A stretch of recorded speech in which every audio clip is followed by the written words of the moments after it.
Hey, what's up, collecting crew? I'm back. I'm Jay Feezy, and this is the Figure Lowdown here on Feezy's Figures. Appreciate you coming through. Apologies, I know this was pushed back a little bit, scheduled for 11 a.m. Pacific initially, but yeah, man, just kind of little hint of how busy I've been. Yeah, this is make sure. Look at see that's how rusty I'm. I gotta make sure I'm not muted anywhere. Music's going okay. Good. Yeah. All right. Yeah. Just been busy these past few weeks. I've been appearing some other streams here and there, but as far as my own stuff, yeah, apologies. Just it's been a busy, hectic summer. I'm sure some of you know how it is, but we're back. I'm back at it. Looking forward to this one because, obviously it's been a minute since I've done this stream specifically, Figure Lowdown, let alone the Hot Talk. So that's what I'm working on as well, coming up. But yeah, as usual, variety of figures, multiple scales. For those of you that are new, first of all, thank you for coming through and just seeing what this stream is all about, and just this channel and in general. So I appreciate it. Thank you for giving me an opportunity to see what all this is. So on the Figure Lowdown, I talk about figures of multiple scales, mostly 1/6, 1/12. Sometimes I'll sprinkle in some other figures depending on something that catches my eye. In this one in particular, this stream, there's a couple, or at least one 1/10 scale figure. Sometimes I'll throw in 1/18. And every so often there might be some other miscellaneous things. But yeah, this stream just covers a bunch of figures in general with different scales. Mostly the idea is to just awareness, right? There's a lot of figures out there that are in the mainstream that a lot of people know about. And of course, there's multiple channels out there that cover those things like Hasbro. And of course, like I mentioned, there's the Hot Toys that I also cover. But not the Hasbro stuff, but the Hot Toys. But there's other figures out there a lot of people may not be aware of. And so the idea is just to get this information out there for others to become familiar with, and just at least just to become aware, and maybe they might come across something that they didn't know about that they might get into a new line, a new figure, or just whatever it is, right? I'm just sharing information, and we'll see where it goes from there. And it may not be for everybody, and only some figures may be for some of you. So it's just pick and choose, right? We're collectors, so I know some of us have our preferences. We have our certain taste IPs that we follow, and just there's just a lot of figures out there. I know we've said on multiple streams, and other YouTubers / content creators in this community, in all communities say that, right? There's just so much out there, and it doesn't seem like it's stopping anytime soon. And so yeah, it's just a lot. And I didn't even cover everything here on these streams, right? There's stuff I may have missed or skipped just because there's so much in this stream in particular, just because I've been behind. So there's maybe some figures on here that have been out you all may be aware of for the past few weeks. But I wanted to talk about them and discuss them here. And then there's some new figures that just appeared up recently that I want to discuss. So with that, if you're new to the channel, timestamps will be in the description below. I put those in. At least I try to. I may forget, but they'll be in the description after the stream, so you can jump to any certain figures if you want to go back, and if you're catching the replay and you want to just jump to certain figures, that's down there for you all to kind of help you out and for your convenience. Links to the links to the figures that we'll be discussing are in the description as well. They should be down there. If I forget anything, please let me know, and I'll go in after the stream and I'll put that in there as well. But those are just for reference. Feel free to shop around, of course, and find a retailer that suits your needs or your preferences, because again, there's a lot out there. Some of them are exclusive to some sites, but again, that's just a starting point. So in the description, check out all those links, and then as well as links to any guest panelists that may come up and join me here in this stream. So speaking of, let's go ahead and get this party started. We have joining me as of now. We may get some others, but returning to the stream is my man X-Man Supreme. What is up, my guy? Yo, good to see you. Yeah, good to be here. Thanks for having me. Another Yes, sir. fine day of collecting and talking about stuff we shouldn't be spending all our money on. Yeah, you're telling me, man. I was going through this list and I was like this close before the stream to pulling the trigger on some of these pre-os. Like, nope, stay strong. So yeah, man, there's a lot of stuff out there. I mean, you know as well as I do. And there's some stuff that you've introduced to me, like replicas and like just collectibles and things like that are cool that I get tempted by, but like, stay strong. There's a lot out there. We are There not is, hurting man. for options. No, definitely not. Which is one of the beauties of this hobby, just collecting in general. There's so much stuff out there. But all right, man. But no, as always, thanks again for joining me. It's always a pleasure, and it's always appreciated anytime anyone joins me on this, because I know my streams are usually pretty long. But again, that's what the timestamps are for. So, but no pressure to stay to the end. I know you have before, but never any pressure for that. So, but I appreciate you, Dave, man, or X Man. All right. Let me get to the chat real quick. We got, of course, always doing double duty, which I always appreciate. X-Men Supreme. Ola Nerds. Yep. We're all in there. We're all part of that nerd group. And Valkyrie Magnus, my man. Have a great Happy stream, birthday, Fizzy. dude. Thank you. Yes, sir. Yeah, I'm surprised you showed up just because, again, yeah, shout out to Valkyrie Magnus. Happy birthday. It is his birthday today. If you come across, you have an opportunity, be sure to wish him a happy birthday. And definitely wasn't expecting you to stop by, man, because I know this is your day. You should be enjoying it, which I'm sure you are. But I appreciate you stopping by just to say hi, at least, and saying what's up. So if you stay longer, that's even better. But yeah, happy birthday, Magnus. Hope you have a great rest of the weekend and a great rest of the week, man. Thank you again, sir. And he's been on here a few times for those of you that don't. He just couldn't make it today, obviously, because he has to enjoy his day. Rightfully so. Rightfully so. We also got Loco Lou in the house. What's poppin', Hey. people? Yeah, I'll join. Okay, nice. Yep, Loco Lou's joined us before, so looks like he's able to join us for a little bit here. Appreciate yeah. Lou. Yeah, man. Whenever you can, no rush. We'll be here. Andreas IB. I'll be back after my. Okay, nice. Yeah, appreciate it. Just thanks for letting us know. Yeah, man, whenever you can. Like, it's always, I know it's been a minute since you've come through, so appreciate you. Thanks for just letting us know. But yeah, whenever you can. Replay is always good, too. So if whatever happens, anything comes up. Talia Meyer in the house. Hello, everyone. Hello, Talia Meyer. Thanks for coming through. Appreciate you. I know it's been a minute, but it's good to see you back here again. Okay, and I'm sure we'll get others coming through. But yeah, as always, it's always appreciated when you tune in, especially live, because there's a lot of other channels and a lot of streams and videos you could be watching. So it's always appreciated that you guys come here and you spend your weekend, whatever time you have with us. Greatly appreciated, truly, because yeah, it's a small channel, and I know I'm competing with a lot of others. So much love to you all out there. All right, with that, let us go ahead and one more joining us, Blue Tattoo in the house. What Everyone up, Blue? says, "What's up, Blue?" Fellow friend of the channel, another friend of the channel. You can catch him on Collector's Figure every Monday, along with his bro S Beam, his real life bro. Together they are Blue Beam. Yeah, thanks for coming through, Blue. Appreciate you, man. Hopefully you're doing well as well.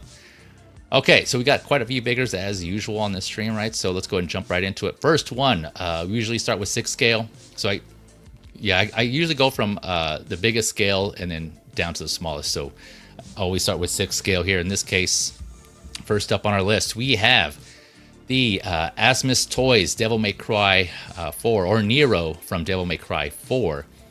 Let's see here, make sure I'm sharing. Okay, yeah, that's good. Okay, so $176 to $243 USD. And for those, again, who aren't familiar, the reason I give a range is because there's some sites on the who give a price without shipping included, and there's some who do have shipping included. So that's why the lower end is typically those sites without the shipping included, and the higher end is with shipping included. So again, from what I've seen, I haven't scoured every retailer, but it's about 176 USD to 243 USD. Set to come out at the end of this year, Q4. And this one's standing at 12.6 inches, so about 32 centimeters. So, like I said, around 1/6 scale, or it is 1/6 scale. Let me go through some of these photos. So, Asmus has done quite a few Devil May Cry figures, and I'll kind of touch on those here in a little bit. But this is their latest offering. Again, Nero from Devil May Cry 4.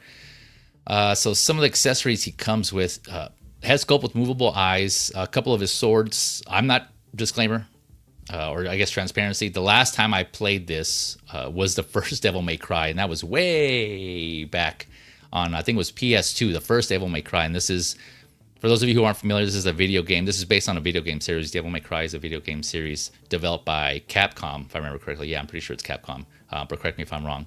And yeah, it's still going. I think the latest iteration, it might be this one, like 5, or I don't know if there's a newest one, but again, you guys let me know. It's been a minute since I played. And so it's started off as a video game series, and I know there's an animated show on Netflix as well. So yeah, for those of you who aren't familiar, that's just a little background for you. But all that to say, I haven't been following since Devil May Cry 1, so apologies if I don't know the exact names or items of things. I'm just going off the description here. So it comes with Blue Rose and Red Queen. I take it those are both swords of his. Headphones, interchangeable left hands, a right forearm, a demonized right forearm that you can see here that is LED lit, which is awesome. And I'm not sure how that's powered, though. I don't know if it's batteries or... I don't think it's USB, because I didn't see any wires in the photos, and it didn't say in the description. So most likely it's probably going to be battery powered. And then he has right interchangeable hands for his demonized arm. And then a display base themed for the Devil May Cry series. So Devil May Cry series themed base. His here's some of his pistols that he comes with here. It looks like just it might be. Oh, so this is Blue Rose. There you go. Yeah.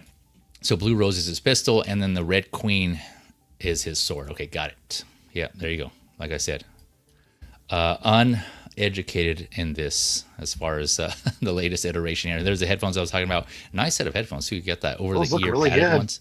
Yeah, right. Damn. Now I wonder if the actual part that goes over the ears is actually padded or it's plastic. What do you think? It's got to be plastic. There's no way. Do you think so? There's no way it's actual padding. It looks really good though. It does, right? It kind of. That's why I'm asking. It kind of makes me think like it could be padding, but you're probably right. It might be plastic, but I'm like, I want to hear what those sound like.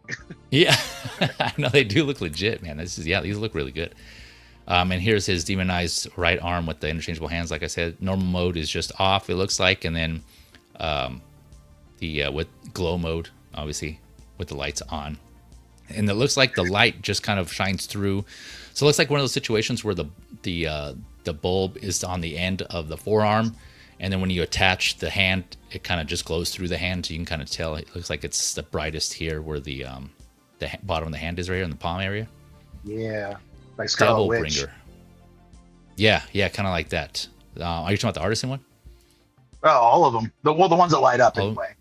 Gotcha. Okay, yeah. Yeah, because they all have that whole thing. I never used it, but I've seen people using it, and this is the idea. So yeah. Right. Okay. Yeah. It sounds like it's probably similar then, or if not the same. And here's other angles of that Devil Bringer / demonized forearm there, which looks really cool, man. I like the way this is sculpted and painted. Has some like wash on there on the glowy translucent blue parts. Yeah, looks pretty awesome there. And then here is Red Queen, his signature weapon, so it says, which is 10.6 inches, 27 centimeters. So that's a pretty big ass sword, bigger than some 12 scale figures, a lot of 12 scale figures. But yeah, it comes with that. That looks pretty detailed. That looks pretty well done. And then here's all the accessories here in this one photo next to him with the height. Yeah. But yeah, so regarding his outfits, denim, you can kind of tell he has like some denim, like a jacket and some, I think his pants were denim. Here, it doesn't mention anything about his inner coat, so I'm not sure what material that will be. I didn't read, so denim pants. I didn't read anything about leather on this, so anything that could be leather is probably not. It's probably just like a faux leather, so keep that in mind. I will say I did watch some reviews of some previous Devil May Cry figures, and I think on those they used faux leather as well, or something that looks like leather, but it's not really leather. I haven't seen anything that said it was actual leather, so usually in that case, I kind of go in just assuming it's not leather, rather than assuming it is leather and then be disappointed when I get it and find out it's not leather. But yeah, what are your thoughts on hood this looks one? kind of plasticky, doesn't it?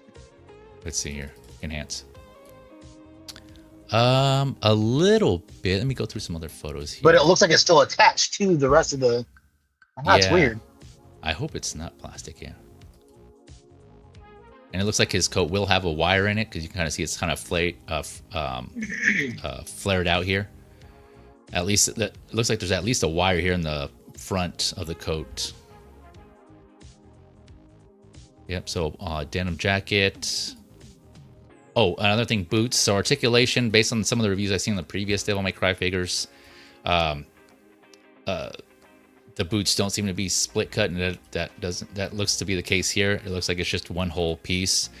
There's some articulation, right? The boot's just like wide enough where you can move it around a little bit, but don't expect like ankle rockers side to side or front to back. You can kind of move it around, but so that may most likely limit articulation there in the foot, which is kind of disappointing. Like, something I don't really like in general, but yeah, just an FYI there. Yeah, I don't know. I can't tell, X-Man, if that's actually plastic or not.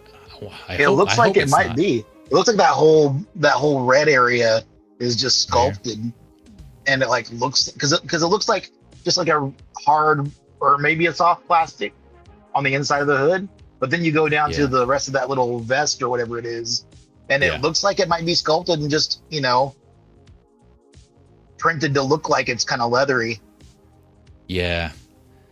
So you think even this part? Do you even think this part is plastic here? I think so, because it would be insane of them to have like, because there's no way that hood is pleather or fabric. It just looks so stiff and shiny, you know. Yeah. But then to have the zipper to go down the way that it does, and then still attach it down there. I mean, there's got to be all the same material. Yeah, let me see if I can go back and. It looks good. Yeah, long denim coat, hooded vest, denim trousers. Yeah, it doesn't say anything about the material, unfortunately. Well, other than the denim part, but damn, I think I hope you're wrong, but you might be right because that does look plastic. And that would be a shame because I'm sure a lot of people would like to be able to put the hood up and stuff. Yeah, and again, I haven't played the game, so I don't know if he actually puts the hood up at all in the game, or if it's always just typically like this. I'm not sure. Yeah, because that would limit articulation big time if this, especially this middle piece here, this underneath the coat, this vest or whatever this is plastic. Yeah, so it could be a softer plastic. Yeah, that's true. Yeah, it could be a softer plastic. It's definitely got some rigidness to it based on the way that the bottom of it kind of flares out. Yeah. Yeah, here, yeah. Let me see if that's the case. And yeah, it's kind of hard to tell here in these photos if it's still flared out. Sorry, Al, we're not trying to look at his crotch. We're just trying to get an idea of his vest here. You see that dick? Yeah. Because it looks very shiny and plasticky on the hood. Yeah, damn. That sucks. And that definitely looks like, yeah. Yeah. Like the zipper, the tread there looks like it's sculpted into it. Yeah. Yep. All right. Well, for those of you interested in this, just keep that in mind. This could be a hard plastic to hood. I don't know. But let us know here in the chat or in the comments if anyone has like a confirmation, you know, if for sure it's going to be one way or the other. But yeah, based on these photos, that's unfortunate. So still looks good. Just like, yeah, no, overall, like the denim jacket and the pants, overall the outfit looks good. You're right. Yeah, it's just a weird choice to go with, if that is the case, a plastic hood. But yeah, no. So for all of you Devil May Cry fans, DMC fans, and who just want to start or looking to complete this line or go on with the collection, here's the latest offering. Like I said, there's a previous Nero figure that they did, and that was from Devil May Cry 5. I think it looks like they did the most figures from Devil May Cry 5. Let me see if I can go to Asmus's site real quick, and so we can take a look at those other ones real quick. I didn't realize there were that many. Damn, yeah, I've never played the first one. Yeah, there's quite a few of them. Of course, they have a couple of versions of Dante. Then there's Nero, and there's some other ones from the Devil May Cry 5, if that is the latest one here. And all right, so let me switch it up here. So this is Asmus's website here. So we have Virgil from Devil May Cry 5. So this is one that's up for pre-order also. Here there's a couple of versions. I didn't include this here in this episode, but I just wanted to, again, just FYI, if you're looking for other ones. There's Virgil. They have some of the animals, I guess, from the games here. There's another one up here, V from Devil May Cry 5. Again, not too familiar with any of these, but they're here. So just to kind of show you what else Asmus has done. There's this panther. I'm guessing it's a panther. Looks like a panther. Some griffins. Here's Lady. Lady is from Devil May Cry 3. And then Dante from Devil May Cry 3. There's a couple of versions here, standard and the luxury edition. And there's some reviews on these also. The reviews I seen were on actually done by one of the guests that we've had on the show, Jim Collector. Shout out to Jim Collector. He has a review of Dante, this one here from Devil May Cry 5, I believe it is. So yeah, go check out his review if you can. And there's others as well. But this one I've seen. There was some minor issues that he had with some of his, but overall it seems like people seem to like these figures. And then here's the other Nero I was talking about. It says sold out here, but I'm sure if you look around you can probably find it. So this is from Devil May Cry 5 as well, this Nero here. So yeah, quite a few figures, and there's this accessory pack from Asmus on Devil May Cry for those of you that are interested. But this was Nero from Devil May Cry 4. You got anything else on this one, X-Man? No, this is my first time even hearing of this character, but he looks cool as hell. He's got this whole Final Fantasy meets Witchblade vibe. I'm digging it. Yeah, I was thinking the exact same thing. I was thinking if I were to get this, this could be, makes kind of consider like a Final Fantasy figure just because of like, how it resembles one kind of. But, and then I was trying to think of like, what could I possibly pair him with that I already have? I have a couple of like anime-ish looking characters, like fantasy-based, not Final Fantasy, but fantasy-based figures that I could pair him up with. But the biggest appeal to me is just this arm, and then the fact that it lights up. That just looks really cool. That's pretty sick. If it lights up as well as it shows in the pictures, that'd be cool. I don't know if it will though. It seems like usually these hands like this that have the light coming from the wrist tend to kind of, like anything else, peter out near the end of the hand. Yep. But because there's contours and everything else, and light's getting swallowed up by all the grooves in there. But yeah, I'll bet it looks cool as hell though. Yeah, no, that's a good point. That they usually try to make it brighter than it is in the prototype photos, right? Yeah, church it up a little bit, Yeah, French it up, Joe Dirt side. Yeah, yeah, like right here. This looks hella bright here. That looks really cool. Yeah, but that does look cool. You're right. So yeah, the hair looks cool. That's another a criticism I heard of some of these figures, that the hair, like in final, the final product of these figures, the hair doesn't look that great for the Devil May Cry figures anyway. And so, but here it looks to be pretty good. Some of the strands and the detail here in the sculpt.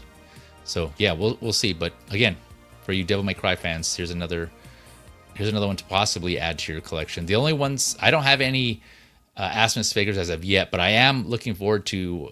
So I got those two, Chloe and Katie, I think from the Bitten series, the zombie series that Asmus does. So I have those on pre-order, and those should be coming in soon. I think they were just released, and so yeah, there's they have quite a few zombie figures in there. Wait, are those the little twin girls? Yeah. Oh, those are so gross. Yeah, they are. Yeah, yeah. Golly. I covered them on a previous episode here at Figure Lowdown. Yeah, they look so cool. But yeah, you're right, they're gross. But that's why I like them. Just they're not for the faint of heart. I put that in our chat, right? Not those blogger photos. If those were blogger photos, yeah, they did an awesome job on those. Those look awesome. But all right, let me address the chat here before we go on to the next one. Blue's commenting, on the LED, nice LED arm. Yeah, man, right? I was thinking the same thing. That looks really cool. Asmus stepping up their game.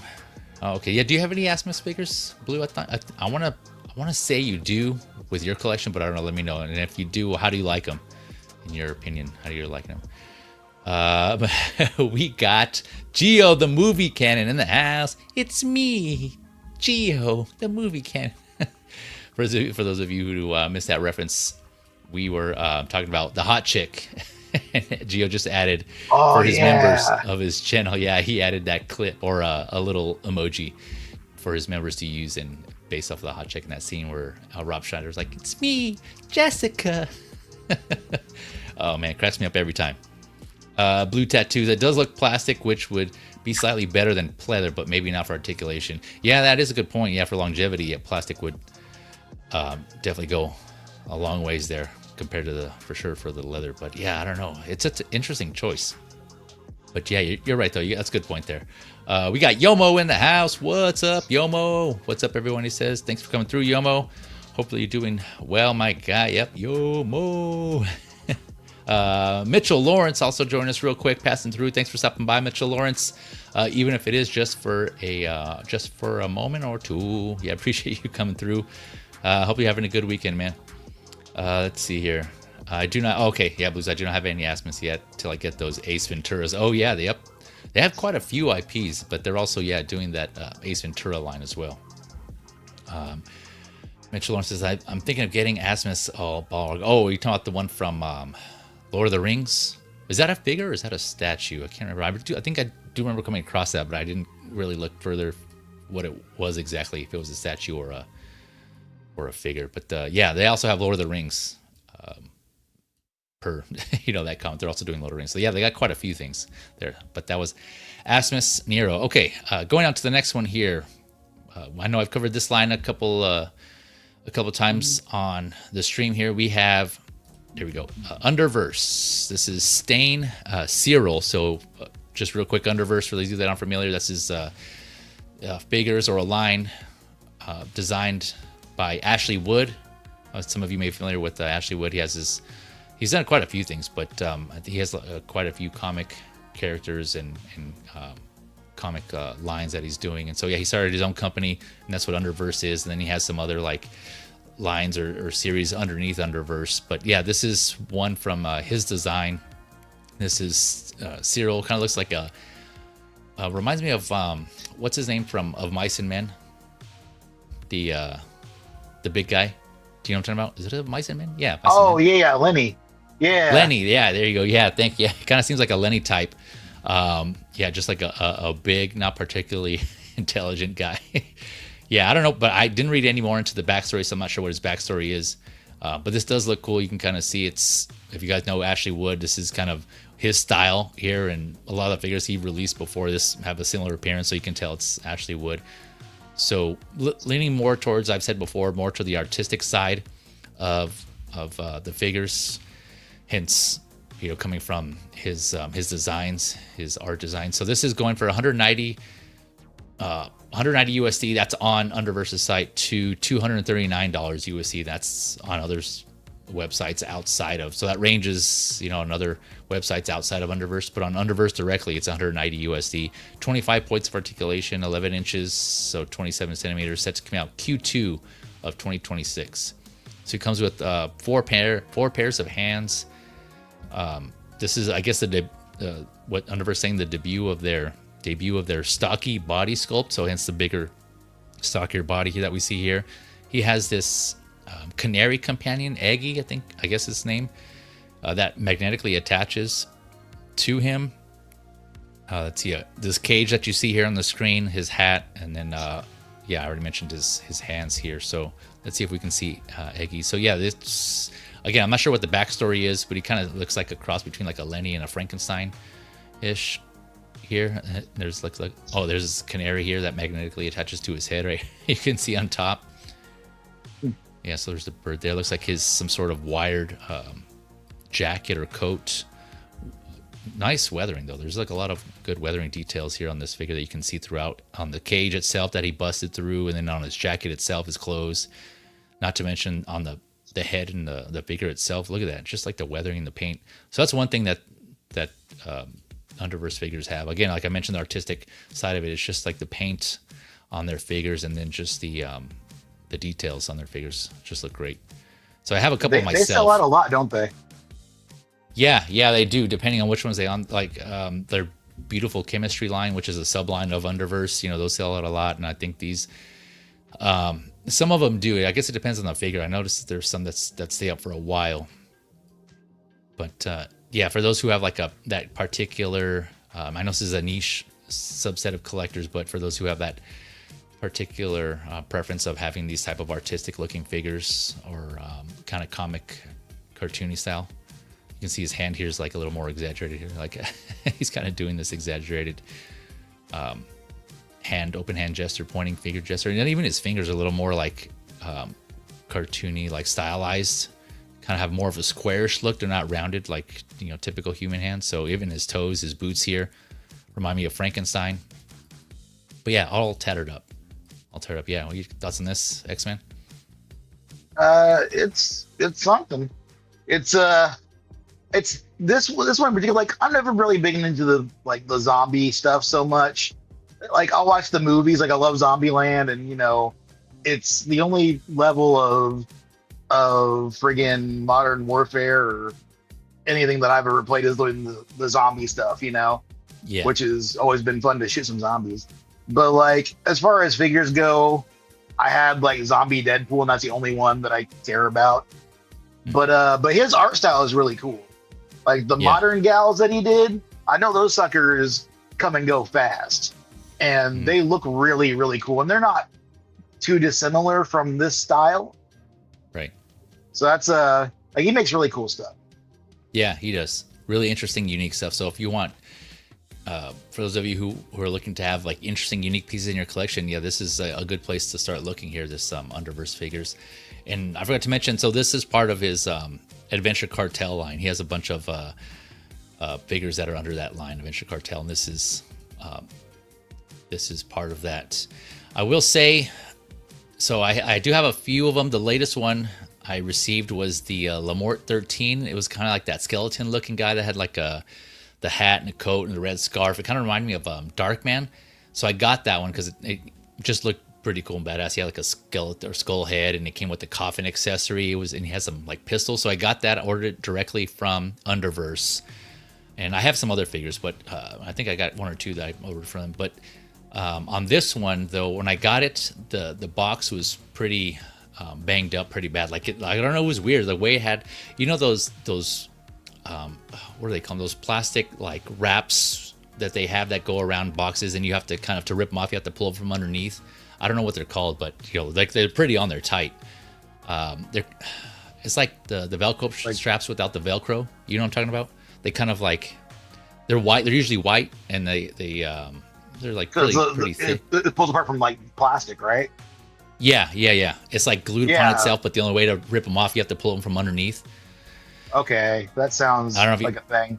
Yeah. Yeah, I don't know what this is called, but I'm sure some of you know what I'm talking about. I've not seen it in that context, but I know, like, I've seen it in other things where you pull the plastic. Like, yeah, I think it's usually used to wrap like a bunch of papers of like newspapers or stacks of paper or something like that, or something like. Anyways, so you're talking about the binding. Yeah, the binding part, that the like binding strips. Okay, that fibrous stuff. Yeah, it's like either white or blue. I think sometimes I've seen it as blue. I was thinking something else. Yeah, and I think so. That was on the box, and it was on pretty tight. And so, like, I don't know if this was the shipper or whoever the shipping delivery company or whatever. But and so like they did it tight, and it crushed like the box, like not only the shipper but the actual art box on multiple places. Ooh. And so I was like, damn it. I mean, yeah, granted, it's just a box, and some people, you know, that toss those anyways. Other people actually save those, and I typically save the art boxes for one reason or another. And so I was kind of bummed out, so I just messaged them to see if I can possibly get a replacement.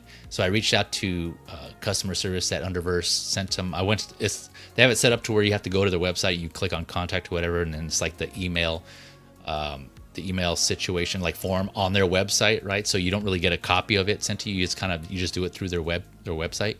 Yeah. And so and so they're based in China. This Underverse, apparently this is like based in China, this the office. Send them one email, didn't hear back. You know, it does say someone will get back to you during their business hours in China. So I'm like, okay, waited, didn't hear nothing. Sent another email, didn't hear back for another couple of days, and then I sent another email, still nothing. So I don't know what's going on. Just an FYI, I don't know if that's just me, but the customer service doesn't seem like they're pretty responsive. So, you know, God forbid if something actually happened to the figure, I probably actually should have opened up. I haven't opened it yet because I was, in case I had to send it back, in case I had to send the whole the box back and everything, I didn't open it up because it's also wrapped in plastic. You know, so there's an art box, and you know how sometimes they wrap figures in the plastic themselves, and you have to cut that open. So that's all still intact. Because I was thinking, you know, in case I have to set it back, here it is unopened, so you can't say that I opened it and I'm just trying to get a deal, whatever, or like pull one over on you guys. But yeah, never heard back from them. So, and it's been like at least 2 weeks, and so I don't know what's going on. So just an FYI out for those of you out there, if you order direct from Underverse, just something to keep in mind. And some of you that actually may have issues with their figures, I don't know. I didn't have a good experience with their customer service. All that to say, I didn't get a response at all. So I don't know if I'm doing something wrong. I didn't reach out to any of their social medias because I figured, you know, if they're giving a contact, if they're having you contact them through their website, that should be like the primary main point of where you should be able to reach them and they could respond. So I don't know what's up with that. But yeah, again, that's just something to look out for. Just let me know here in the chat or in the comments if you've had a similar experience or if you had better experience with the Underverse directly working with them. Because, yeah, like I said, if something actually happened and you need a replacement or your figure was defective or something and you need to reach out to them, if they're not responding, then that just kind of sucks. I think that's kind of like a dock on them. And it's weird because it tells you that, you know, you have to sign up for a warranty or whatever, but you can only do that from what I see. If you contact them, you have to contact them first and tell them, hey, I want to sign up for the warranty or whatever for the figure. And I guess they're supposed to send you a form. I have never done that, so I don't know what the process is like, but it's just what I've read on their website. So yeah. Have you checked to see if it maybe went to like your junk email or something weird like that? Yep. Yeah. Every time I go and check my email, I'll check my inbox. Then I go through the same drill, right? Check the spam, junk folder, make sure it's not in there. I go through, like, I even scroll down my junk folder to make sure it didn't get pushed down. I keep going. I look through. I actually read the subject and who it's from. Yep, I didn't see anything that would represent something from Underverse or what. So yeah, I don't know. That sucks. It does suck. So now I guess I'm just kind of have to take it as a wash. I mean, again, in my case, it was just the art box, so no big deal. I'll just go through it and I'll just open it and then hopefully, yeah, I know, right? Maybe I'll open it and hopefully, knock on wood, there's nothing wrong with the figure. But it just sucks. So learn from my experience. Hopefully that doesn't happen to you out there. And if you get a figure from them, I would probably suggest going through another retailer just in case. But you take your gambles, where you see fit, your risk. Let's see here. Let's see. I'm going to address the chat here before we go on to the next one. Blue saying, yeah, man, that weathering is great. Hot Toys, take note. Yeah, for sure, man. Yeah, the weathering looks awesome in the paint and the weathering here. Let's see. S Beam says, I have Lamort coming from Spec eventually. Oh, yeah. Never ordered from Spec, but I know hearing from you and others, yeah, that could be a while, man. So at least hopefully it gets to you intact and nothing, it arrives all in one piece and nothing's wrong with it, man. So, but thanks for joining, S Beam. Yeah, like I said, the other half of Blue Tattoo, S Beam here, Blue Beam, Team Blue Beam. Also, you can catch S Beam, for those that don't know, Collector's Figure every Monday, most likely tomorrow as well. Tomorrow, the 25th, on S Beam's channel. He's a friend of the channel, so be sure to check out that section of my YouTube channel, and you'll find his link there to his YouTube channel. But thanks for coming through, S Beam. Hopefully you're having a good day, man. Blue's saying, oh yeah, that one, the Lamort is better in his opinion. Yeah, it looked cool, man. I think that was one I had to get. When is the Lamort releasing? It's actually already released. Yeah, so like I said, I got mine at least a couple of weeks ago. I forget when, but yeah, I already have it, and S Beam's waiting for his from Spec. So yeah, it's released. So I think some people have it, and there might be some reviews out there. I haven't checked, but if you're interested, yeah, go check some of those out, man. Oh, I'm sure once Beam gets his, he'll let you take it look at it. Okay, S Beam's confirming. Yeah, Kit sent his orders out already. Okay, nice. Thanks, Beam. Yeah, hit that like button. Appreciate that, S Beam. Always thank you for the support, man. Yeah, and if you find any of this, all of you watching, finding this informative, entertaining, or any of that jazz, don't forget to hit that like button. That'd be very much appreciated. So thank you in advance for doing so if you have already. All right, going on to the next one here. Sticking with 1/6, we have, let me bring this up. This is ThreeZero. Switching over to ThreeZero. This is their Figura line, so they're 6 scale, still on 6 scale. This is David Martinez from Cyberpunk Edgerunners. So Cyberpunk Edgerunners, for those of you that aren't familiar, is a animated show, again, on Netflix, that came out in 2022, I believe it was. Let's see here, make sure I got that. Yeah, 2022, so it's been up for a while. I haven't seen it yet, but I'm hearing good things. And that show is based on the Cyberpunk 2077 game that came out a while ago, and that had its own controversy for one reason or another. But apparently it's gotten better, and it's pretty good now with all the fixes and patches and the updates and stuff. So that's supposed to be a pretty good game. That's the game, for those of you who may have seen that Keanu Reeves figure, Johnny Silverhand, with the silver hand or the arm and the sunglasses, the long hair. That's a character from Cyberpunk 2077. So that's what this game is. And so this show is supposed to be, I think, take place before that game does. And so this character here, David Martinez, is from that show, that Edgerunners show. So this is 160 to 178 USD. There is a special edition, which I'll show here in a second, that's 170 USD. And that's only available through ThreeZero's site. That's exclusive through ThreeZero, that special edition. Set to come out the end of this year, Q4, standing at 11 inches, so 28 centimeters, 32 points of articulation, so well articulated. Let's see here. And this is, I don't know if this is the first figure, but it says that this utilizes ThreeZero's newly developed torso. So there's a new torso for this figure here.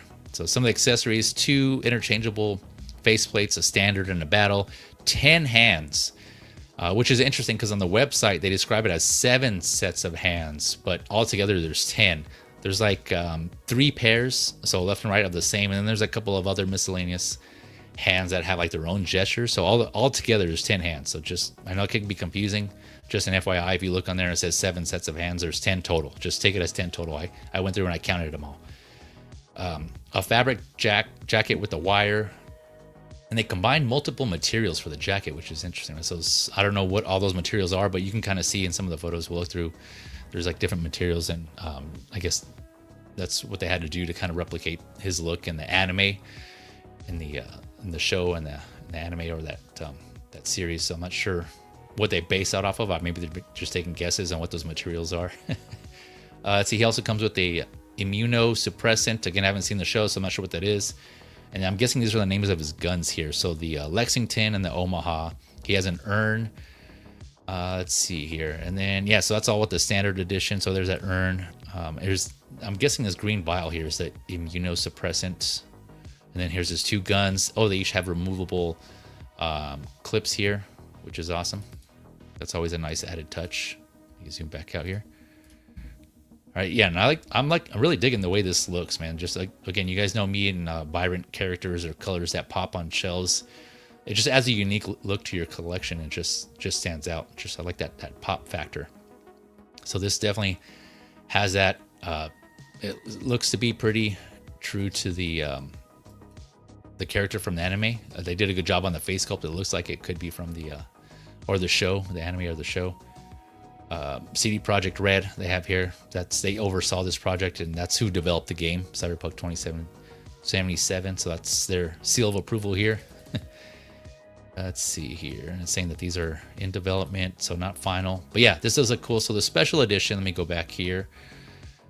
Go back to ThreeZero. So I don't know, tell me it's going to load up. Yep, it's going to do that thing. So this is what happened earlier when I tried to go to the site. There's telling me it's like in a queue for some reason. I don't know if there's something going on right now on their site, or that they're selling something, or what. But probably just a cash thing. It happens with Sideshow too. Oh, okay. Yeah. So I noticed that sometimes they do that, and then other times they don't have it at all. You're just able to jump right in. But yeah, I've noticed that, like you said, you can kind of go to their website and it's just a queue thing. So here's their special edition here. So like I said, just under 170. It's 169.90 USD. And the special edition, I think this is cool here. So it comes with this his same jacket. I think it might be, I don't know if it's the same one or another one, but fluorescent detailing that glows under UV light. And so this is a nice touch. I don't know. I'm guessing this happens in the show or the anime. I don't know, but this looks badass. Looks like there's like a backwards B and an R on here. I'm not sure what that's in reference to. Yeah, but this looks badass. His suspenders glow. And then the special edition also comes with this moon backdrop, or half of one. And I say half of one because according to this here, I think there's some photos that show it. Oh yeah, so here's the jacket again under the UV light on the figure. It looks like his shoes are his power laces, like in Back to the Future 2. They're glowing here. The moon backdrop is half of a moon. And the other half comes with this character here, which is Lucy. I take it as another character from the show. But she also has a special edition. And so if you get her... Oh, here it is. It was right here. So if you get her, you can combine the two halves to form this one full backdrop here. So that's what that looks like. So just an FYI. For those of you who have the special edition of Lucy, or if you're looking to get Lucy in addition to this and you're fans of the show, there's that if you want to get them both. Anyways, you can kind of put them together. Otherwise, yeah, you just get this one half of the Earth, although it says moon. I guess because the floor here is a moon. That's supposed to be the moon here. And apparently it's a scene catch up on this show. Yeah, apparently it's a scene in the anime or the show, and for what it says, but I'm not sure. But yeah, same. It's another one I got to add to the queue of shows to watch. There's so many out there. But before I get your thoughts on this X-Men, let me bring in my other guest panelists joining us now. We got Loco Lou in the house. What's up, Lou? What's hoppin', people? Oh, what's up, man? Not much. I'm a little crazy today. The girls are sick, so I'm in my daughter's room while my wife and my daughter are in my room, infecting all of my stuff with their sickness. Yeah. You can have to disinfect when they're done. You come out. Well, no. What I do is this, because with figures I don't necessarily disinfect, because they're not near them, right? Yeah. The way I wipe them down is I have this memory cloth or this micro cloth, right? Yeah. So I'll wipe down. If I see anything that's a sticky surface that look like, okay, maybe someone sneezed around it or something like that, then I would apply maybe a little bit of water, like, distilled water, just because I don't want the iron from the faucet and stuff like that, and I have a distiller, so it's not like I have to buy it. I make it at home, so just take it and clean it real quick, and it's just a little damp, nothing crazy. But that's me being extra, you know what I mean? Because I have some expensive ones that's in my room that I don't put out into the collection area. Yeah. But other than that, all good. So if you hear barking, I apologize. That's my neighbor's dog. I have no control of that. I have no soundproof windows over here. But I'll try to mute myself every now and then, as you can hear that damn dog barking. Yeah. It's all good. But how's everybody doing? You guys are good? Yeah, man. Yes, yeah, we're good. Awesome. Ooh, so thanks for joining us. Yeah, so we're just going over this David Martinez from Cyberpunk Edgerunners. X-Man, you got any thoughts on this before we jump to Lou on this one? Looks like the guy. I watched like a couple episodes, maybe like a year or two ago. I really need to catch up on it because it looks really good. But I couldn't tell you anything about the show. It's been so long since I watched it. I'll have to watch it all again. Yeah. But he looks cool with his construction worker core going on there. Yeah. Is that what that is? Or are you just saying that's what it looks like? That's what it looks like. Oh, like he's safe jacket. at night walking around in that. He is, especially with this UV one. Yeah. Lou, any thoughts on this, or you got any familiarity with this with Cyberpunk Edgerunners?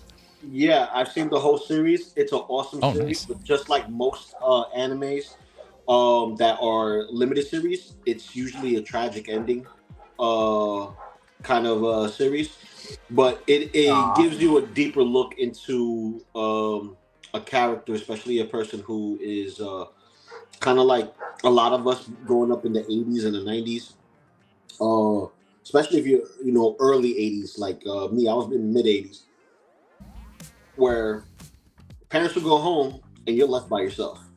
Oh, yep. Right? So what happens? You know what I mean? You love your parents. You don't want to, disrespect them or let them down or anything like that. You know what I mean? They do their best. And just you existing is causing the problem. And it's like, there's nothing you can do about it type shit. And then everything else that happens in Cyberpunk City, the city is the city. Just like New York City or Detroit or, LA,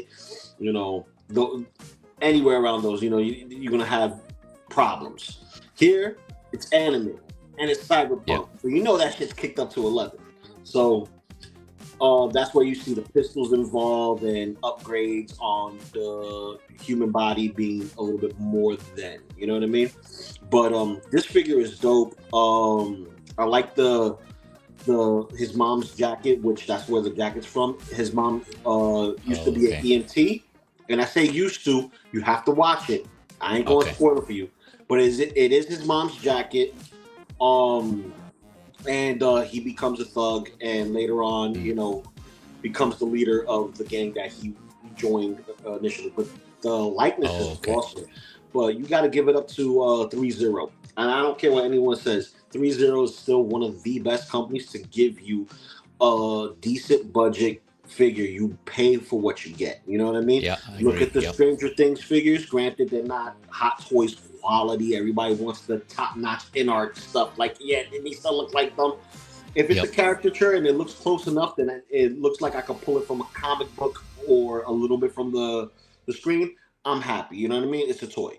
At the end of the day, I'm not buying a statue if I want realism. You know what I mean? I'd be like, listen, you come over and stay in my house for a weekend. Don't worry, I got the bed all set up for you. You know what I mean? But I do like this figure. I know Jade Toy. Ooh, they even got her. I think it was Jade Toys? I think it was Jade Toys.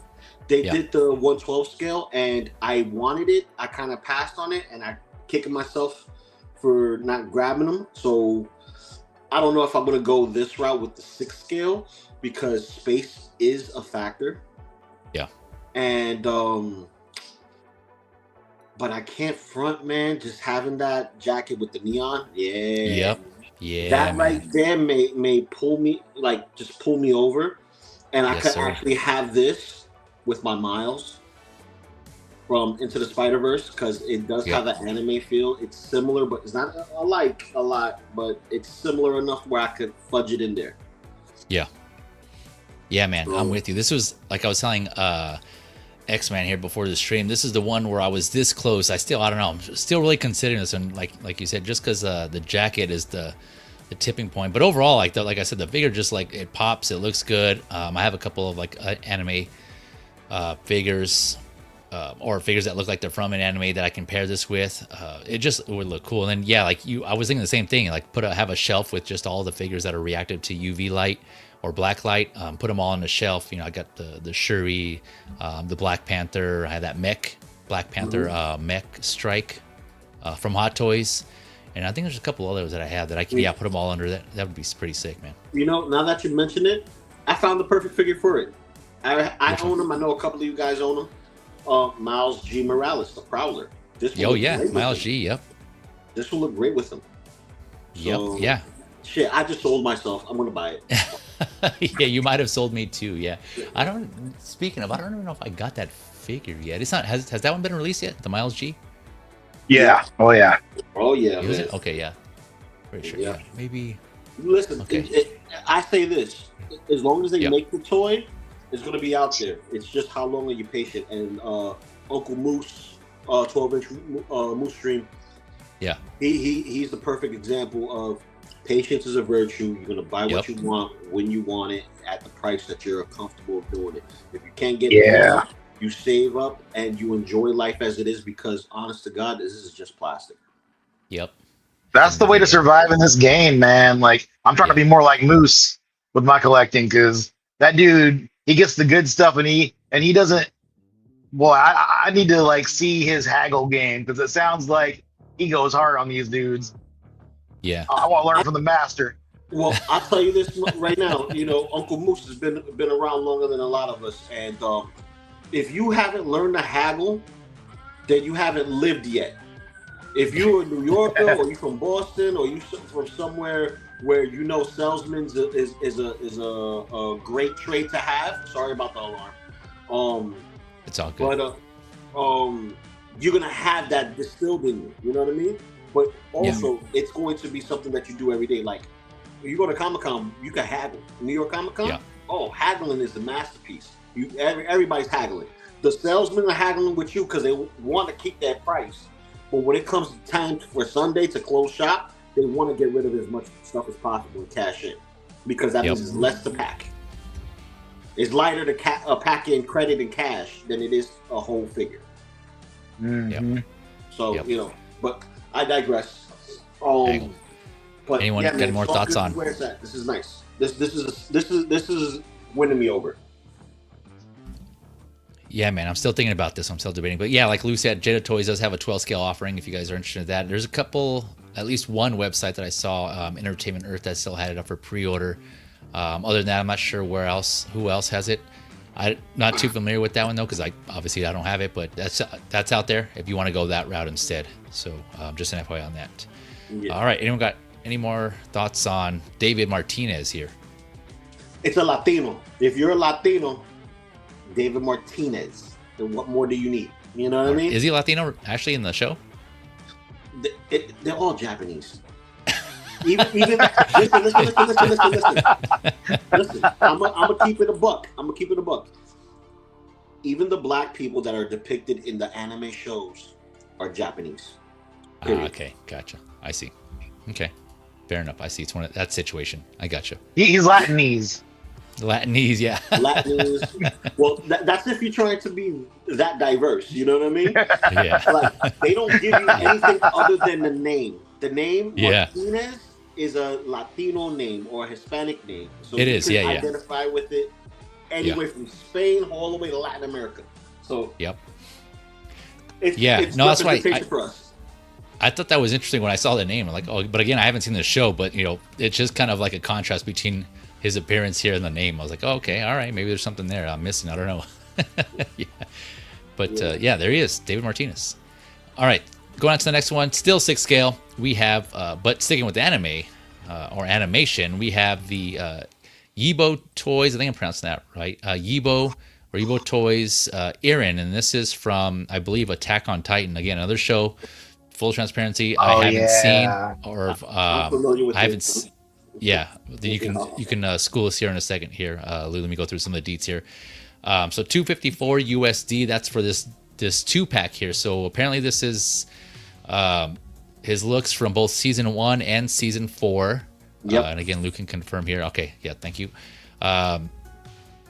See, it comes with so 2 bodies, 3 head sculpts that you can see here on screen, 6 hands, his stereoscopic maneuvering device, whatever that is. I'm sure Lou will enlighten us here in a second. That's the weapon tracks that you see in the bottom. Okay. His weapon clip, his blades that are die cast, by the way. Yep. And then a replaceable blade. There's 6 of those, which are die cast. That you can all see laid out there. You guys, everything else is basic. The shoes, shirt, his freedom jacket, his neck scarf, pants, bib, several belts. So yeah, this is a double pack, and I believe you can. I think I saw them separate. I said, 254 USD. Yeah, set to come out Q4 of this year. And this, I believe, this is a new studio because I haven't heard of them. They did release Levi Ackerman, I think, his name was, and which is interesting because there's that one was already released, but that seemed to be a collaboration with so it's Yibo Toys and Nero Studios, from what I've seen. But starting with this figure, I don't see any association or affiliation with Nero Studios anymore. So I don't know what happened there, if they just parted ways or what. I don't want to start any rumors, but it's probably a sculptor. It's probably a sculptor that was good at doing some animated, sculptures. But they did the one figure, and that was the only figure that they wanted to do. And I see. Okay, you get what I'm saying? So yeah, I see. What you're saying. Yeah, one of those one-offs.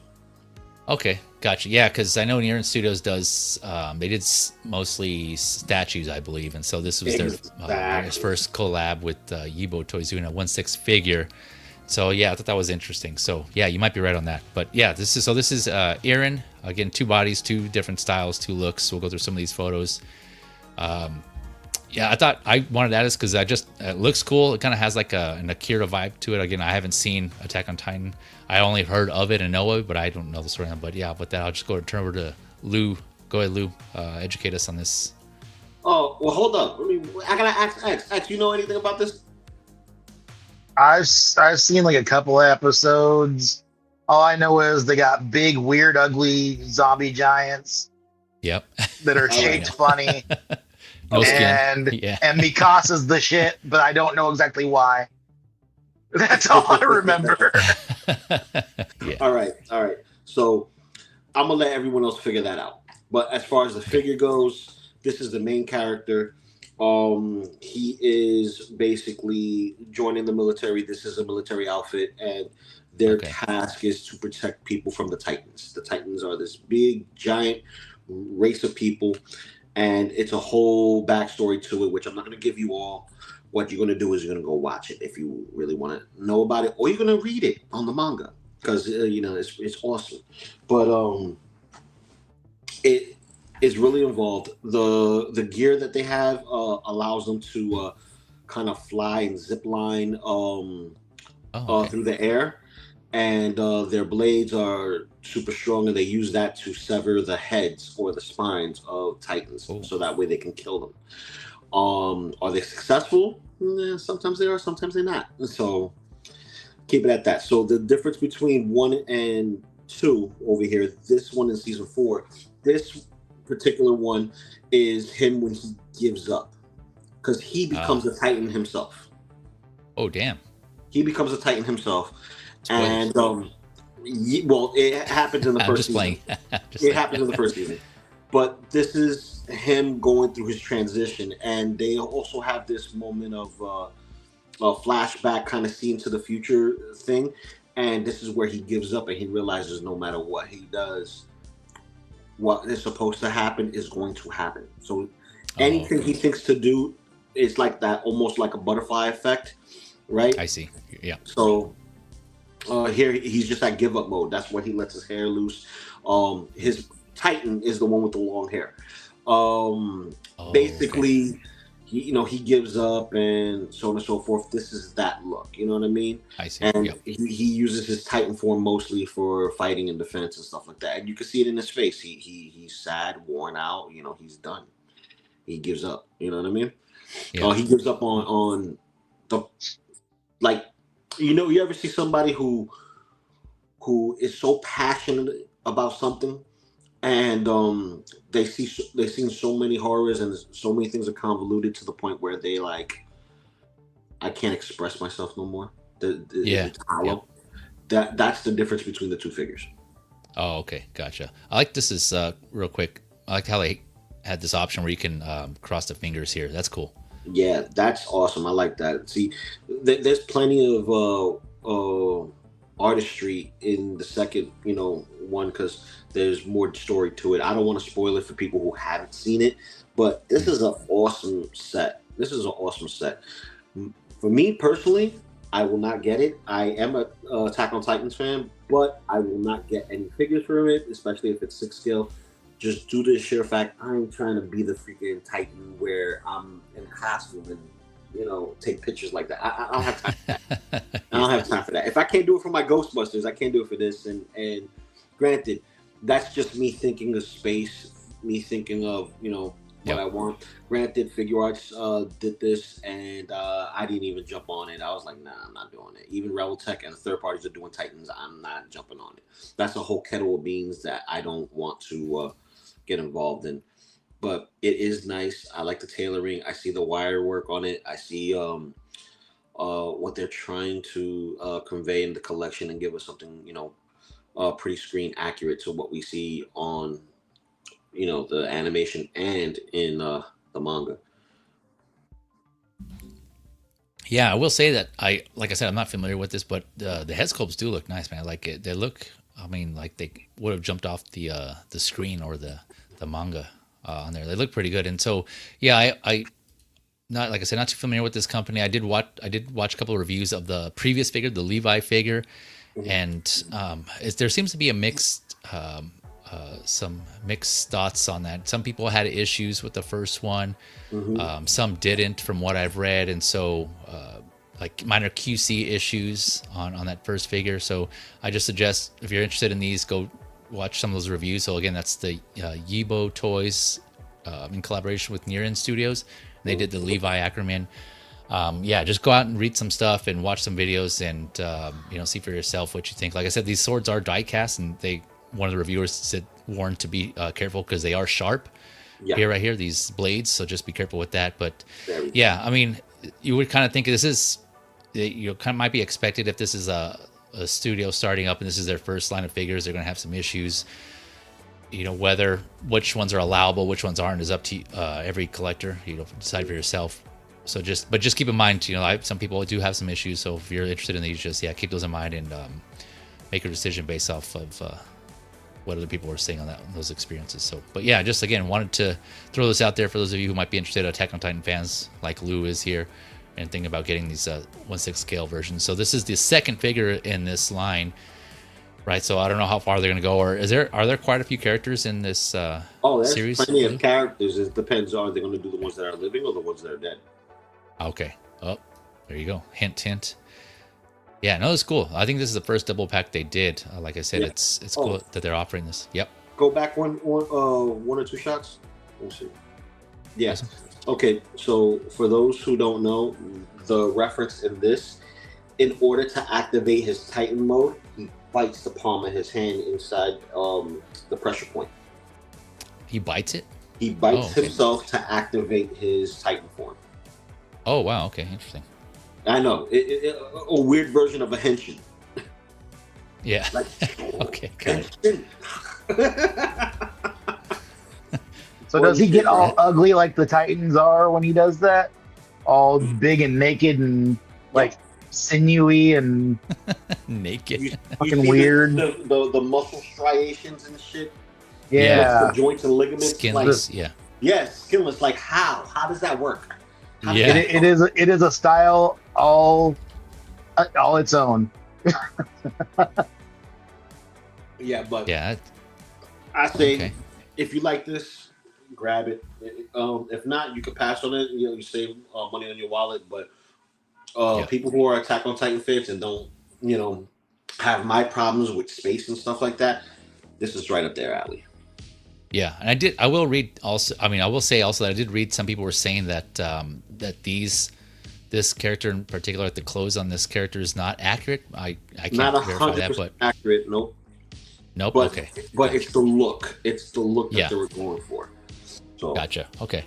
Yeah, someone was saying that it was like a mix between different looks that they try to combine some appearances, but I don't know. So there you go. There's that too. If that. Yeah, because you want to take off the jacket on one, and then put the head sculpt specifically to get a specific look, and so on and so forth, and then swap it up. Okay, gotcha. Okay. But it is what it is, man. Yep.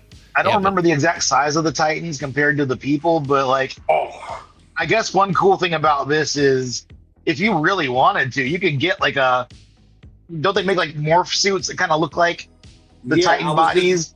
You could really get some extra interaction with these figures by just being a damn Titan yourself. That's pretty cool. That's pretty cool. But here's the thing: the size ratio, height ratio, it's more of a 1/12 scale. Depending on which Titan you're talking about, because there's some Titans that you would have a 6 scale figure next to you, depending on which Titan you are. Because if you're one of the regular basic Titans, right, you could be as big as a toddler, or when I say toddler, the toddler's a giant. You know what I mean? Or you could be the colossal Titan, which is like huge, and everybody's an ant to him. You know what I mean? But for him in particular, he's located in the mouth. Like some people have specific locations. He's located in the spinal cord or whatever the case may be, right? So they'll aim for that portion of the character to decapitate them and kill them. See. So like he's located deep inside his mouth. Oh, okay. I see. You're talking about like this guy is when he transforms. His core is located in the mouth. Yeah, I see. Okay, interesting. So the Titan isn't exactly him. The Titan is him, but think of it like a manifestation. So instead of think of an extension. So if I was a Gundam, where would my cockpit be? Yeah, I gotcha. Okay. Where it's organic. Yeah. So it's like Armor in the X-Men. Like she's got this whole big ass thing, but she's actually inside it. Okay. Yeah. Okay. Yeah. So kind of like armor. But all right. Yeah. Yeah. Thanks for the background and info, Lou. Always helpful. No problem, man. There got to be an encyclopedia for something. Yeah, I know. Right? No, yeah. Fill in the gaps the gaps that I may have. Let's see, what else was I going to touch on? No, yeah, I think that was it. But yeah, there you go. Those of you who want that representation, here you go. This is MetyToyz Eren. All right, that was it for 6 scale. Now switching it up to the smaller scale, stepping down to 1/10. So this is 1/10. We're going to the MetyToyz Oni Warrior. So this just went up recently. Yeah, I know Lou's excited. Oh, so this guy. Okay. $128 USD, set to come out Q1 of next year, 2026, standing at 8.5 inches or 21.5 centimeters. So let me go over some of the things here. I don't think there's a photo with all the accessories, but so he comes with 2 head sculpts, 4 hands, his helmet, a battle flag, his Oni sword, a short blade, and a halberd. And yeah, go ahead. There's an accessory pack here, which I'll touch on when we come to that, which is separate, and I'll bring that up when we get to that photo. But yeah, here's the for those of you who may not be aware, MetyToyz, I've done quite a few figures. They've I think most of you have probably seen like their ogre-sized figures, like in different colors. Some of them have 2 heads, but they're all pretty similar, just variations of themselves. But yeah, huge figures. They have a bunch of they did some other animals as well, anthropomorphic animals. But I think lately they've been pushing out their ogre-sized huge figures in this scale. But so this looks to be another variant. Looks awesome though, man. Yeah, just look at the accessories that it comes with. You can see, look at this, like it just, these skull necklace here, this mask here on his belt for his buckle. He has these heads hanging down from his belt. Yeah, this just looks awesome, man. So this is another one that I'm, go. This is basically color variants. Some of the color variant with part swaps and head changes for the MetyToyz Red Demon that you see with the big red horns. Yeah. Like he basically, when I compare the two, right? You have the red demon and your blue demon, but that specific red demon, it's like a samurai version or a stylized ogre version of Hellboy. Okay. Oh, nice. Okay. I think I may have seen. I have to go back. It's not. I'm drawing a blank on what that looked like, but I remember seeing a red. It basically looks like one of the Heroes of the Storm or Red Orc with big horns, and he has 2 of the flags sticking out of his back, and he has like a big jumbo sword that's not a katana, but is like a big buster sword. I see. Yep. And I see. He's rocking the sandals and the armor on the legs that is pretty much the same, but everything else on him is practically different, from the forearms, the arms, but the chest is pretty much the same. It's just colored different. Okay, gotcha. Yeah, I'll bring that up here after this one. But okay, yeah, gotcha. Thanks for that reference here.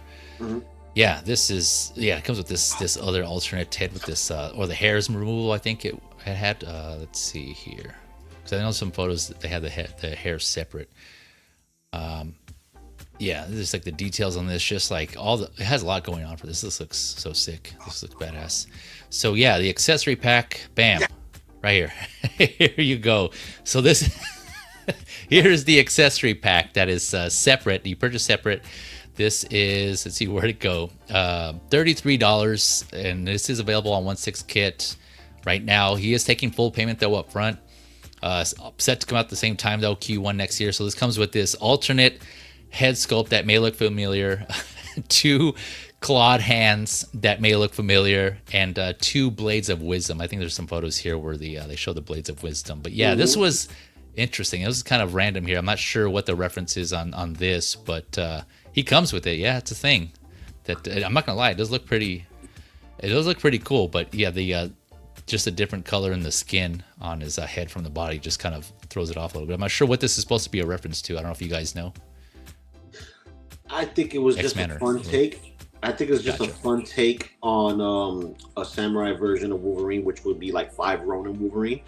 But 5 Ronin Wolverine is not necessarily the Wolverine that we know and love that has those claws. He would have attachments, which is similar to this. But I think it was just a fun take just to put this there. So let's say if you have the samurai version of Hellboy, which I slated earlier, and this guy, you have a Hellboy representation in samurai, and then you have a Wolverine representation. Granted, they're not properly scaled, but those extra accessories just make all the difference of just putting it together. And it all depends on you. You could say the skin color is different, but you could also say, oh, he's tattooed or inked up. Yeah, his whole body's tattooed. Hey, Polynesian tattoos. People ink up the whole shoulder all black, and it's supposed to represent something. You know what I mean? So that's true. So I do like. And I do like how they show at least some of the blue here on his face, like he's starting to like transform, like he's about to get, or maybe this might just be his like before he transforms fully into like that demon look, the Oni look. This is what he looks like, and this just shows like kind of like Venom is transforming from Eddie Brock. It's kind of like crawling up his neck. So I wonder if that's the look they're going for here. And each hand is like, one is blue and one is I'm guessing supposed to be flesh colored here. So that's a cool touch. And then here are the 2 claws blades. are different too. Yeah, claws are different. Oh yeah. Yeah, good call. Yeah, this looks to be more bone probably, and this is more of like the metal look here. Yeah. Yeah, it looks like he probably made a deal with the devil and he didn't transform completely, and then this is his full transformation. Yeah. Yeah. It does look cool. It's a cool concept. So here's everything here laid out, like I was mentioning. And here's that headdress piece that looks to be detachable. So if you want to attach that or not, and there's like a samurai helmet here, which looks awesome. Yeah, this looks sick. Yeah. Any other X-Men? You got any thoughts on this? It's interesting. Yeah. I don't quite know how to feel about Wolverine here, but I think a good headcanon for me at least is, a demon's trying to take him over, but he's too strong and he can't do it. But he's using this demon as a power up. So he's living with it, so he can just, do whatever it is he's got to do at the time, and maybe sometime later he'll expel that shit. It's crazy, dude. It's crazy.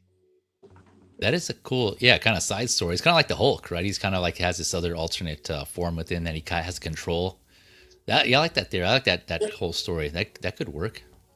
You can kind of see his sideburns right here, his mutton chops ish. Yeah. What about you, sideburns? You want some of this milk? You got any more? How about you, Lou? Any more thoughts on this guy? Dude, this is a must get. I got the I don't think it was Medi. Yeah. I got a couple of orcs. Two of them were from one line that has like a soft chest, and the other one was MetyToyz, because it was the red orc with the steel like medieval armor on him, and he had a hard chest, and he's a little bit smaller but around the same height. And I think this is going to be more along those lines, the one with the same height and the same body proportions, because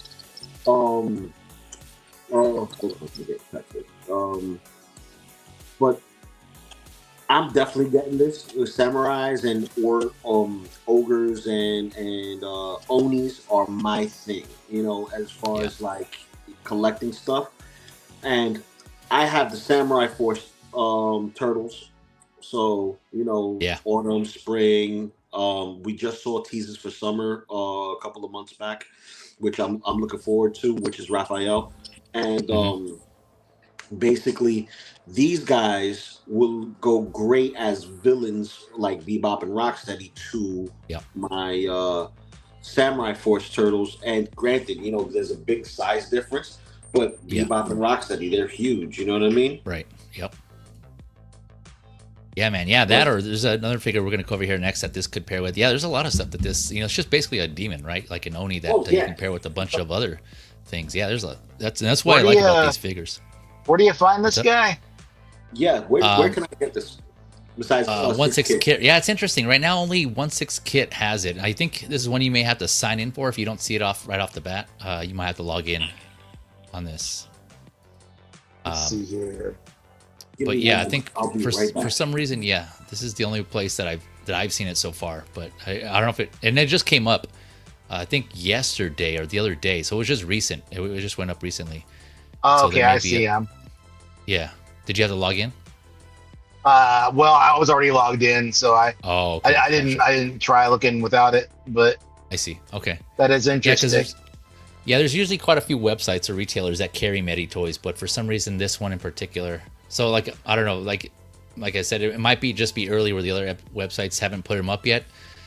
But yeah, it's as of right now, it's about 1/6 kit. Put it on my watch list.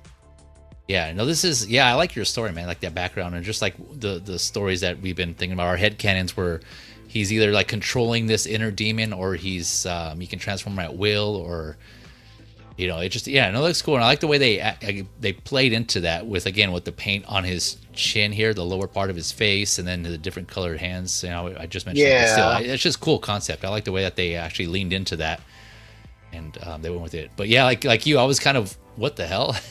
This is ridiculous. Yeah. What are we doing? Yeah, I think like Lou was saying. Yeah, go ahead. Yeah, dude, you know what it is? They're trying everything to appeal to people who have specific tastes.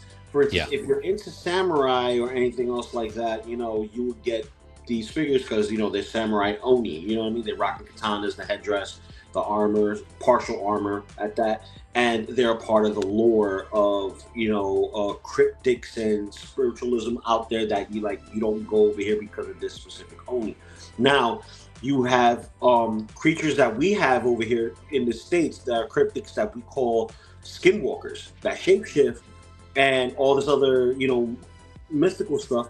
Who's not to say that this guy's a shapeshifting, you know, samurai who just so happens to look like Wolverine, but doesn't have the costume, but has, you know, eerily similar mutton chops and claws, right? Yeah. This is for someone like X-Men who loves X-Men, loves samurai, and this fits the mold right in the middle and be like, you know what? I can see this in my shelf if I have something else to correlate with, you know, something else that works. Like for me, this works with my samurai Star Wars figures. This works with my samurai Ninja Turtles. This works with any of those specific stuff, like my samurai Marvel Avengers characters, which I do. I have a Wolverine, I have a Deadpool, I have Cap, I have Iron Man and War Machine. I have Spider-Man, both of them. So it's like what works for you, and this works for anybody who's into that specific lore and genre. And if you have the imagination, like X said, you know, to apply it to your shelf, you can do that and you know, go have fun with it. You know? Well, you know what? One thing is, because you said he's 8 inches tall. Yeah, like 8.5. Yeah. I mean, that's not a terrible size compared to a 1/6 scale for Wolverine, right? Yeah. Like it's a little small. Shorter, It's a little small, but you know, oftentimes he's depicted, you know, pretty small compared to other characters. And I got that owlet moth coming.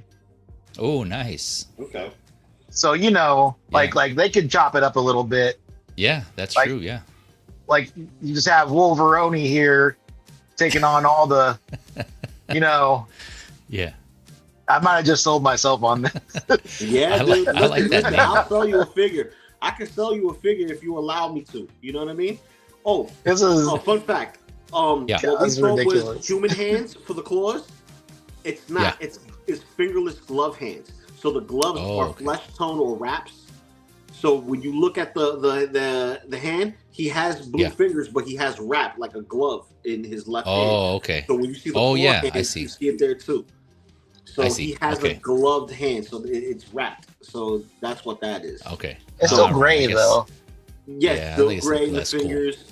But like I said, this is awesome. They have was it MetyToyz or what's the name of that company that did the Maestro? Anthropomorphic Maestro Union. Maestro Union, they have Kensai, the nameless one, which is basically a ripoff of Usagi Yojimbo, right? Right. Yeah, the rabbit. Yeah. He has different masks that he wears, and you know, this is perfect to go with him. If you have demons and anthropomorphic characters, this goes great with them because those figures are 7-8 inch plus figures. You know what I mean? Like they size up well with each other. Yeah. Yeah. Yeah, man, I'm with you. I'm right there with you, man. I'm thinking the same thing. I think I might just because this head sculpt right here, I think I might pull the trigger. This one right here with this like half like skull head sculpt here. You kind of see like his underneath his, I don't know if that's supposed to be his actual skull, but yeah, this looks badass, right? This head sculpt, but the other one looks good too, right? Just this whole mask set up here. Yeah, this looks pretty badass. I'm tempted to buy two. I can see that. Justified. Yep. Couple different looks here, man. Because you got three looks. Yeah. And you can technically you got four because look, you have the other the full-headed demon mask. So I could get away with like four figures out of this. Yeah. Yeah. No, yeah. That, I mean, army builder, right? That'd be like, I can definitely see someone getting 4 of them, and like you said, having one of each look, and armor off, armor on. Wolveroni. I like that name, by the way. Yeah, Wolveroni. Wolveroni. He's not the real thing. He's a jabroni. He's a Roni, yeah. Yeah, I think I may at least get one because, yeah, like you were saying, I like all your ideas about just like the different aspect. Not to mention, like we just said, we can pair them with a bunch of different stuff. But yeah, it's just like, and yeah, I kind of got, after looking at some more, I kind of had the same feeling that you were thinking, Lou, where they seemed like they were just having fun with it. Like, because why not, right? Why not just throw the stuff in there? And at first I was like, what the hell? That's actually kind of cool. But it's just, them having fun. So it's, I mean, which is what toys are all about, right? Just having fun. Yeah. I'm sorry. This is yeah. I'm gonna have to double dip. And I don't blame figure out which look I want to stand out the most. Because I do want that the Wolveroni. Yeah. I want that Wolveroni look because it's different. You know what I mean? Yep. But I could easily take those claws, keep it on the body, and swap the head out, and not have the Wolverine look, and put the half transformation demon mask with the bones and stuff like that one, and have that on there. Like, he's in battle, someone smacked him, and he's just like reforming. Yeah. Oh yeah. Yep. You know what I mean? There's so many looks, and then you got to remember the other red one. The red one's coming out, so whatever parts fits on that one can switch with this one. Oh man, that's right. Yeah, I haven't tried that yet, but that's a good point. If you get that other red one, you can do some part swaps in it. So you've done it before on the ones you have, I take it. Oh, there for the MetyToyz, a lot of them have swappable parts because it's a bare body underneath. So if you could just pull apart the figure, take off the clothes and the armor, and then swap it with your next orc. Because these are running on basically a newly designed orc body that they've been developing for like the past 2 years for the red one. Yeah. So they just took that, add to it, gave it a blue variant, and say, this is the blue one with these specific parts. You're going to have to wait a year though, which will be a year and a half to almost 2 years because MetyToyz, their timeline of delivery, it's not 100%. Yeah. Yep. Yep. They play by their own rules there. Yeah. Bingo. Okay. Well, there you go.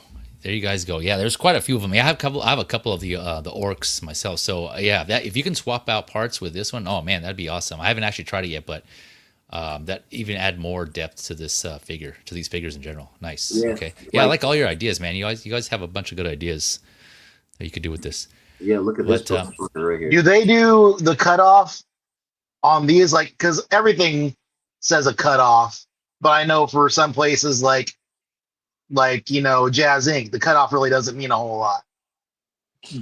But sometimes it does. Like this one has a cutoff of the 28th of October. So See, it depends on MetyToyz. So I'm thinking there is a cutoff point, and sometimes they have extra depending on which site you go to. Yeah. I don't know kit to have anything 12 scale related to last over 2 years or a year, depending, because he's mostly 1/6 scale. So, getting the little chop skis here and there, like, okay, I'm gonna have about 5 or 10 of these, and they gone. You know what I mean? Yeah. Well, I got a month to figure it out, I guess. Yeah, there has been 2 months. In my experience, like on you're referring to, for those who aren't aware, he's referring specifically to 1/6 kit. He has like usually on his listings he'll have a cutoff date of when to pre-order something.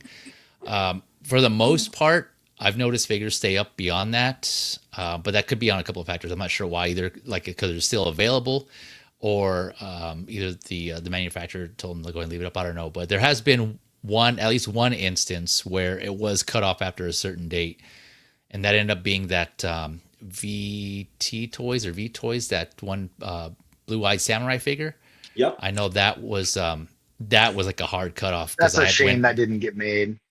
Yeah, man. Yeah, it really is. So just based on that, I would say like it's a risk if you go on farther. Like your chances are you may still be good, but just in case, just because of that one experience, there's a chance that it could be cut off on that exact date. So if you're thinking about it, just play it safe, I would say. But it's always a gamble. But yeah, going back to what you were saying, yeah, it sucks that figure was canceled. Yeah, but I'm telling you right now, like you got to give it up to these independent parties that are becoming their own toy industry big names like Hasbro and whatnot. Because MetyToyz has been hooking their stuff up, and this right here, it's different. You know what I mean? It's different. It's cool. It's not out of the ordinary, but you got to give them props, man. Because like for instance, Axie Toys. I know you're familiar with the name because they do the carnivorous reptile anthropomorphic figures with like the T-Rex, which I own the T-Rex. I own all of them except for the new Stegosauruses and Triceratops or whatever. I don't have those yet, but they're pretty big, beefy, and they do their stuff. I recently got their Axie Toys devil figure, right? And everybody knows who this is. I got the bonus. The knot pit. The pit. Yeah. The knot pit. Yeah. So I got this. That looks sick. And it's sick. I literally had I pried open the links so I could wrap it around, and I have no issues. Oh, nice. So they made him in red too, didn't they? Yes, they did. And they did that because they called it the double figure, so they wanted to give you options to kind of work with it. Plus, the original head sculpt comes with a bone mask with an X on it, so I don't know if they were going with a red X like Robin look, from Teen Titans from back in the day. That's all right. Yeah, you know what I'm saying? Because that's what it reminds me of. Red X had a skull painted on his helmet, if I remember correctly, and a big X on his chest and his head. And I'm like, that reminds me of that. But it also reminds me of Jason Voorhees, right? But he also looks like an orc without a nose. Like he's missing his nose, and he has pointed ears, and he looks a little bit like if they were to make it live action and have his nose removed, like the cartilage is gone, but they didn't cover it up like a xenomorph, like the way this looks. But dude, they're making awesome figures. This figure is phenomenal. I haven't put this figure down in a while, and I can't say the same thing for Hot Toys or any of the 6-scale stuff that make awesome figures. Like, they haven't made anything that I can't put down in a long time. Like, Deadpool's one thing because I love Deadpool and I can have fun with him with expressions and stuff like it, Spider-Man posing. But I could get the same, enjoyment with the 12 scale, if not more, right? Because I could make environments and create scenes and all that other stuff. But 12 scale, dude, this is a heavy chunk of plastic with die-cast parts and soft goods. This will retain its value far greater than a 6-scale figure, in my opinion. And I think this will as well, because everyone is talking about this figure. Everyone. And that's unlicensed, right? This? Yeah. This is not a licensed figure. This is the double. This is not Pit. Right, okay, unlicensed, yeah. The head sculpt. Not Pit, yeah. Is the accessory pack for a different look. Oh, I see. Okay, gotcha. So you get everything you see here, but you have to place it on the figure. It's separate, right? You build the figure. So you're building a pit. Again. Build a pit, yeah. Yeah. Again. Gotcha. But this is an awesome figure, man. Let me see. I think I have something to compare it to. If you guys are familiar with Loosecollector. Yep. Speaking of, yeah, we'll go over. We have a couple of figures that we're going to talk about from Loosecollector here later on. Yeah, I got his werewolf with the Great Wolf. Oh, yeah, those are cool as hell. Yeah, so I got those are super cool. Yeah, so I got a Great Wolf, right? And I have 3 of the 4. I'm missing the brown one. Nice, that looks badass. Yeah. So that's cool. Here's a good size comparison if I wanted to do a size comparison. Yeah, damn, those are huge. Yeah, man. No slouches. See, man, I often thought about getting those werewolves because, like, I've often thought about getting like one of the Mezco Wolverines. Because those werewolves are exactly like the Hunter in Darkness that you have in the comics, and that would just be cool to have him paired up with those guys. Yeah, I may have to hunt those down now. I don't know if I want to. They're probably way more than I want to spend now. You can still get some of these in Big Bad Toy Store. Some of them are still around. They're $100 each. But you know, you want to grab them before they go higher in price, because I know eBay they're probably adding another $50-$70 to it. You know, plus shipping. Yeah, because that would be really cool with the 12 scale Wolverine. Yeah, that would be a cool mashup there. Well, it'll be shorter. It'll be shorter, but it's still cool. But yeah, I don't want to pull away too much from this. This is a must for me. I may get to it. Yeah, I think I'm gonna at least get one here. I was starting to log in as we speak. All right, going on to the next one. So that was MetyToyz Oni Warrior. Like I said, up as of now on 1.6 kit. Link in the description below. You may need to log in to view it, I believe, if you don't see it right off the bat. So yeah, there's that. All right, going on now down to 12 scale. We have, this is the Etched Human. Let's see where to go. Etched Human, Poison Shaman, Qing, I believe is how you say this person's name. So, or his character's name. So there's two versions. There's this one, a standard, and a black and white. We'll go over the standard version here. Both of them range from like 89 to 109 USD, depending on again where you shop. Standing about, like I said, 12 scale, so it's a little over 6 inches, 17 centimeters. So this one here comes with a long-haired sculpt, and then a head sculpt with a hat. And it looks like you can interchange the hat for separate hair as well, for shorter hair. He does come with the mask, 8 hands, interchangeable legs with what looks like to be shin armor, big broadsword, 2 normal-looking swords / katana, I think they are, a tunic, that red one here that you see with bendable wire, and then a belt with a bunch of accessories. And so, yeah, there's another one that looks cool, sticking with like the samurai Oni, like medieval Japan type of look here, or it just probably could be a different region altogether. But I don't know, it just looks it looks pretty badass. Another one that you can probably stick into multiple displays. One thing I noticed off the bat, looking at the articulation, paying attention, this looks to be more similar to articulation of a Amazing Yamaguchi, a Revoltech figure. Because I can see here on the shoulder, usually with Yamaguchi or Revoltech, they have this whole separate like chest plate. Like they separate the chest into like a left and right in addition to like the upper torso. And that kind of helps give with the butterfly. And also I was looking at the joints here. The ball joints kind of seem similar to Revoltech's Yamaguchi line as well. So here's one of the accessories comes with. Like there's this mask that he can wear.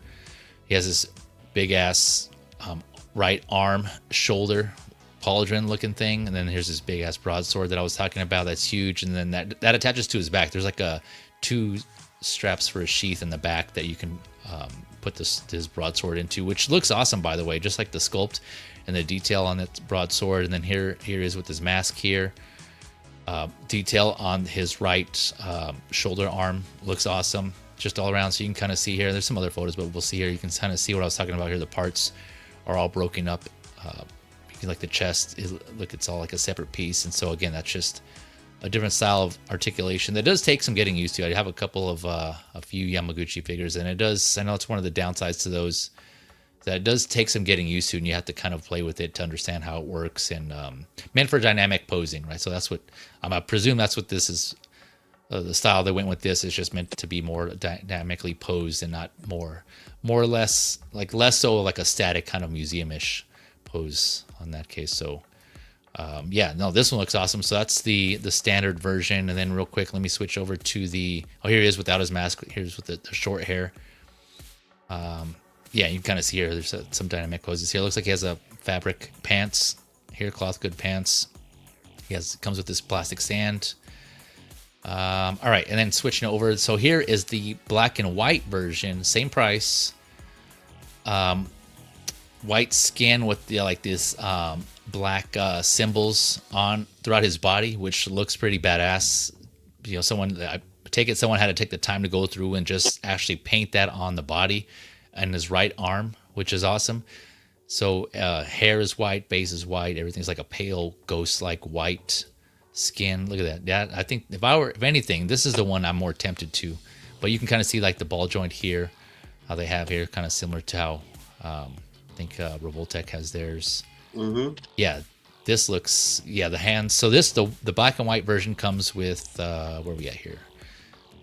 So 5 pairs of hands, which includes 5 right non-gloved / white hands, and then 5 left gloved / black hands. I don't know if they're supposed to be gloves or just the skin color is black. And then he has interchangeable metal legs, as opposed to the other one looks like he has just like interchangeable. The standard had interchangeable bare legs. This one looks to have, here they are right here. So you can see these are kind of more like they look like a metal look, unless those are just supposed to be his legs with just black, like a dark black skin colored. I'm not sure. It looks like his legs, and he has the wooden sandals, because that's what those block ends are. Right. But I'm not familiar with this character at all, so I don't know. Yeah, same. Yeah, that's another thing. If anyone in the chat or in the comments know what this is based off, please let me know, because I couldn't find anything. I couldn't even really find like a good description of this character. I had to like look through the photos and kind of see for myself what he came with, or what this character came with. So I'm not familiar with this at all. But if anything, I think this is the version I would go for. And on the websites, it does say that this black and white version is limited. To what extent, I'm not sure. I don't know if it's by number or what, but they seem, from what I've seen, they seem to be the same price. It's just the black and white comes with a little bit different accessories being in the hands, and then like there's like another little effect piece. But for the most part, everything else looks to be the same. Here's his the belt with all the accessories that they have on it, which looks awesome. Looks to be plastic, sculpted plastic on this as well. But I'll turn it over to you guys. What do you guys think? Which one of the two would be your pick? And any other thoughts on this one? Go ahead. Man, it's not really a thing that's on my radar. No, gotcha. I've got so much stuff that I've got coming in, and so much stuff that I'm looking at. Like right now, I'm looking at a listing on eBay for this Mezco Wolverine that I've been thinking about for years. The one with the Sentinel base. Oh, that's the one. Oh yeah. Yeah. Nice. Why you hesitate and get it? Because it's the scale. I've been avoiding that scale. Like I've been. If you do not want to change scales, if you do not want to change scales and get caught up like I do, don't get it. Because when you get it, you're gonna fall in love. Because you get 3 looks. You get a modern look for Wolverine. You get a classic Jim Lee look, and then you get the OG first appearance look. Yeah, and you get them unmasked. Yep. And steel claws, and you get the base, 3 different belts, 7 heads or 9 heads. I've lost count, with the cowl. So I say this: if you're gonna get it, that will be your best. That's the best, in my opinion, the best Wolverine figure ever made. Yeah. No, this is one that every like month I'll look at this figure, and I'll be like, it could be fun, it could be nice to have, but like. I don't know if I want. I like. There are things about it that I like, and there are things about it that I don't. Because in this scale, usually, there's QC stuff that that you overlook in the smaller scales. Yeah. And it's just, I thought about getting this one for a while, and then I ended up getting the friggin' Hono. And I'm like, well. Why do I need to spend $150 on this when I can get the Hono and it's in the scale that I like? And he looks, it's the same suit, not as much of the, accessories, but that's a great figure right there. But I keep looking at this one still. And now I see that werewolf and I'm like, Hunter in Darkness. There was a great story. That was a great story. And I'm like, I could do that. I could make that happen on my shelf right now. Yeah. Hunter in Darkness, Pit in Darkness. That was a great comic by Dale Keown. Like, dude, I know, but it's hard to resist. Well, apparently it's not because I've been resisting. It's hard to resist, but here's the thing: the reason why I collect all scales is because you never know which one's going to speak to you as far as figures. I skipped on the Rebel Tech Wolverine, and it was speaking to me for many years. I skipped on the Mafex Wolverine, and I'm mad at myself that I missed on all the Wolverines for that line. But then I look at my Mezco collection, I have every single Wolverine, except for Logan. Nice. Logan's the only one I don't have. So I'm just like, don't matter at this point. But mixing up. Yeah. See, the thing is I'm sitting here and I just put one on my watch list, a used one, and there's a best offer for it, and I'm like, I can make an offer and see if they'll take it. And I'm sitting here thinking maybe I should just do it because a couple of days ago I put on my watch list a Pretty Reckless album, an anniversary album that I didn't know they had put out, and it had an autographed photo on there that I really liked. And like the next day it was gone. I'm like, well, okay, there's that. I missed it. And now I'm looking at this. I'm like, you know how it goes. You miss something, then you're like, well, maybe I don't want to miss the next thing. You know how it is. But Yep. I don't know. We'll see. We'll see. We'll see if I'm still looking at this in a year from now. Yeah.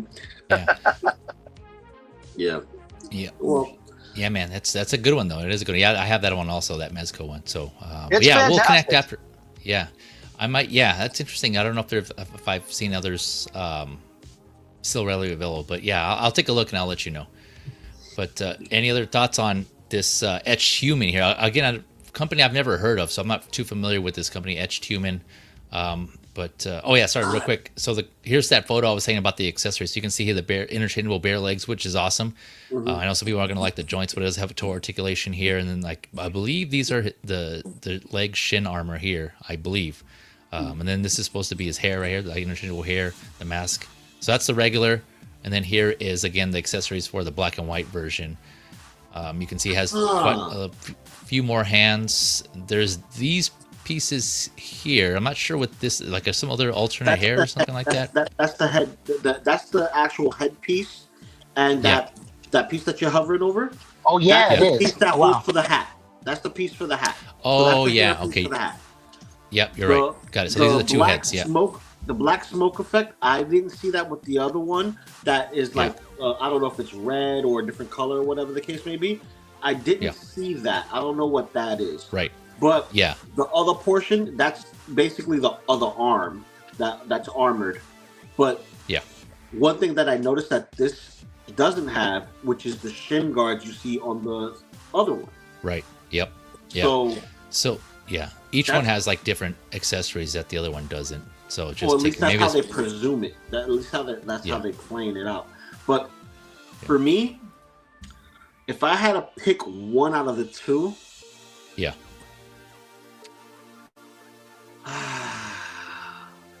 Or would you get both? Both is an option. Oh, both is an option. I'll definitely get both.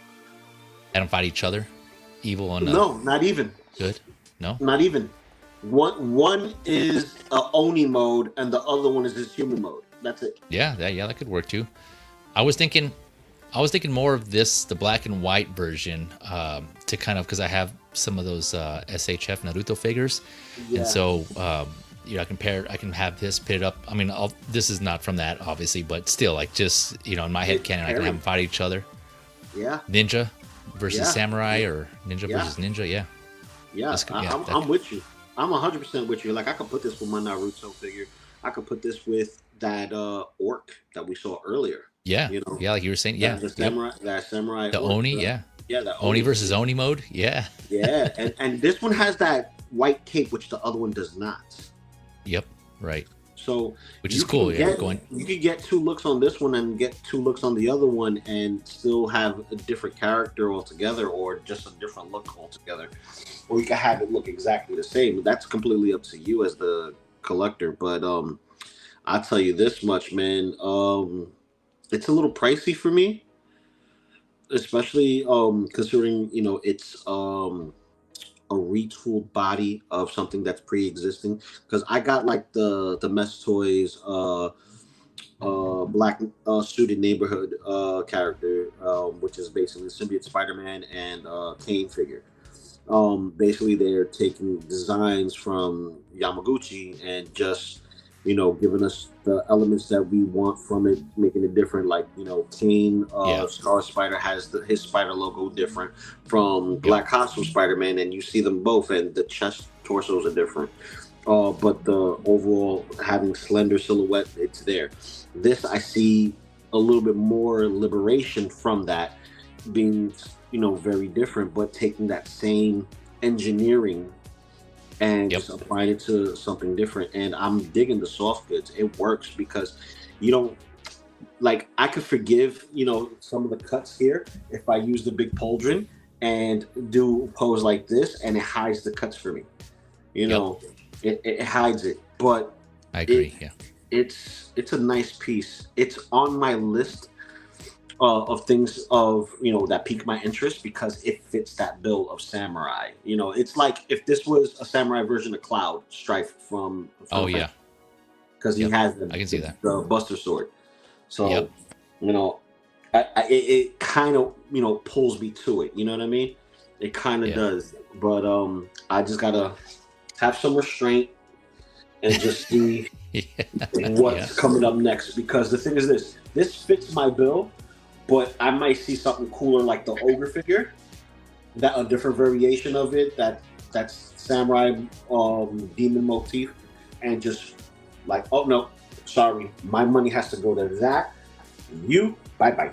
I have to get that. That's a must because it's already going with the two that I already own. This is something new for me that I don't know, but it could fit anywhere in my world. But unless I convince myself to get it, and it's the samurai version of Casey Jones from my Turtles. Oh yeah, yeah. Are they not doing a version of that or no, or not yet? Anyways? No, they haven't done it because so far what we saw is just the Turtles and Splinter, all animals. We have not seen any humans come out of it. So there's no Shredder. I haven't seen Rocksteady yet. Bebop was supposed to have been out, and he's delayed. I don't know why. Oh, okay. Interesting. Gotcha. Yeah, I think I might pull the trigger on the black and white one here. I was just gonna say real quick on this photo.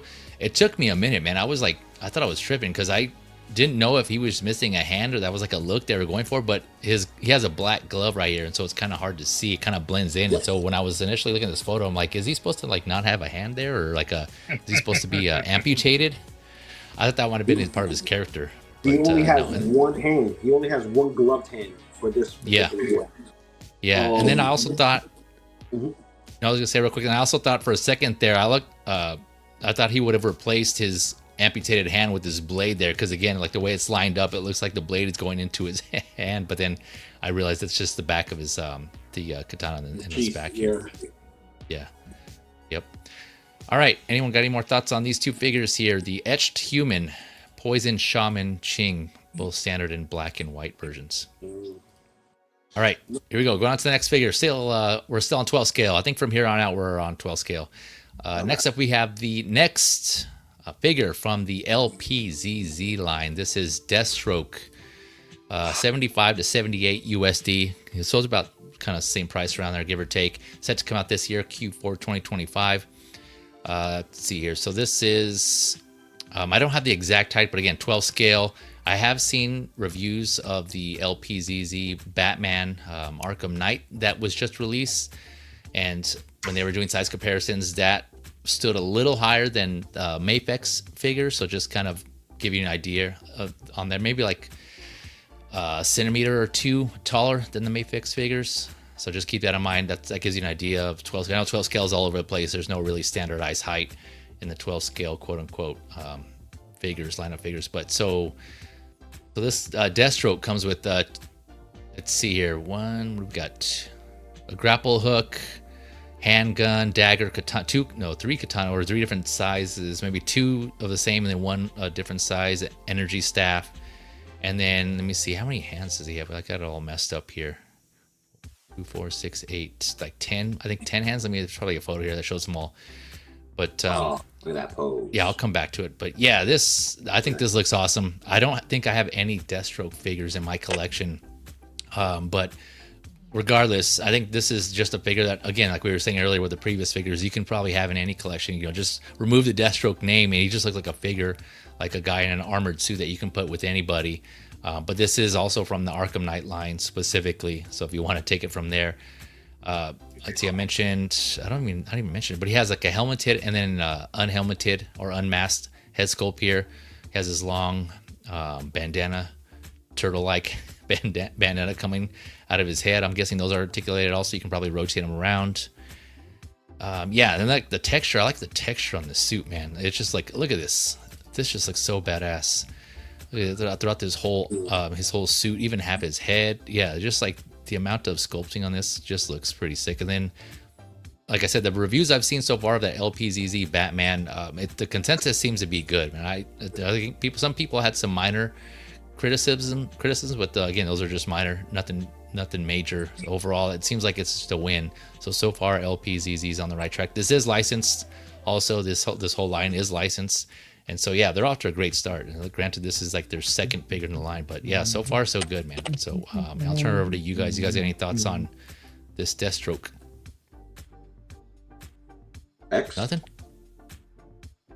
He looks cool. Looks like Deathstroke. That's Slade Wilson if ever I saw him. But I'm not touching the Arkham stuff. I like the games a lot. Yeah, the figures really aren't for me. It's hard, I think, to translate them to figure form. Like some of them look cool. Yeah, because it's such a there's a certain bulkiness to the characters that works in the game. But every time I see it go into figure form, it doesn't work for me. This doesn't look bad, and the Batman that they made doesn't look bad. But again, this is not a scale that I really mess with so much. Yep. There's some stuff in this scale I like a lot, but I gotta pick a lane, and it's hard enough to do that with 6 scale all by itself. So I gotta draw lines somewhere, and I'm still thinking about this Wolverine, and I already ordered that Cyclops that's coming out. Oh, so yeah, I already messed up Bandai? There. Yeah. but no, it looks really good. I like Teenage Mutant Ninja Deathstroke. But no, he's cool. He looks really good. They do it. This is what 12 scale figures should be. I think if all 12 scale figures were this, I would have so many 12 scale figures. Like, they look really good. You can tell they really put the work into this. It's really nice. You talked yourself out of it on stream, and moments later, you talked yourself back into it. Oh, no. I mean, I'm not talking myself into this. Because, I mean, Slade really isn't my guy. I love him because if not for him, we wouldn't have Deadpool. Yep. Just keeping it real. But I mean, I like Slade as much as the next guy. He's not for me. Gotcha. Yeah. So was that intentional? Like, was Deadpool kind of? You think this is inspired? Oh, absolutely, absolutely. And the creators have said as much, more or less. Okay. Yeah. Because Wade Wilson. Yep. Yeah, that's what I was thinking. Yeah, I noticed that too, but I didn't know if that was like because Rob Liefeld was a huge fan of Teen Titans. Oh hell yeah! Oh okay. Yeah, and he's referenced it several times, and they even have gone so far as to put a version of Deadpool in DC Comics. That I forget what they called him, but he was like he had kind of like he was like a hybridization of Deadpool and Deathstroke in a few ways, the way that he was colored and everything. It's just it's funny, it's hilarious. Yeah. Look, I'll tell you this, man. I'm impressed with the Batman. That I've seen a couple of reviews. I may bite the bullet this week and obtain one. He looks good. I missed a pre-order on one. Yeah. I think there's like 1 or 2 stores that I could go to get a pre-order because it's sold out already in most stores. Yeah. In worst case scenario, I could bite the bullet and get it on the day and get shipped to me. But I do want to lock this guy in because if the Batman is anything to judge upon, dude, it's going to be the best figure ever of Wade Wilson. I mean, Slade Wilson. There you go. See, Deadpool. But because look at that articulation, dude. Look at him getting down. Yeah, that's what I'm saying. That's really well done. Like, if you look at the Batman's like, there's no pose you can't put him in, right? But his silhouette, when you stand him straight up and down, all the parts fall together, right? Mm-hmm. Same thing with this Deathstroke.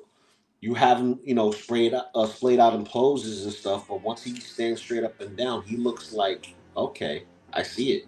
You know what I mean? And it's always these two. You want these two specifically. Some of the best adversary fights that you'll ever see between Batman and someone else. You know what I mean? Someone with the same skill set and different drives. You know what I mean? Like one's a paid mercenary, the other one he's doing it because he's psychotic and has too much money. You know what I mean? And everybody who has this figure is saying like this is one of those companies that's going to shit on and has already shitted on McFarlane Toys, Hasbro, and all these other domestic toy lines, because this was originally like $60, $70, right? And for $50 to $60, you're getting a rehashed Spider-Man or a rehashed Deadpool. Like for the new Deadpool that came out, that's Maximum, and the Batman that just came out, that's from this line, the LPZZ. Batman's way better, and here's why. The bear head sculpt, which I don't think this one's gonna have it unless they redo it and put it in later. Mm-hmm. You have eyeball articulation. You have, for 1/12 scale to have that, right? And we've seen it before with Revel Tech, and we've seen it with Yamaguchi and Figura, but they're priced at $100 and some odd, and they're like, it shies away. This new company giving us about $60 price point, right, with all these accessories and that function. You smack the competition out the water. Like your main line, whatever comes out of this line, you would want to buy everything on this line, and any other character that doesn't get made, you'll get it from the other line at Ross's or Five and Below, because all they're gonna do is peg woman and sit to the side. They're gonna sit on the waistline. This right here is not sitting on the waistline. People are already gonna flip this. Like this is flippable money. This right here, this is where I say 12 scale will always outdo 6 scale. You're not gonna see somebody double a price of a figure that's readily available now, such as like, let's say Anakin, rooted hair, right? That's the only one you're gonna get double because it's numbered and limited. This is not numbered and limited, and it's already double the price on most markets if you go on Facebook or eBay. Yeah, Batman. Yeah, Batman is already pushing 160, 190, and it's a $60 figure. This is not including shipping. So it's like you got to know how to pick your battles and know which one you're gonna get. Like I wonder if this is gonna have the eyeball feature. It's not showing that it is, but it's showing us the sculpt. If it's maybe we could say something to the company like, please give it the eye roller system. Please give it the eye roller system, because you don't know who's a fan of Deathstroke that's like, I want him unmasked. I want him to give the side eye. I want him to kind of look at Batman like they're fucking you up right now. You know what I mean? The one eye, yeah. I was gonna say I don't think it is, because looking at this, it looks like the eye's just fixed and sculpted in. Yeah, they did the same thing with the Batman, and then later on they showed us photos that the eyes move. So did they? Oh, okay. Mm-hmm. Oh, nice. Okay. And, mind you, that Batman also has interchangeable face plates as well. And not only can you remove the eye socket and stuff, you can make it look like it's a bare suit, like just removing the face plate and just have the suit stand right there. Nice. Like the options is awesome on these pieces. So, I'm more than likely I'll probably have this on order. This is another one. Yeah, I'm with X-Man on the Batman. Like I thought it was cool, and the figure itself is cool as a figure, but I wasn't a fan of that suit particularly. So I passed on the Batman. But this, like I was mentioning, this I just like the color scheme. Just his overall look, like I said, you compare with a bunch of different stuff. It just looks awesome. And yeah, you guys just gave me an idea of having him go up against, I'm sure the people have done this, so it's not unique, but have him go up against Deadpool, right? Both in their mass versions. That'd be a cool, like a little kind of fun display to have. Have multiple 12 scale Deadpools. And so, yeah, that'd be cool display to have them go up together. But this figure looks sick. I like like I said, all the detail. This looks like a fun figure. And yeah, I was kind of thinking this figure was announced around the same time InArt did their first 12 scale Batman, but that was from Arkham. Oh no, that wasn't their first one. That was the Dark Knight was their first one, right? So Dark Knight was the first one. Yeah. Yeah. So InArt put up the one from Arkham Origins. That's what it was. So they have their Arkham Origins. And so, yeah, they both made an impact on the 12 scale, and it seems like they're both kind of sweeping up so far. Yeah, they each in their own right? They each have, their different styles, different takes so far. But like I said, InArt's doing the Arkham Origins, LPZZ's doing the Arkham Knight, and they look to go so far, just based on these two figures, they look like they're going to do, I'm guessing, more from that series. There's a lot of figures from that line they could do, so we'll see. But yeah, no, this looks cool. I think just based on the reviews, like Lou was saying, on the consensus that Arkham Knight Batman was as good as it is, I think I'm going to get this one before I end up and possibly in the same situation where if I decide to get it, it may be sold out and I'm going to have to pay aftermarket prices. So I want to avoid that, and I think I just might get this one. But yeah, this is cool. This is LPZZ Deathstroke here. Again, second figure from LPZZ. All right, anyone else got any more thoughts on this Deathstroke? Nope. All right, let me read Beam's comment here. He's saying, Red Tool, Wayne Wilkins. Just kind of going off of the whole Wade Wilson and Slade. Is it Slade Wilson, right? Slade and Wade Wilson? Yeah. Not related? No relation. No relation. Yeah. All right. Going from one badass warrior to another here. This one, very little armor needed on this guy. So this is the 6-inch plus Jade Scar, aka not comic World War / Gladiator Hulk here, or I guess more so Gladiator Hulk, not Gladiator Hulk, I should say. But yeah, it's kind of apparent. This one is cool, man. This one, yeah, I already had this one on pre-order. So like I said, let's see, Jade Scar. I think he may go by another name on some other websites, but either way, it's from 6-inch plus. Another company I haven't heard of. So $90 to $116 USD, set to come out Q2 2026. Another one standing at over 8 inches, so 8.3 inches, 21 centimeters.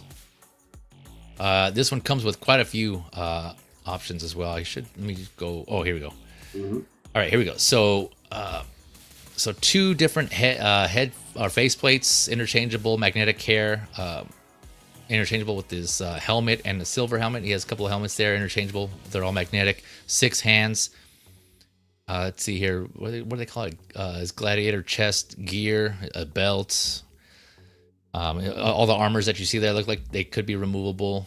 Elbow protection slip, which does say removable, and his crotch protector grab or bag, which is removable. Shoes, which are removable. He can remove his shoes, which is awesome. Apparently, that's according to the description. Shield, a big sword, his hammer, his axe. So that's standard, right? All this stuff is here, standard with this stuff, which is alone in itself is just awesome. Mm-hmm. And so here's showing the different interchangeable helmets and the hair pieces that are magnetic.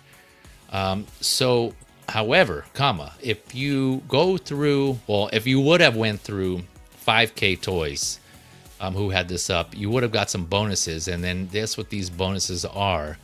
This was a no extra charge, so a sheath with the strap, a round shield, as opposed to the other rectangular one he had, and then a pair of clasping palm hands or clapping hands, where he does like the Hulk. What do they call it? The thunderclap, or what is that move called?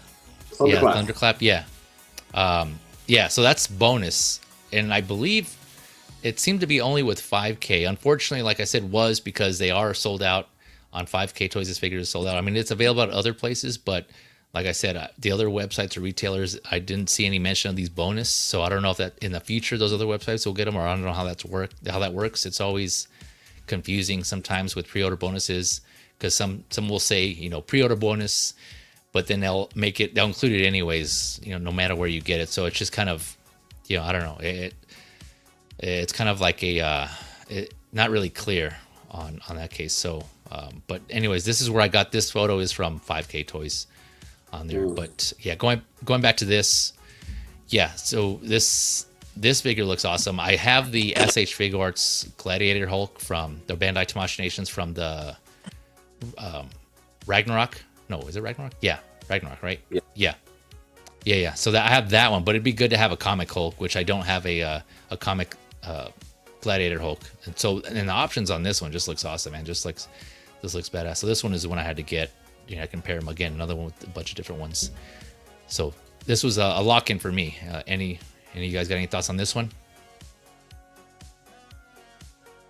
Guys, he's a Hulk. He's a thing. Is that another one of those where it's a thing? Yeah, he's cool. Yeah. I have never dug into all the weird variations of Hulk lore, like World Breaker Hulk and friggin' the whole Planet Hulk thing and all of that. Like, I like Hulk just fine as classic Hulk or smart Hulk. I see. That's as far as I really go. Yeah, all of this other stuff, I guess it's kind of, it feels like a hat on a hat in a lot of ways. So if they did this in 6 scale, you still wouldn't be interested? Nah. It'd be like 12-inch plus, the brother company or sister company. Yeah, it's like how crazy can we get with Hulk? Yeah. They've gotten pretty crazy. There's Hulk in a pinstripe suit. There's Red Hulk, obviously. Yeah, there's like a bunch of different variations or offspring from this Hulk. So yeah, I hear you. I see what you're saying. My thoughts.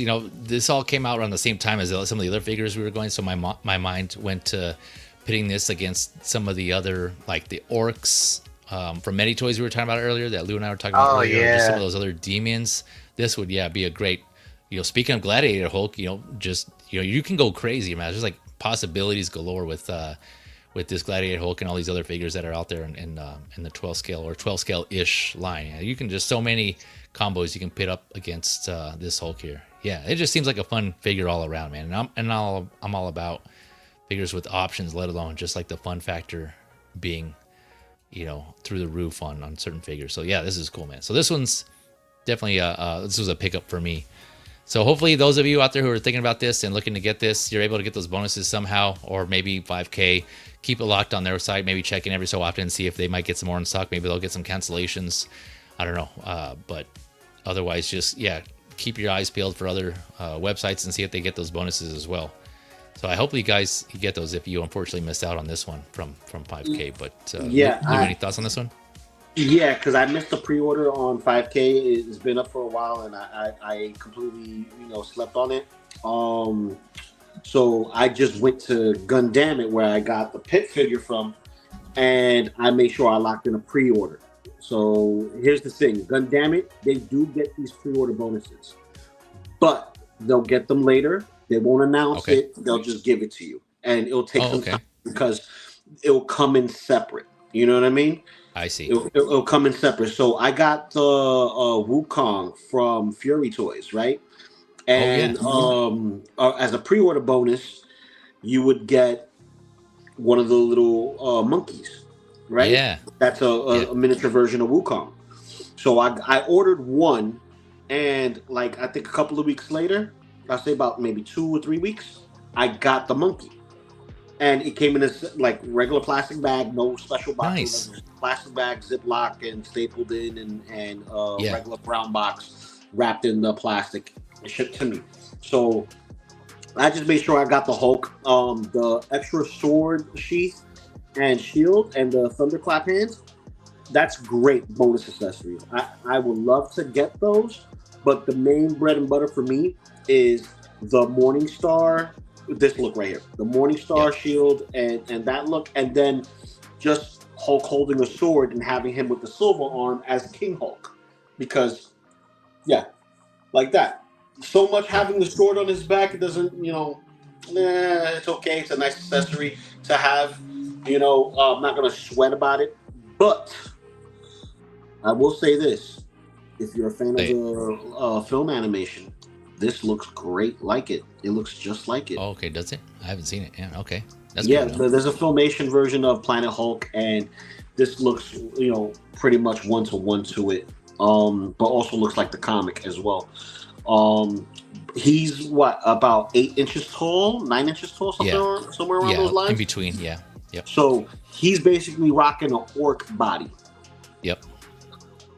So I'm thinking this is the sister company to one of the other companies that used to be a third-party company. Then they had an official name, and then they're like, okay, we still got that sister company. Let's to not draw attention to ourselves. Let's make another company and use our same bodies and just put it out there.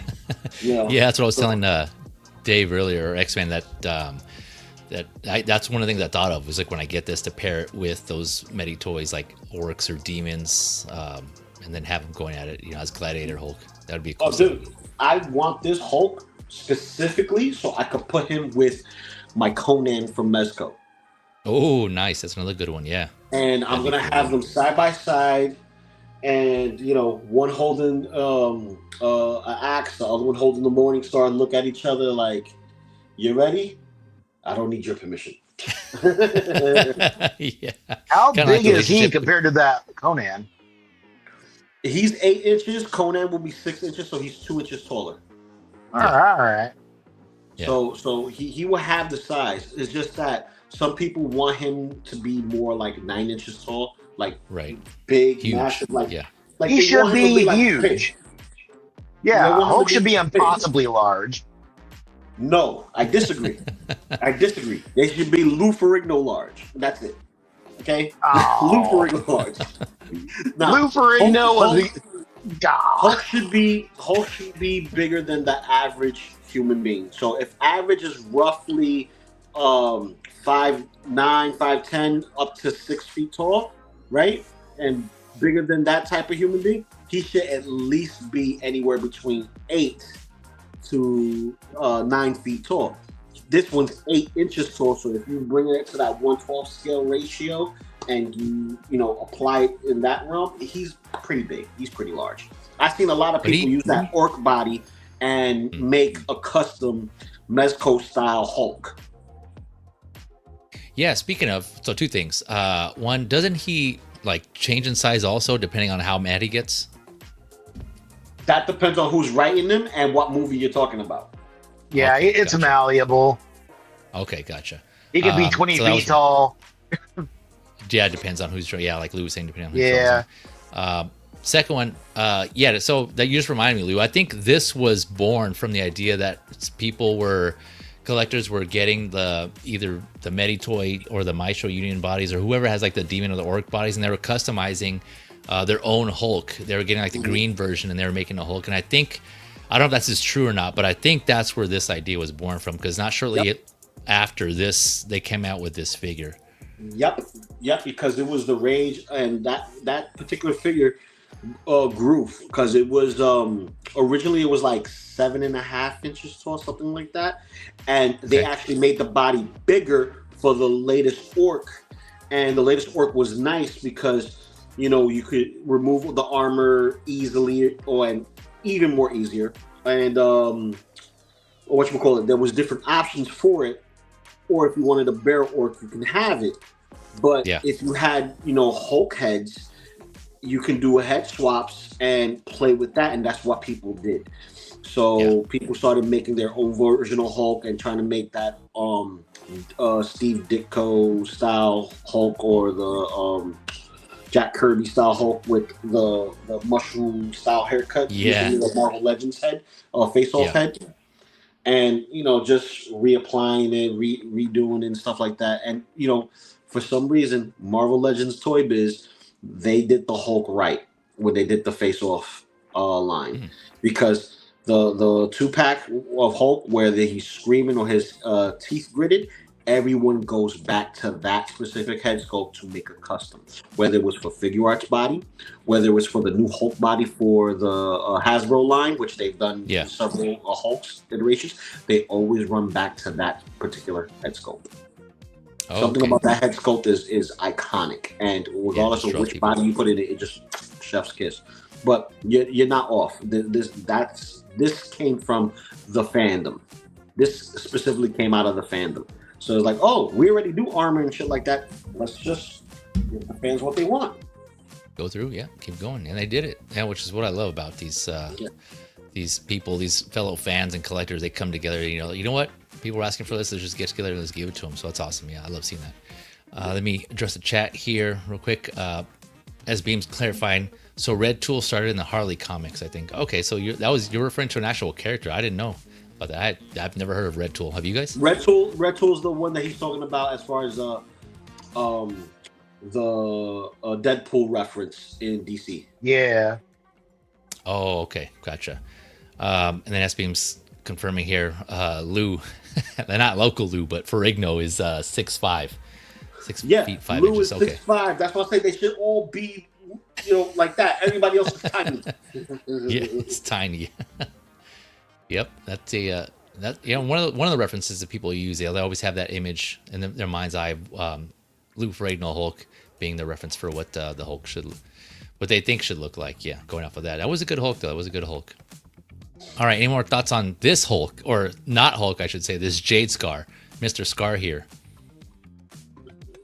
Nope. All right, Going on to the next one. We got quite a few figures actually go through here, 12 scale. So it's going on to the next 12 scale. This is the Adam Toyz, Guilty Land, Postman Kane, aka Not Marv, from Not Sin City. This is going for $98 to $122 USD, set to come out Q2 of next year.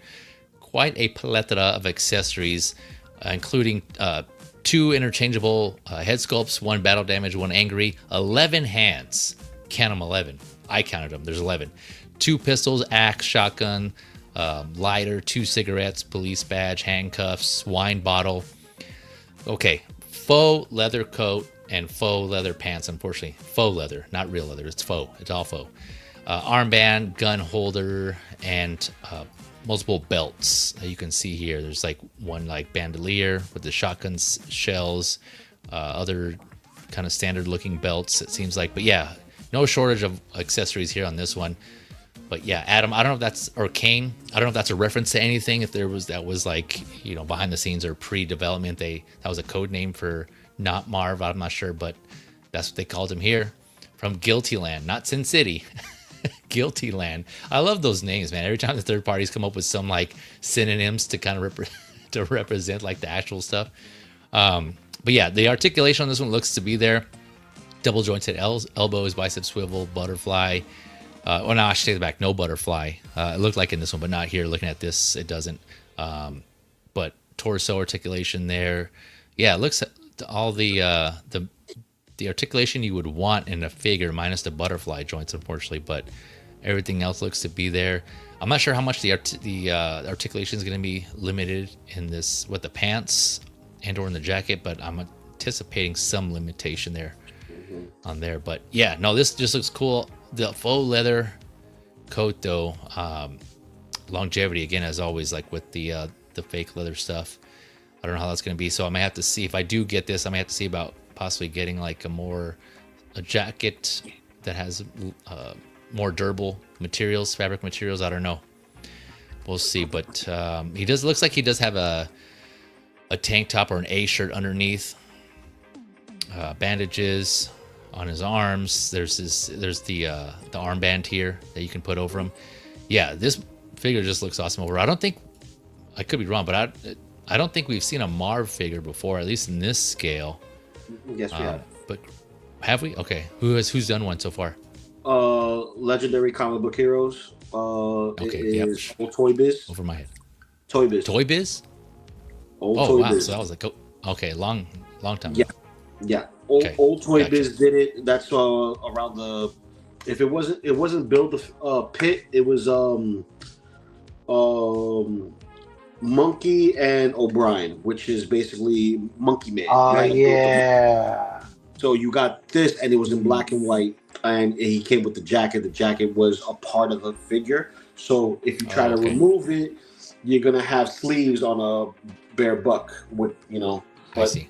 I digress. They did that, and then you had I think McFarlane Toys, Spawn Toys. They did two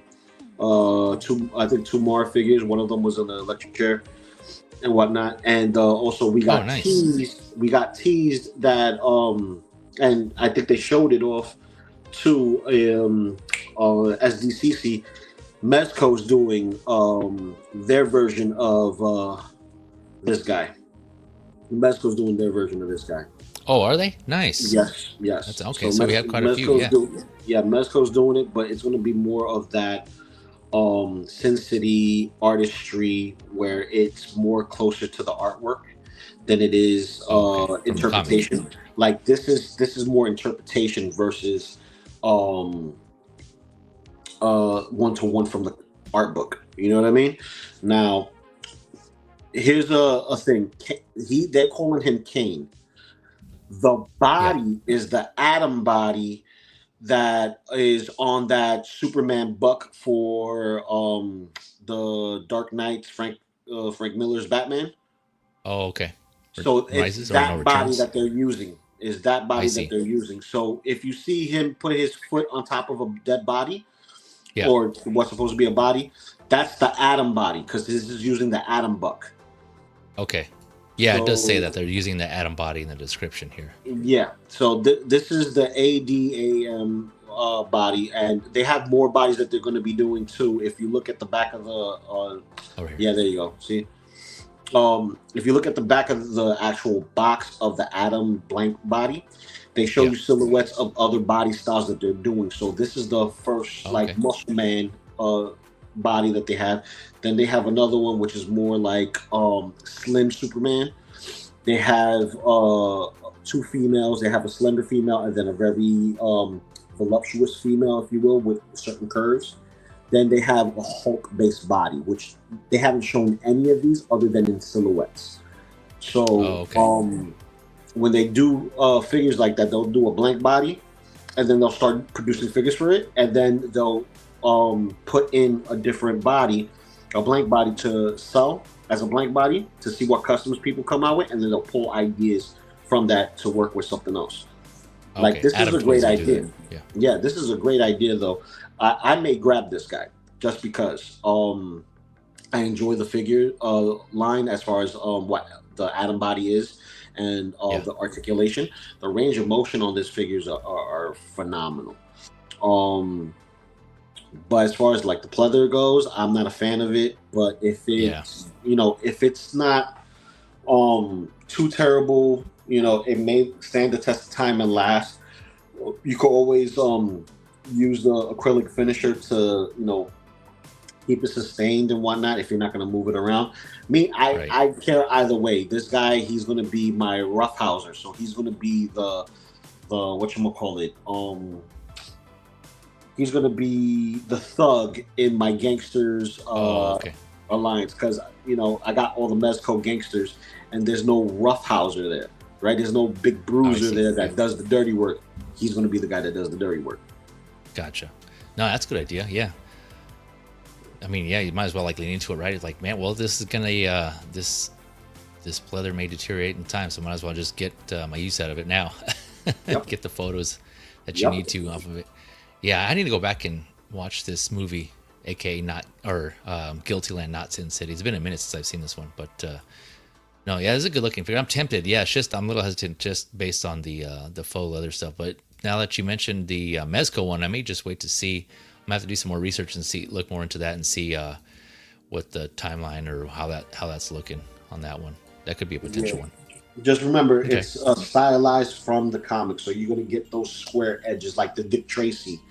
Yeah, I got you. See how Dick Tracy has his style? Looks like he pulled right from the comic.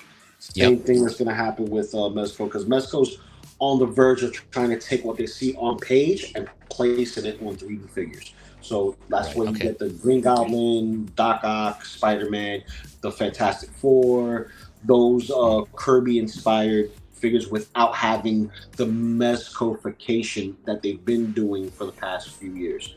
So, like, for instance, the closest route that they were going into that realm of getting what they see on comic book page to figure form was the Steel Tin Superman and the Steel Tin Wolverine.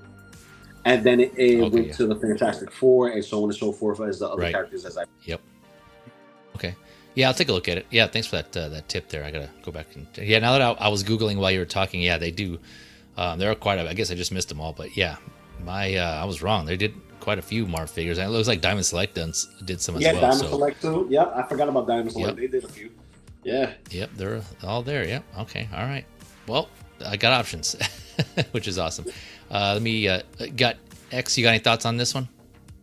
Nah, he's cool. Marv's a cool dude. I like to see how they do Nancy. That'd be interesting. I haven't actually seen her. That's easy. Just put a gun in the leg and anything. The comic iteration of Nancy. I have to. I don't know what that would look like. There's been a couple of those too, done by like McFarlane and some other folks. Oh, were there? Okay, gotcha. Yep. Or would you want here what Beam is? Right here, what Beam is pushing here needs to be 6 scale. Would you want to see this in 6 scale? Would that be? It'd be cool. I wouldn't buy it, but it'd be cool. Do his eyes move? Because it looks like when you see that change out face, it looks like it's hollow, like the eyes. Let's see, change out face. I didn't see in the description that it did, but that or the full head. Let's see here. When you look at the accessory page, it looks like here. Yeah, that's a whole head, isn't it? Okay, yeah. No, never mind. Yep, it's just dark. Yeah, it's just shadow. Yeah. Yeah. Yep. So yeah, I think there's just fixed eyeballs. I love that he's got the cigarettes. That's so freaking cool. And the lighter. Shot right here. That's awesome. Yeah. Yeah, I was saying that this shot right here. The one him flying in the air with 3. Yeah, that's cool. But I like the one where he's jumping in the air and he has 3 cigarettes in his mouth. Yeah. Let's see. This one right here. That's really cool. Yeah. This reminds me of that Batman cover, Dark Knight Returns, where he's jumping through the air. Yep. I would love for one day to have a Wolverine with a cigar. I keep seeing all these characters with cigars and cigarettes, and I'm waiting for my Wolverine with a cigar. Well, here's the thing. Here's the thing. Every toy licensed figure that's officially licensed. Yeah, they're not gonna do that shit. They can't promote it with it. So when Mezco did the cigarettes for Constantine, they did the first promo image of him lighting the cigarette, and you see the smoke effect, which is a part of the figure. That's that. They said no, can't do that. Can't promote smoking to kids. This is our license. DC didn't want to promote smoking, and they didn't want to promote firearms. So that's why a lot of Todd toys don't make us smoke in the movie then. But that's the thing. That's the movie. The movie wasn't for kids. They're targeting kids. It's toys. That's so stupid. Let's make a toy for kids, but the movie ain't. People are dumb, man. People are fucking dumb. But here's the thing. They are doing what protects them, because you have those moms that will always say it's their fault. They're promoting. Moms are the fucking worst.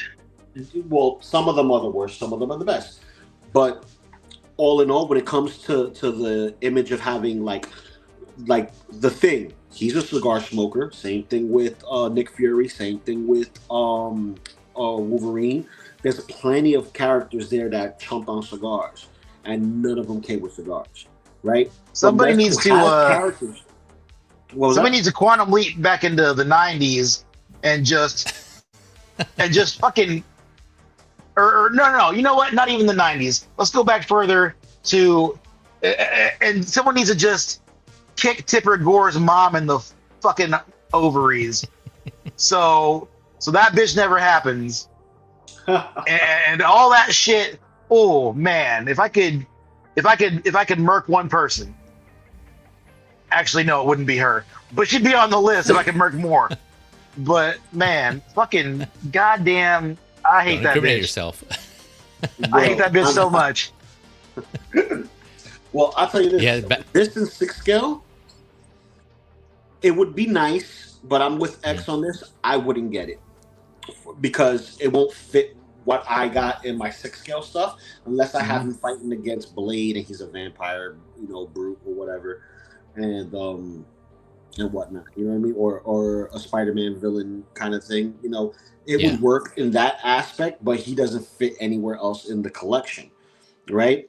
Other than the fact he's a comic book character. The reason why I would have him on a small scale is what I said, having a gangster. Plus, if I wanted to have a nice, crossover with people who are comic booky, because he's kind of comic booky, I could put that Superman that's from the same line against this guy because they have that same proportions, the same structure, the big wide jaw and stuff like that. Also, I could have him with the mask, He looks good with the mask. The mask is an animated, comic book, cartoon. He's legitimately a cartoon. Even the Jim Carrey's version, he's a cartoon. He's legitimately a cartoon. So that mask being on him, having the one eye open, big teeth, and like that's all part of the look, and you can put that with this. But man, I think I'm done with the 6 scale stuff for now because I gotta go back to my love, and my love is 12 scale figures. Yeah, man, so much more variety in 12 scale. Yeah, I love it. Which is why I should have got that mask. That mask is a good figure. Oh, that mask. From what I've seen. The Mezco one? No, the 6 scale one. The other one that's Jim Carrey's mask. I like it, but I don't like it. He's a little smaller than the traditional American 12 scale. I mean, 112 scale style. So when you look at that compared to the Mezco's taller. So, it depends on how you fudge it in there, but it is a good piece by itself. Yeah. But they have the 2 new ones. So you have the Carney suited version. Yeah. And then or the dealer version. I think that's what it is. The accountant or whatever it is. Yeah, the teller. Yeah, the accountant teller version, because that vest goes with anything, And then they got the gangster black pinstripe one, which Zoot suit. No, Zoot suit is the yellow one. That's the first one. But he has the mobster pinstripe one with the guns. I'm like, that's right. Yeah. That's the one to get. Yeah, that one. Yeah, and like the interchangeable. Yeah, the different base styles. For each one. Yeah. Wide jaw. Yeah. But so this was Postman Kane from Adam Toys in the Guilty Land, which makes me think they're probably gonna do some more. And it looks to be, I don't know if this is the first, I guess like actual character from this company from Adam Toys. Have they done anything else? I know you said the blank bodies, but actual like characters, have they done any others that they you know? They can't do it they can't do it via their own licensing name, right? But they did promote the body for it, and that is National Defender, which is the Superman, right? Oh, and right. Then, yep. And then the Batman that they did, which is also sold out. Yeah, that's right. Okay, so they provided the bodies. Here, this is like just now their own. They provided the figure. Like the whole thing is a figure. But the thing is, this is like they have to kind of separate themselves and not get caught up in this. Because this is an independent comic. It's not a big heavy hitter like DC. Right. But that National Defender, that was under a different company name, wasn't it? It was pushed out through a different company name, but it's the same exact body. Joints are the same. Okay. Everything's the same. Yeah, okay. Gotcha. Guilty Land. Kane. Let me address the chats here. Let's see here. As being saying, I want to see Guilty Land. Yeah, man. I heard it was a good movie. Yeah. Should check it out. We got Jose Plus in the house. Jose G, what is up, my guy? Hey, what's up, fellas? What is up? Jose, thanks for coming through. Hopefully you had a good weekend. If you missed it, check out Más o Menos. That aired yesterday, August 23rd on 166's channel, friend of the channel. So you can check out that section again for his YouTube channel. Well, check out my friend's channel section for his YouTube channel. It's on there. Más o Menos. I forget what episode it was, but it was Rogue One photography going up against KG Collector. So yeah, that was another fun one. So check that out if you missed it on the replay. Thanks for coming through, Jose. Let's see here. Yep, S-Beam agrees with you, X. It's stupid logic. Yep, on the whole. Yeah, speaking of on that whole like cigarette thing, I remember. So I have speaking of Revoltech Yamaguchi, I do have the Wolverine that I got a long time ago, and I think when it was first, just after a release or I had pre-ordered it. I think it was a pre-order because I do remember seeing in the photos to what Lou was saying. They did advertise it with the cigarette, and I think that was just the time when they stopped doing it because, I thought that was cool. So he actually had it was like a cigar ash. I think it was so this is 12 scale, and there was a photo of him holding it in the prototype, and it had like a little smoke coming off of it. And then when I got it, I noticed it didn't come with it. And I was like, what the hell? Where's it at? And I was kind of confused. And then I went online. And then sure enough, yeah, they had to remove it. And I think that's when they just started removing all like the cigarettes associated with their license characters. Like, oh man, that sucks. But I think someone ended up making... Well, because here's the thing, like, you've got the fucking Joker that Hot Toys is doing. He's got a cigarette. But then you go over to Peacemaker. Yeah. No, not Killing Joke. The fucking Joaquin Phoenix one. He's got a cigarette. Yeah. Then you go over to Peacemaker and it's like, oh, we can't make him to where he has a gun that he can use. But then every fucking Joker has 12 goddamn guns. What the fuck, dude? Yeah. Like, holy shit. Yeah, it's all. I think what is it? It has something to do with I think it has to do something with the live action. And it's finicky when you talk about comic book representation versus the actual film representation. You know what I mean? It's very weird the way Constantine is a film. Yeah, but we don't. But Constantine is the film, but the Constantine I'm talking about is from the comics. Oh, it was okay. Okay. That's what I'm telling you. It's from the comics. Mezco did a Constantine, but it's from the comics. They had him lighting a cigarette, but they removed it. And they still put it inside and included it. They didn't do that with Popeye because Popeye, when they did it, the pipe is a part of him. You can't remove that. That's a part of his character, right? It's a tool he uses the whole time, right?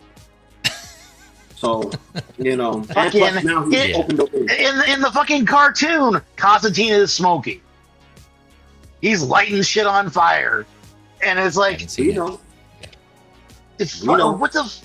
what the fucking fuck? It's dumb. It's complicated. You do it all or don't do any of it. Fucking. Yeah, that's what it is. Yeah, they kind of they pick and choose, and it's just There was a mom on the board. That's what it was. There was a mom on the board. Fuck that mom. Fuck that mom and fuck her mom for raising her to be the way she is. No, it could be a dad that's behaving like a mom as well. That's what I'm. Yeah, fuck that bitch too. Yeah. His wife probably told him to do it. His wife probably told him to do it. That's some bitch-made shit right there. Yeah. Man. Maybe. It's only certain moms. Yeah, not all of them. Not all of them. I can't. But, it's like, guys, I didn't want to do it, but the wife was like... Yeah, you know how, fuck you, dude. You gotta fucking make the wife bitch. happy. God. Oh, man. You know that dude, that's one of those dudes that has a fucking chair in the corner of the bedroom. You know what that chair is for. No, don't say You know what that chair is for. That's your time. And on that note, let me address the chat here. Yeah. We got Big Rib in the house. What is up, Big Rib? What's up, fellas? Thanks for coming through, Big Rib. Yeah, appreciate you. Hopefully you're having a good weekend so far. He says, I can't wait to get my 12 scale LPZZ Arkham Knight Batman. Anyone else PO? Yeah, we were just talking about that. None of us did here. I intentionally passed. Me and X passed on that. Lou's hoping to get it, possibly. So he's still looking if he's able to. I am getting that Deathstroke, though. We did talk about that Deathstroke, so if you missed that, check it out on the replay if you're interested. I'll put the timestamps in the description. So yeah, that Deathstroke is badass, so I think I'm going to pick that up. So yeah, we'll switch topics here to have X cool down a little bit here. So going back to Loosecollector. We're speaking of Loosecollector. Going on to the next figure. This is where we at here.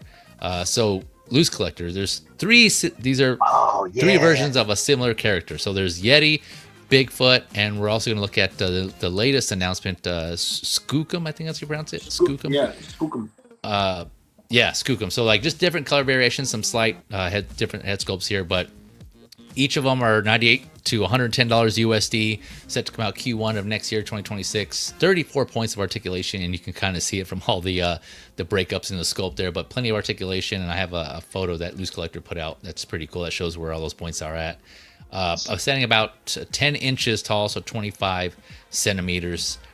Looking at the Bigfoot here, Bigfoot comes with a pair of fists, pair of neutral hands, the claws, and loose holding up the pit there. I mean, not pit, I should say. No, I'm saying he's a taste bigger than this guy, because he's about the same height, if not a little. He's a little bit taller by millimeters than Monster Hide, which is right next to the he's a bit taller than Monster Hide, which is right in the middle. Right here. Yeah, he's a bit taller than that, about the same size as that. So this Sasquatch Bigfoot is going to be massive. Yeah, yep. 10 inches, yep. That's all that 10 inches of Bigfoot. This is friggin' awesome. I passed it, 25 centimeters. Yeah, so it's cool that they included this here. There's like a comparison of all the different figures. I'm guessing this is the Marvel Legends here in the bottom right, but these are the other figures from Loosecollector, right? There's the Hide, and I guess only one of them is Loosecollector, and that's the Monster Hide. The one next to it is the MetyToyz Bear, and then the one next to that is the Hulk from Mezco. Right. From Hasbro, Legends, and then Sasquatch from Hasbro. Like, there's a big difference between that Sasquatch and the other Sasquatch. Yeah. Yep. You know? Huge. But quick side note. The Sasquatch you see there is a reference in color and a reference to the Sasquatch we see in Marvel, right? The red-haired, Here? Yeah. Mm-hmm. And then the abominable snowman, the Yeti, that's traditional white-haired, Bigfoot that you normally see, but he has the interchangeable part, which is the horns, which is a tribute to the Wendigo from Marvel. He don't have the tail, but it's a tribute to it. It's a tribute to it because the master Wendigo has the horns. Oh, okay. Good call. And, good call there. The actual Skookum, Bigfoot, that is supposed to be based on true events of the Skookum casting that they did with there's a couple of guys looking around, can't figure out what's going on with them. They're setting out a trap to find this cryptic that they can't find. They placed like mud and fruits in the middle of this mud plateau, right? Yeah. And they can't get tracks on this particular cryptic. So the cryptic has a footprint, but also a full body print of what the Bigfoot's supposed to be, with some hair follicles and stuff like that. And the apples were picked out from the mud. So they did a specific cast on it because people couldn't get a good view on him, or at least not on camera.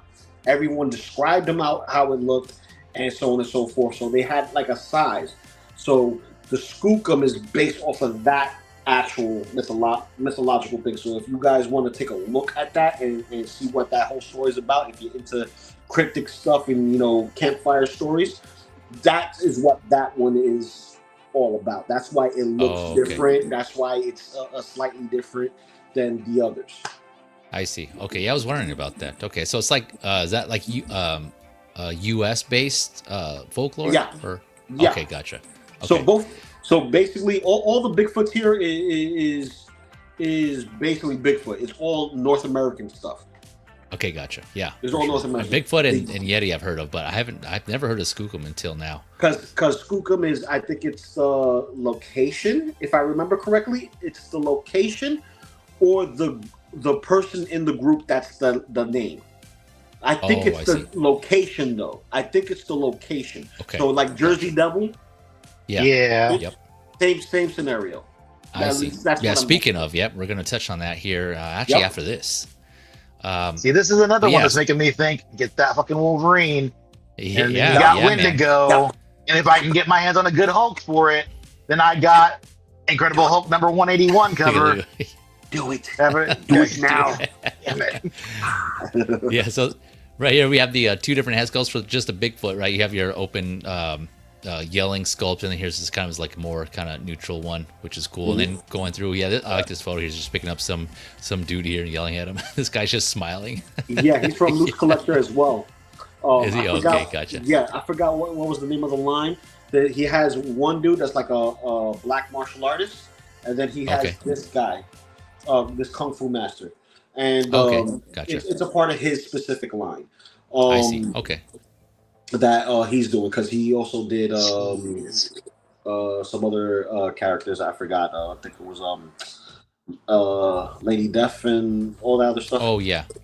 For so sure. It's also part of that kind of thing. I got you. But this thing comes with 3 interchangeable hands as well. So you got three pairs. Yeah. Of hands. Yeah. And then here we have the, like Lou said, we have the Yeti / abominable snowman, 2 alternate heads as well, and then also 3 pairs of hands, removable horns, and removable hair. So here's just one sculpt here, and then here's the horns here on this sculpt, and then here's the yelling head sculpt here on this one. Let's see. Imagine this, like having these 2 guys and the werewolf, like the gray one, and then have that Mezco Wolverine, and then it's like you got the Wendigo and the Hunter in Darkness, and you got you got Sasquatch from Alpha Flight, and then you got Wolverine, and it's like this big free for all where they're just going at it. That's so much money that I don't need to spend right now. Don't worry. I'll make your vision come true in my collection. Yeah, that would make because a cool display. The whole reason why I got it is because I have a thing for Loosecollector's creatures. So I did get the monster hide. I did get this. I'm going to get the next cryptic, which is going to be the Chupacabra. So that's going to be dope as hell. And he's also doing the Dogman, which Dogman looks dope too. So nice.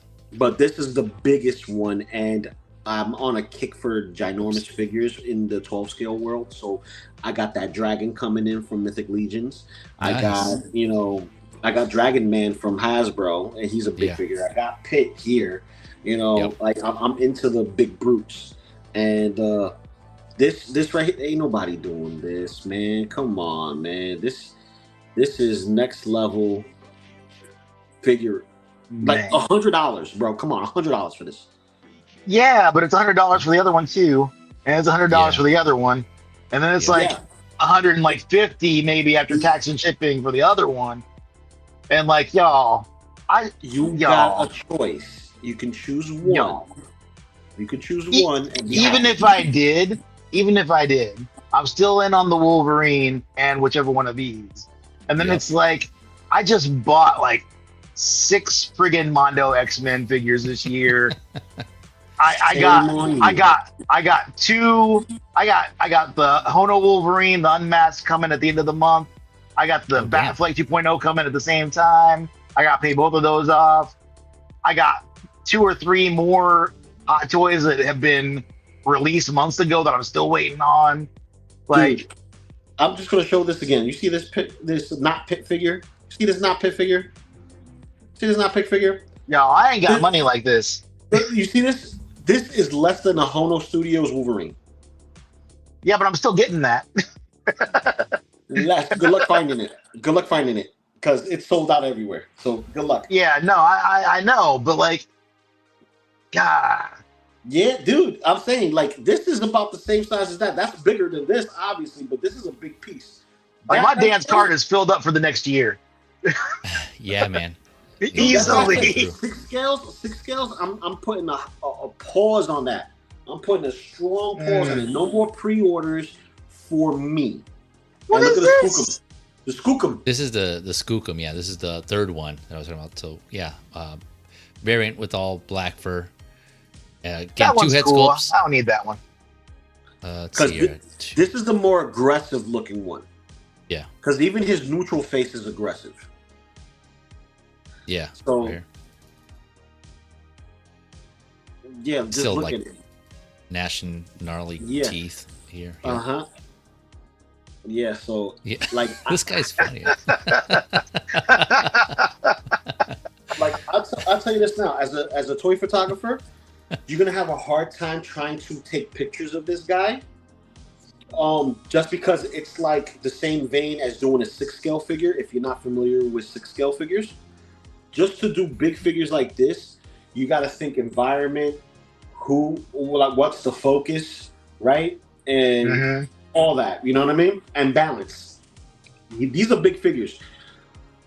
I don't have no problem balancing the monster hide. It's super heavy, so you have to kind of work the joints and kind of feel out where the balance is going to lie and just be symmetrical. Because I could have him on a running pose and he look fine. I could have him squatting, he's fine. I could have him on a 3-point stance, he's fine. So this guy being bigger, I don't doubt it's going to be, anything different from that, just, taller and with hair. But dude, like the range of motion, just look at the range of motion that they're showing in the shots. When are these supposed to release? Next year. Yeah, Q1 of next year. Yep. Yeah, so speaking of... Yeah, I would say this. If you're going to get them, right, you got a lot of avenues that have them right now, Loosecollectors. You can go straight to his site. You can go to Big Bad Toy Store. You can go to, I think, 5K and Gundam It, right?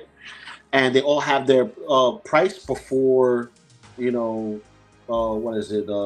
and stuff like that. So I locked mines in just in case on Big Bad Toy Store, right? Because I didn't have to pay an NRD. But I'm going to pay the NRD this coming week or the next week for them in either 5K or Gundam It. Just because I want them as soon as possible. Yep, I hear you.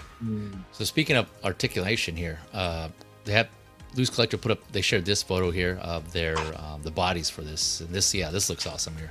You can kind of see I mentioned 34 points of articulation is what they're advertising. And yeah, you can see where most of those, if not all of them, are here. I didn't count, but yeah, double jointed knees, elbows. Looks like you're gonna have a bicep swivel here. Torso articulation. Yeah, it's all there. It's all there. That looks cool. Yeah, but there's that, and here's another photo of Mr. Hyde and the Bigfoot here. That looks cool. Yeah, I got a fucking wedding to go to in October. Here's the wolf. I think this is a variant of the wolf that Lou showed. Oh, that he has right there, actually. Yep. Yeah. This is the black one. The other one's the gray one. Yeah. The gray one's has more of a blue hue. Yeah. So like if I stand him up high, like this is probably approximately the height he's going to be. He's a hefty. He's pretty tall. He's pretty tall because he has the extra joint here, so you can make him taller. Right. So if I stand him straight up, like more than likely, this is the height that we're talking about, like the way it's done there. So if I was to have Pitt and him, he's just a little bit bigger than Pitt, but the massive size of him, like the girth, the girth, the thickness, like girth. Yeah. So these are figures that if you're into barbarians or Ghostbusters or anything like that, these are cryptics. These are things that you could just put in there in your collection room and just have some fun. You know what I mean? Just have some fun with it. That Jade Scar, not Hulk, that we were looking at earlier. Yeah. Put the Sasquatch. Big Rib here is saying, speaking of the werewolves, Big Rib saying, I have the 4 werewolves from Loosecollector, and they are big and awesome too, to kind of what Lou was saying, but very stiff. Did you encounter that, Lou? Yeah. Yes. Okay. You get a disclaimer inside. Is a note. There's no instructions other than the little note. The little note says, before moving the joints, heat up with a blow dryer. Yep. Hot water. So basically, you got to soften the joints to move them and get them going. Once you get them going and the plastic has a chance to reform around wherever you place it at, it starts to expand and move a little bit, but it's no different than doing it to a NECA figure. But these joints won't break on you. As long as you take your time, these are big joints. They're not gonna snap on you unless you're like forcing it. You know what I mean? It's not NECA where it's like, okay, I'm gonna try to move this up, snap. Oh man, he doesn't use that kind of plastic. You don't use that because it's the same type of plastic that's on each other. So the only parts that may be stiff is the ball joints, just to hold his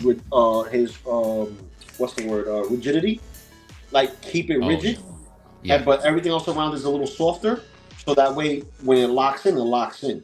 But yeah, I'm just missing the brown one. If I can find the brown one later on, I know I'm going to be paying double for it because of my slow pokeness and buying other shit.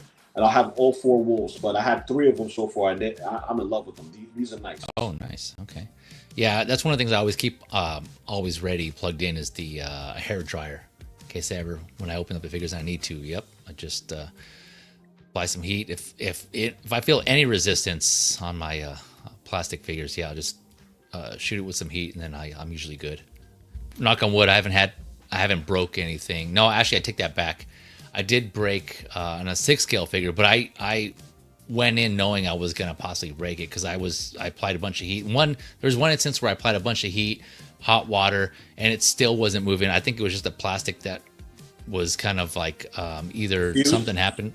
It was fused, and it didn't, like, it was like a hinge, and so I think it was fused to the hinge part, and it wasn't allowing the circulation. And so I just forced it, and it broke, and then I ended up just taking it apart. And sure enough, I had to like cut into the hinge, and it was a whole project. But now, other than that, like, it's usually pretty good. I just apply some heat and it's pretty good.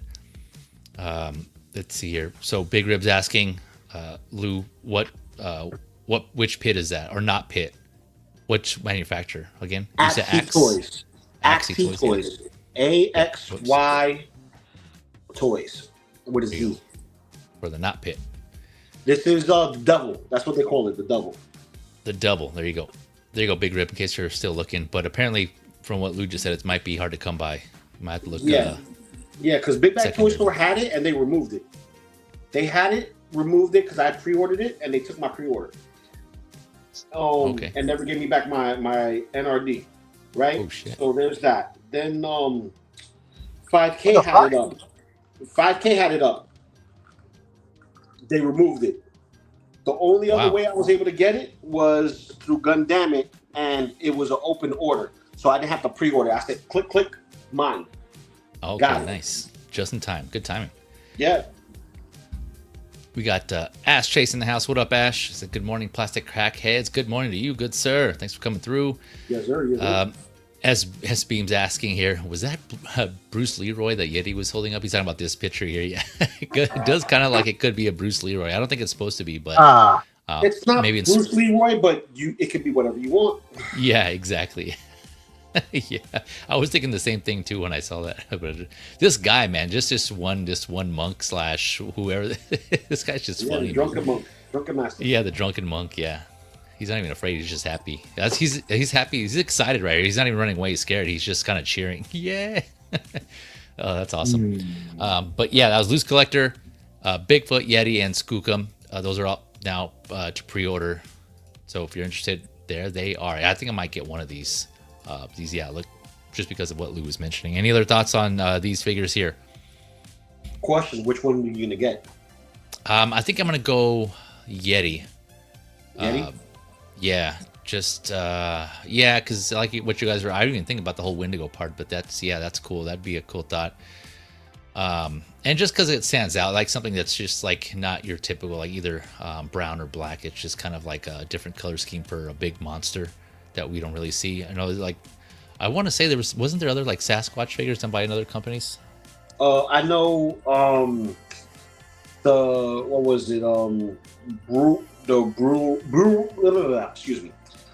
Brutal Realm, that they're doing the big Buffy style barbarians.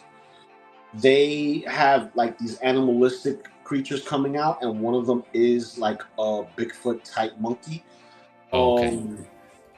But they only showed sketches. They didn't show actual 3D render. They only showed sketch. Another Bigfoot character that came out was last year, and that is Odious from Unparalleled Universe. Yeah, he did his Bigfoot. And I think that's it. As far as okay. Oh wait, no, I'm wrong. Big Bad Toy Store, they have a Bigfoot character for their Monster Force line. Maybe that's what it was. Maybe that's what I'm thinking. That he looked very cartoony, brown, wears a bandana, and has a Gatling gun. Oh yeah, So yeah. Was that Bigfoot or was that supposed to be like a gorilla? No, that's Bigfoot.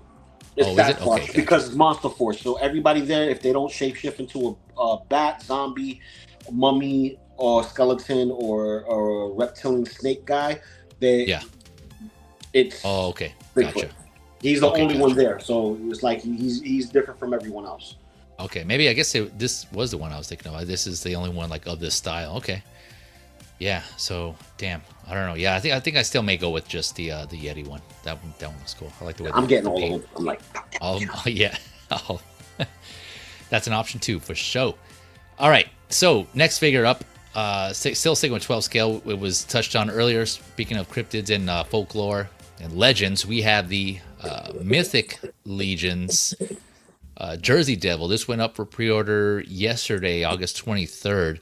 Last I looked, it was still in stock. This is part of their Figura Obscura line. That line is based on like mythological folklore creatures or human characters. So this is the next one here in the lineup.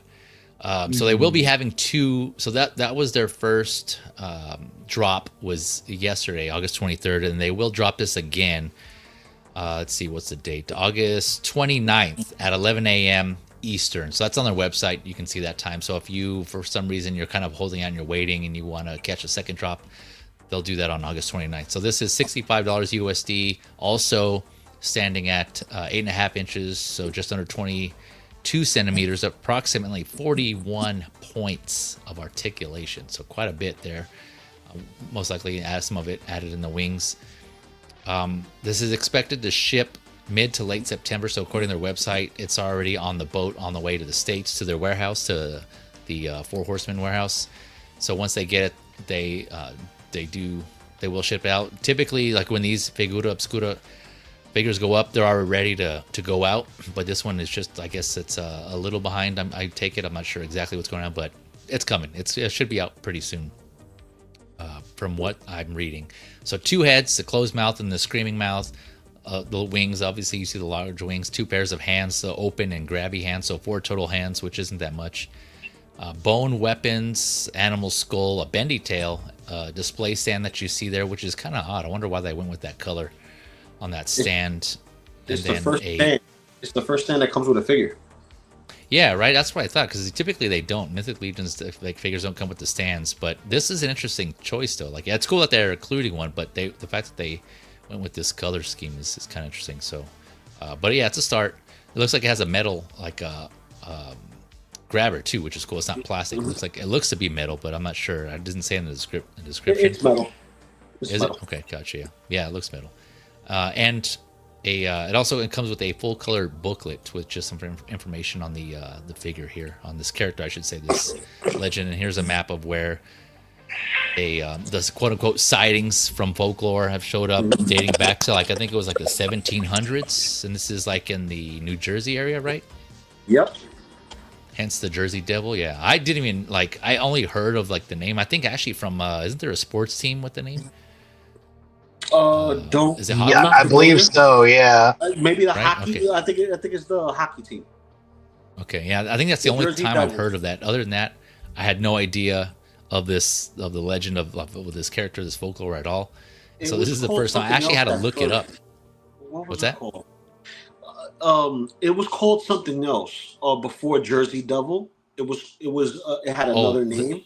Wasn't it like the Leeds? Oh yeah, the Leeds Devil. Leeds Devil. Yeah. Leeds Devil. Yeah. And then it changed into Jersey Devil because it started spreading out. Oh, okay. Yeah, it wasn't until when this figure came out, and I was like, oh, okay, what the hell is that? So I did a little reading, some quick reading just on the history, and I saw, I did it back for a while. One theory or story was that this was the offspring of the 13th child of a witch, and there's all kinds of theories and stories out there. But apparently this is one iteration of what it looks like, and this is Four Horsemen's their interpretation of it. So this is, like I said, it was up last I looked. It was still up on their Store Horseman website, which is where you can get it now. I think typically after a while, even when it sells out, I think the only other place I usually see it is at Big Bad Toy Store. They carry these figures as well on there. But granted, it might be more of a price hike though on there.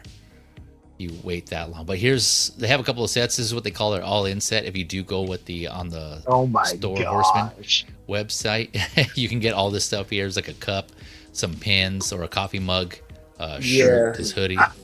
They usually do that with they usually do that with their all-in stuff. So what they do is for their figure Obscura, they will give you a plethora of extra tchotchkes if you're a fan of their properties. For instance, this is the only line that I know that will give you pins based on the figures that they create. Yeah. Coffee mugs in a style of the figures that they make. Yeah. Like I got the ones for, let me see. I skipped on the Wukong because I didn't want the thermos. I already have my TMNT thermos, so I'm done with the thermoses. I got that. But when it came to like the pins and stuff, I was interested in the pins, but then I was like, it's not something that I would necessarily wear.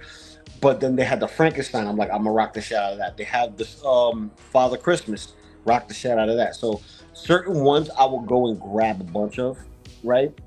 But when they have like, shirts and stuff like that, I'm like, man, it has to hit. It has to hit. Yeah, for me, for sure. Yeah. But and like Lou was saying, this is something they do for their Figura Obscura lines, where they include like these extra things. And it's separate, right? This is just like that's what they call their all-in package. You can still get the figure itself separate, but they have there's also this option where you get all this stuff. And so when you want to feel like you went to the Pine Barrens gift shop, this is how you get to. Yeah, for sure. Yep. I was there. Yeah. Jersey Devil. Yeah. Oh, but, man. But it's a way to show your allegiance. You know what I mean? Like, it doesn't cost much to do coffee mugs, pins, and stuff like that, right? It's extra tax, right? But the fact that they make it available for you to actually obtain, and some people, they do more than just collect figures. They'll collect mugs, they collect pins, and some of them like swag. So, this is what we call the swag pack. So you get all kinds of swag with it that, fits your needs. If you're a fashion buff, you got this. If you're into, sipping your cup of coffee and having the map of where the Jersey Devil's been, like, you know what? I think I'm about going over here to this part of Jersey. I'm going to Elizabeth, New Jersey real quick and just see if I see that freaking winged motherfucker over there. You know what I mean? So, that type shit, it's cool. You know what I mean? For Christmas, all I do is drink my Father Christmas mug. Some of those been cool. For Halloween, I have my Frankenstein mug, right? But all the other years, the rest of the year, I'm drinking out of my Thanos mug or my Beehive mug. I got one that's a toilet that I've never opened. Nice. Like, and there's a reason for it. There's a reason for it. I plan on saving it for a nice like family get together, and everybody asks for coffee, and I'm like, okay. Drinking at a toilet. Yeah. Somebody that I know that's always on the toilet. Here you go. Like, what is that? Don't drop it, because you're gonna go to it later, so you're gonna need it. Yeah, these actually sell out too, because there are fans. They don't make that many because there's a limited number. But you see here, you come to their website. This was already sold out. So there are fans. Like Lou was saying, there's people who like collect this stuff, and so I think most of the time I've seen these go up, they usually sell out. Is the Jersey Devil by himself still available? Let's see here. Let's go back. Yep, he's still up, still available. I might get it. I might get it. I'm debating because in my faith, I don't want to have any kind of representation like that around me. Right, but I could get away from the name and just call it, a monster that's just in name alone, right? Yep. But that's just me being me. I'm trying to be a good boy. I'm already collecting figures. You know what I mean? Like, these are little idols. I don't idolize these things. I like toys. You know what I mean? Other than that, if I'm not around them, I don't give a fuck. I just need something to fit with. Yeah. No, I hear you. Yeah, and also I forgot to note here that they do the Four Horsemen, they do mention that this, just like with all these Figura Obscura figures, they are limited in like their number. They have a set number already made, and so that's what they're kind of saying here. There's like a fixed edition already. There's like a set number, and once they sell out, they sell out. Yeah. And there's no purchase limit, so that's kind of interesting why they went that route. I don't know if that's typical. But, that's typical. That's typical because the thing is this: they encourage the flip market, right? And the thing is this: they encourage it because their product is theirs alone, and they allow their product to speak for themselves versus hype, right? I see. So, for instance, the Maximum series, all hype. We all know it. Whether you want to buy into it or not, that's you do what you want with your money. But we know, like logically, it's all hype. There's no specific reason why it should be more money when we got the same articulations, same swappability, and same of just about everything on that figure. The only thing's probably new is the drop down hips, right? Yeah. Now, in that regard, right, we got pinless Spider-Man. We have those Spider-Man that can do the same exact poses. Granted, you may get a little bit more range, but is it enough to make you be like, okay, this is far way better than what I could ever get with this one? No.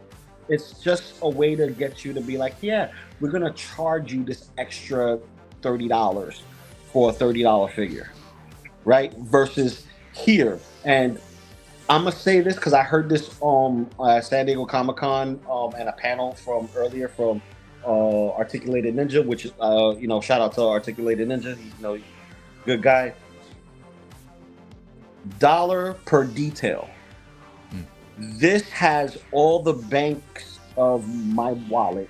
It may not have all the articulation in range, but the detail that's in here, the love and craft of sculpting something new on top of a body that was previously done, because the upper torso is from the Frankenstein body without the stitching. So it's retooled to be different for this particular figure.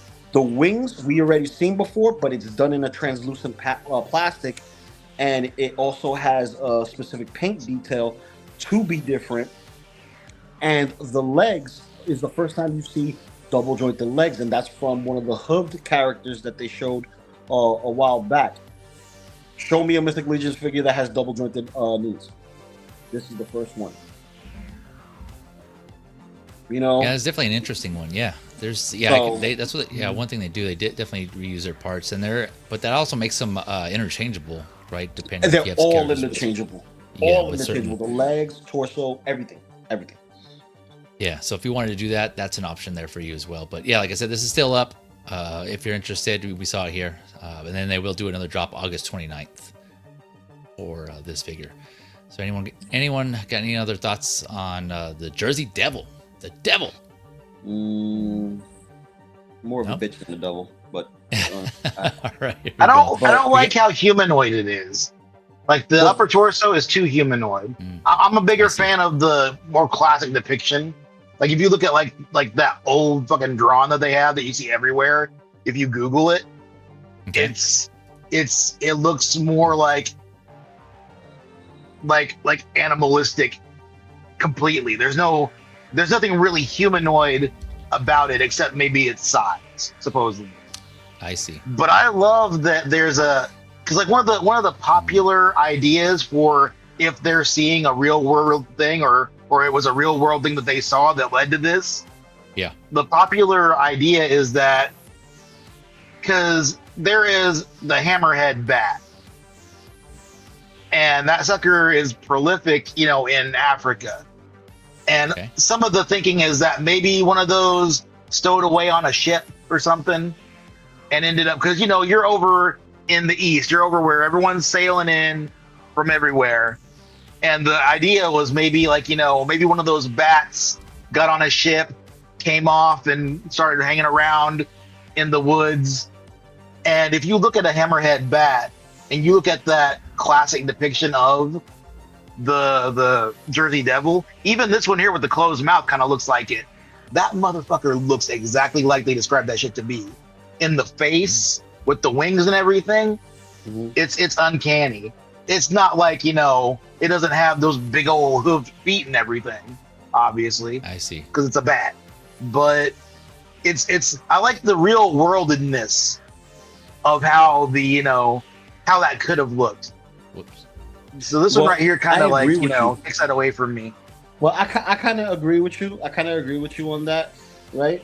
But here's how I see it. If this was depicted as this is a collaboration of what everybody saw, and this is what it will look like if it was put into fruition by other people's words. So it's like, sure, yeah. Google AI and everyone put their input on what they experienced and what they saw. This is what it will come out in the AI generation, right? Now, picture that bat, the hammerhead bat, attacking somebody. You'll see the human appendages, the hands and stuff like that, right? Oh, yeah. Right? Somebody saw that. They're like, oh, my God, it's a devil, blah, blah, blah. It ran away, right? The other is the bat was big enough and saw a doe and grabbed it for food and dragged that sucker up, and they saw the hooves. Yeah. Oh, yeah. There's any number of things that could have happened to add, like, size of this thing. Like, it could have been sitting on a fucking stump, and they saw its feet and thought they were hands. Yeah. Like these things, I don't know how big exactly they get. I'm looking at a picture right now of a dude holding one up, and its head is almost human sized. Yeah, you talking about this one right here? Yeah, that one exactly. Yeah. Look at that. Look at that.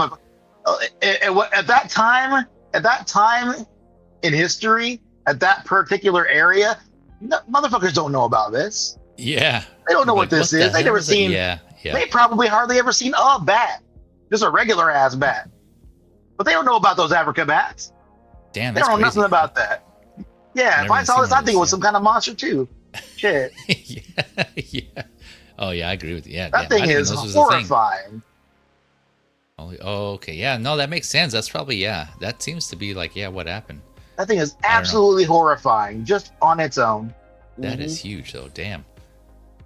Holy shit. But yeah, usually that's where folklore comes into, like, there's just people who aren't familiar with certain things and they just like kind of describe, what they're describing actually is like something that's just like they have a creature they're not familiar with. Yeah, exactly. Chupacabra. Yep, chupacabra. Yep. I mean, the likelihood of this happening is pretty slim, probably. Of one of these being in North America. That's what's the likelihood, honestly. But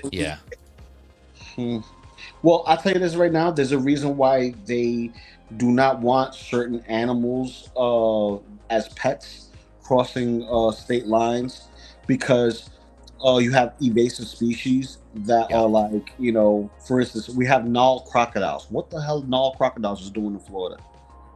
You get what I'm saying? Yeah, like those things are freaking man eaters by themselves, and then it's a Nile crocodile. Them shit's is bigger than a van, huge, for no reason. For no reason. Living dinosaurs, bro. Yeah. Huge. We got Evangeline in the house. What's up, Evangeline? It's been a minute. Thank you for coming through. Good to see you again. Asking, what's all this then? Yeah. So we're just finishing up here on the, this is the Mythic Legion's Jersey Devil, the latest in their Figura Obscura line that just went up for pre-order yesterday, August 23rd. And so, we were just kind of looking at the actual, well, not actual, but like the common appearance of what the Jersey Devil looked like. And we were saying it's just probably based on this bat here. Yeah. That, this bat from Africa, was it? Mm-hmm. I think this is a picture of the bat from Africa. So I don't know, some sightings. So there's kind of a little history there, a little history lesson. But anyone.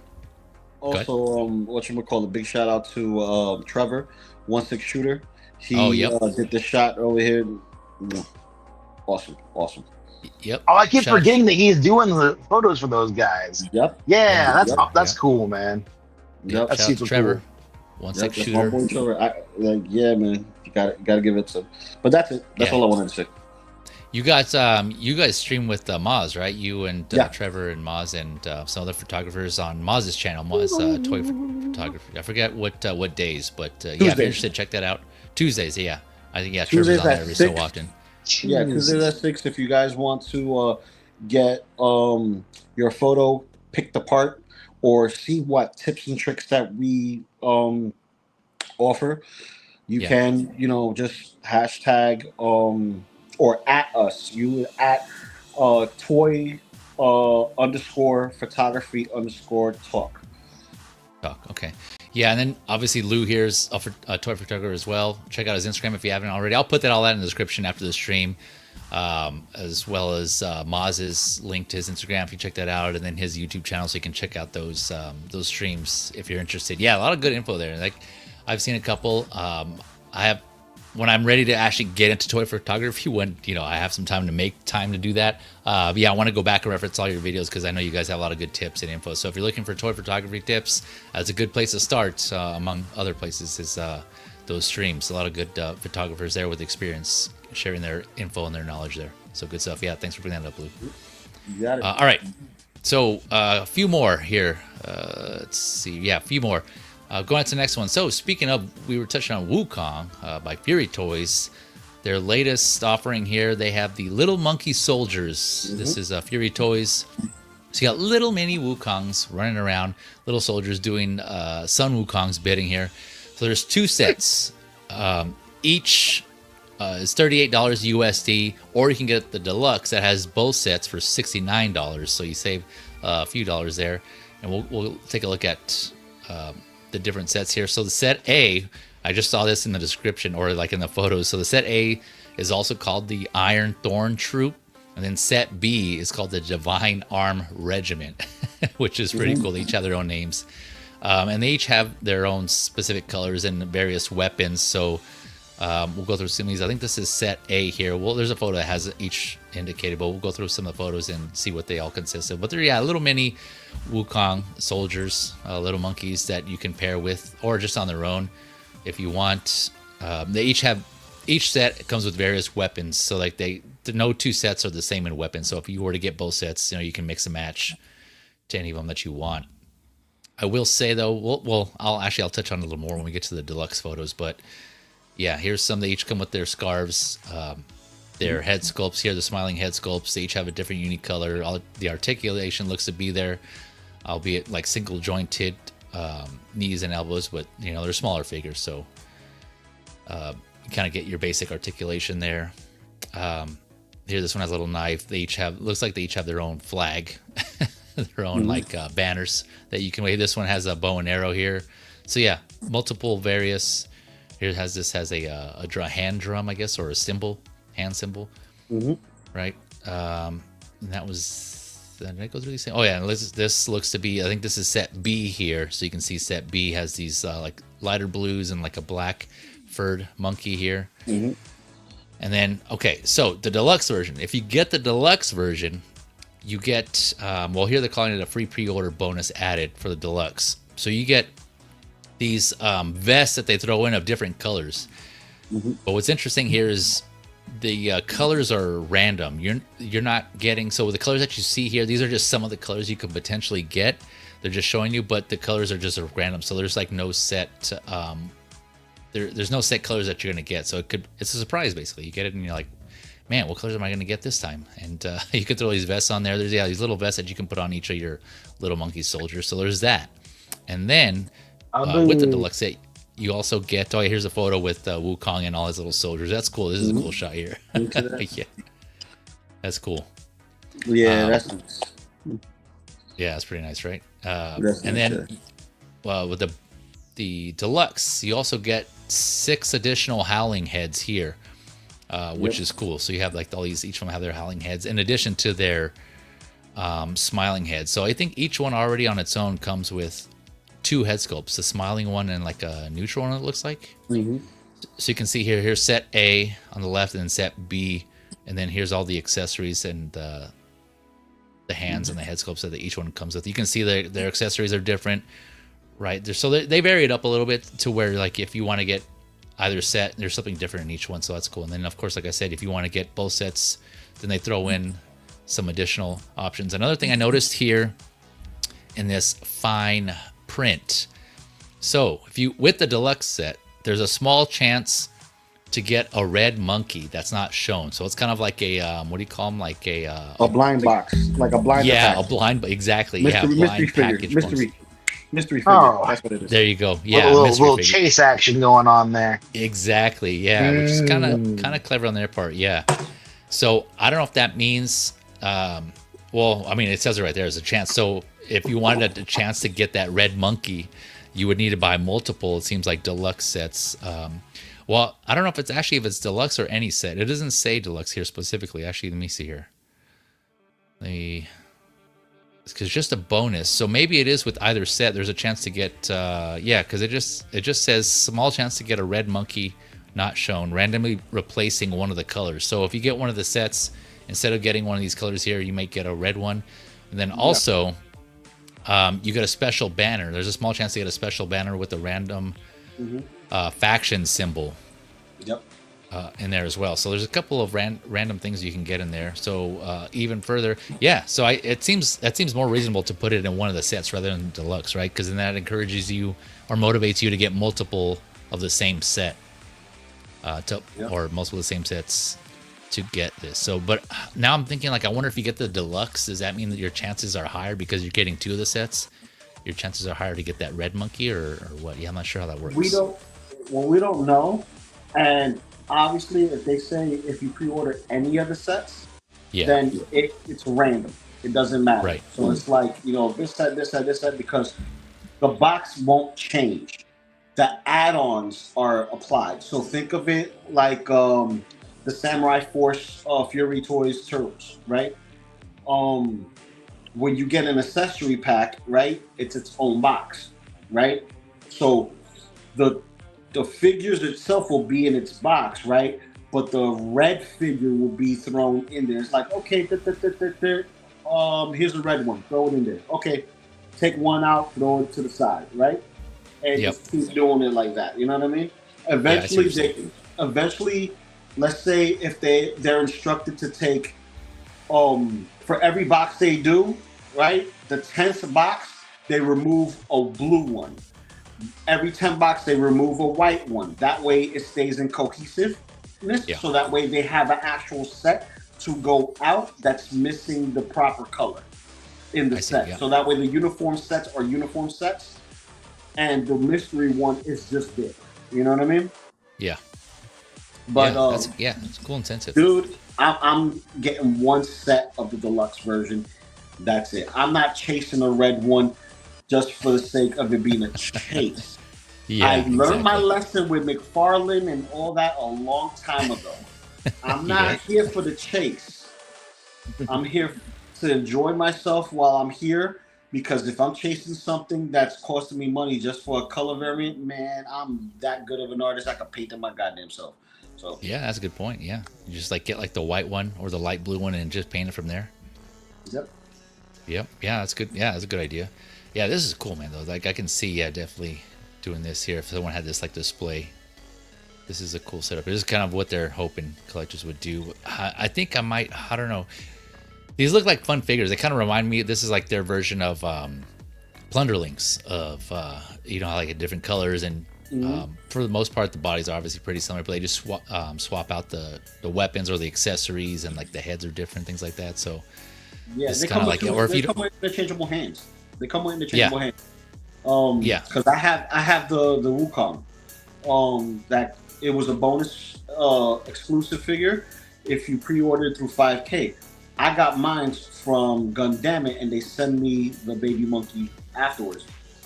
Yeah, so, that's right. Oh yeah, you reminded me. Yeah, I was gonna bring this up when you touched on this. I'm still waiting on mine. I got mine through 5K. My Wukong of this same line as the Fury Toys, and it hasn't come yet. And I remember you saying on Collector's Figure you got yours. Like, oh damn, I wonder where he got his from. And you just mentioned Gundam. So, but I think 5K is just waiting to get those additional little monkeys to ship them together. Yeah, so I think that's why they haven't sent mine out yet, or sent their orders out yet. So yeah, I was getting kind of worried there. I was like, damn, what the hell, Lou got his and I haven't got mine yet? What the hell's going on? So I think I just gotta be a little more patient. I think I'll get it eventually. Yeah, 5K hasn't let me down yet. They've always come through, so I just 5K will come through. 5K will come through. Yeah. The only time they let me down was for the pre-order for this MetyToyz pit. Man, so no refund, huh? They didn't give you a refund on your NRD. What the hell? That's crazy. But yeah, Little Monkey Soldiers, Period Toys, Wukong, if you guys are interested. Or if you just want to get these on their own, you don't have Wukong, and they just look to be like fun little figures that you can put around the house and just have them pose up doing different things. Monkey on the shelf. Yeah, exactly. Monkey on the shelf, monkey in your cup, monkey in the cupboard. Yeah, you name it, it's there. Barrel monkeys. Barrel monkeys, there you go. Yeah, damn, I haven't played that game in a while. You got any thoughts on this, X? It's just too much shit, man. It's a thing. Yeah, it's a thing. Yeah, definitely cool. These came out of nowhere. I didn't see this coming. I don't know. Was this? Do you guys know if this is? These little monkeys are also in the Journey to the West story. Like, does Wukong have little like monkey soldiers like this? Well, no. I think they just did this as a little nice, like a nice little bonus, and they're like, you know what? We're giving this out for free. People are liking it, and they're pre-ordering it a lot faster. Why don't we just take this and do a color variant and see if people will buy to it? Of course they'll buy to it. You know what I mean? People like toys. They like a set, right? Yep. But that's what it is really for. But if you want to really get technical, in the story of Journey to the West, Wukong's power, he can take a strand of his hair and make multiple versions of himself, right? Oh, okay. When you pre-order the Wukong, you get a baby version of Wukong holding the staff. It's this monkey just holding the small staff. The Qing Kanbang, the name of the staff. Yeah. So I'll take your word for it. I think that's what they're called. Okay. Yeah. So he has the staff. None of them have a staff. They all have spears, arrows, knives, and shit like that.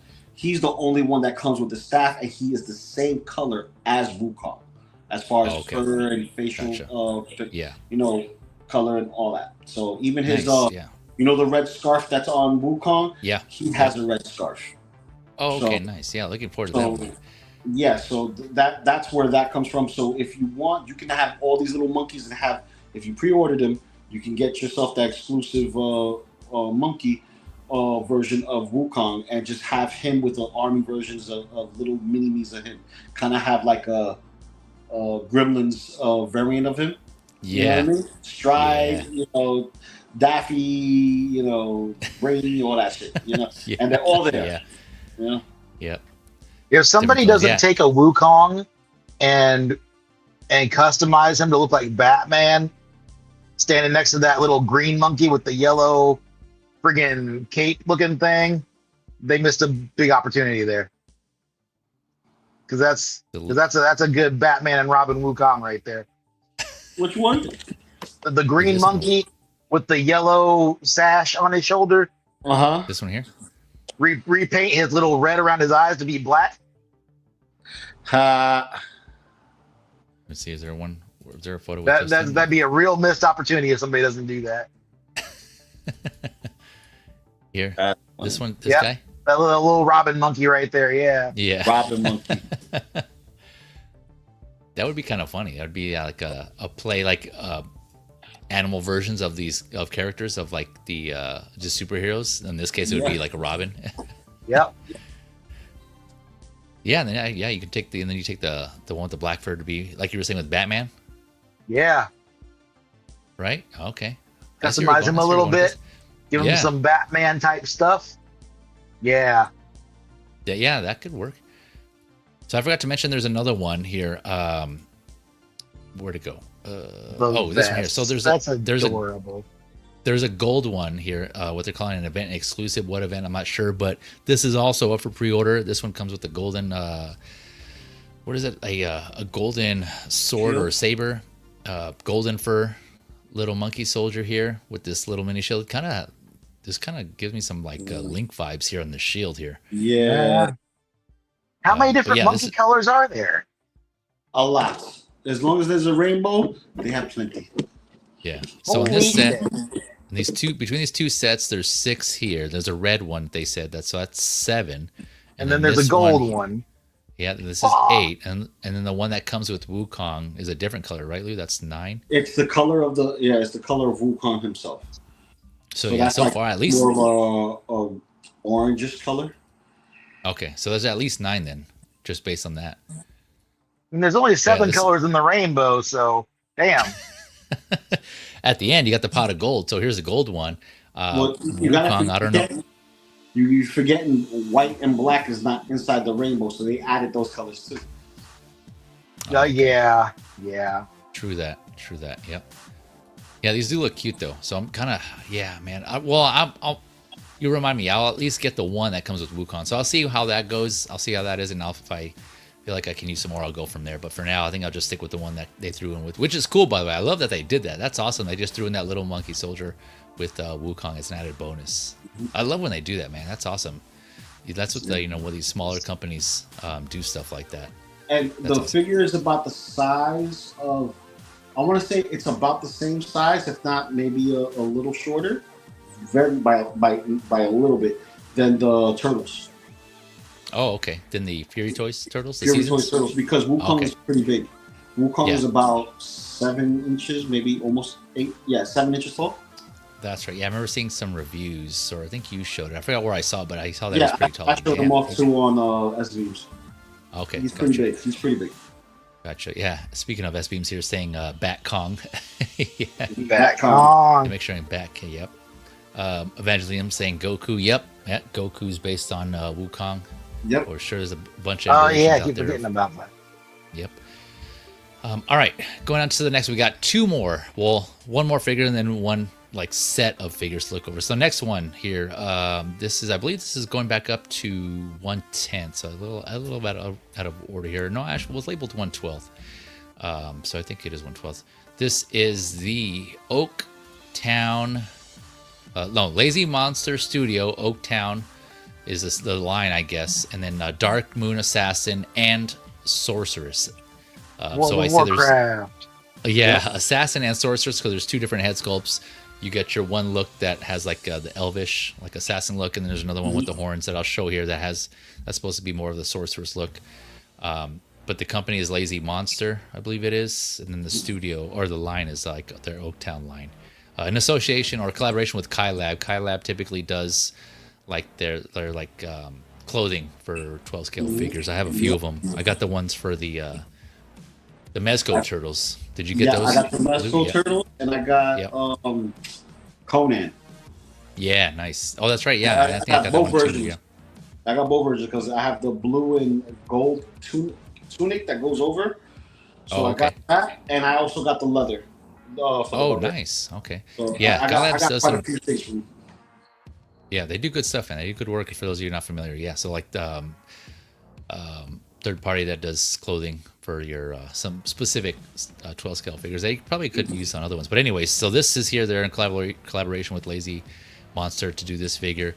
Let's see here. So $63 to $99 USD, set to come out at the end of this year, Q4. 6.7 inches, so yeah, a little taller than your typical 12 scale. 17 centimeters. 2 head sculpts, like I mentioned, one with the elf, and then the other one, which we'll see in a minute, that has horns. That's not shown in this photo. 10 interchangeable hands, pair of interchangeable feet that you see there without the shoes and with shoes. 2-handed sword, 2 daggers, and a leather waist bag, which is interesting. So apparently the waist bag is actual leather, and then 3 leather belts. So some genuine leather materials here on this 12 scale figure. So if you strip it all down, here's the body here, all blue, not Avatar, not Smurf, just her own thing. To show all their articulation, ankle, toe hinge, double jointed biceps rolls, butterfly. Naked. Yep, naked. She's like, this is summer weather right here. I mean, her summer suit. It is hot, at least here in California. And Alden, all clothed up again, got the boots. So it is showing, this is also showing that you can't take off the boots, right? Because she has interchangeable feet. So if you want to do that and have different looks on there, you can do that as well. Here's her elvish assassin look. There's one of the swords she comes with. And then here is the sorceress head sculpt that's about with the heads, with the horns. So are you familiar with this one? I forget the name of that race. but that's also another like race from Warcraft. Yep. Okay. Yeah. So you would have to buy 2 of these to get 2 different looks. Yeah. Yeah. Or just do the swap. Like you could do the swap, but on your shelf, you're only gonna have 1 figure. So for sure. Yeah. Yeah. Yep. For show. Let's see here. I haven't played World of Warcraft in like forever. I haven't played it at all. I've only heard of it, but yeah, like 15 years. It's been 15 years. Yeah, they have some cool figures though, just characters and figures from that game. I know that they've been pushing out these for a while. We looked at one recently. I forgot who it was. I think it was another elfish figure. But yeah, here's another one. So they're still going down this line, which is awesome. Catering to the. Oh, here we go. Here's the other one, the sorceress. And so, wait, let me see here. Yeah, pre-booking bonus. Oh, so maybe it is 2 separate ones. I thought it was just one with the 2 head sculpts. But now, well, no, because if you look at the legs are more. Yeah, you're right. Okay, yeah, so more, it is 2 separate figures. I see. Yeah, more bovine kind of with the extra joints and shit.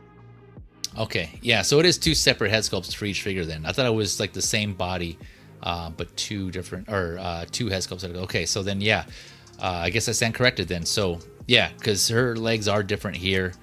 Here, this one, she doesn't have interchangeable feet. She does have the hooves. The articulation is different. The 2 head sculpts are, I guess, the white eyes and then the standard eyes with the pupils here. But she still wonder why they're both blue. Yeah, I have no idea. Don't know about the story. You would know more than I would. So here we go. Wave 2, Assassin and Sorceress. Okay. Yeah, I guess I was a little confused because also the way that I was seeing it listed, they have it in the title, Assassin and Sorceress. So I thought it was 1 figure, 2 different head sculpts. But yeah, I don't know. I guess maybe it is 2 separate ones. But yeah, there you go. You got your options there. You guys got any thoughts on this? I don't know that much about this. Like I said, but it looks cool though for just a fantasy display to add to your fantasy display on this. Man, 15 years ago, I would have bought these. It's 2 separate? It's 2 separate? Yeah. Yeah. Okay, I believe so. Yeah. Perfect. Sold? Perfect. I think. Still think, yeah. Beam. I think it's nice. Yeah. I think it's nice that we're getting these kinds of figures, but you would have to be super attached to the lore. I would definitely get the elf versus the sorceress. Just because I'm a weapons guy. I like if I was playing D&D right now, man. If I'm not the brute, I'm the hunter. I'm the one with the swordsman. I'm the one, carrying the steel. That's just me. That's how I play. So, it looks good. And plus it will look good with my pandering. I have the panda, so it will look good with my panda. Yeah, nice. Yeah, I get that one so too. And then I have the orcs. So put them together. Yeah, man, this line is filling up. Yeah, and I'd have all of these if it was 2008. It's not too late, man. Oh no, it is too late because he's not in the scale no more. Well, I'm not into Warcraft anymore. I haven't touched that. 17 years it's been since I touched that game. Yeah. And I want to say, so I was just looking, and I confirmed because on BBTS they have 2 separate figures. But while I was there, I did notice here. So it looks like they did put up some figures previously. Let me share this here. So yeah, they have this trio here. So I guess I didn't finish doing my research on this here. But there awesome. You go. Yeah, these are in stock now. Let's see, what is this? $90 for. Hold up, go down. Medium. Yeah, because it'll tell you if it's 3 figures or if it's 3 heads. I think it's 3 heads.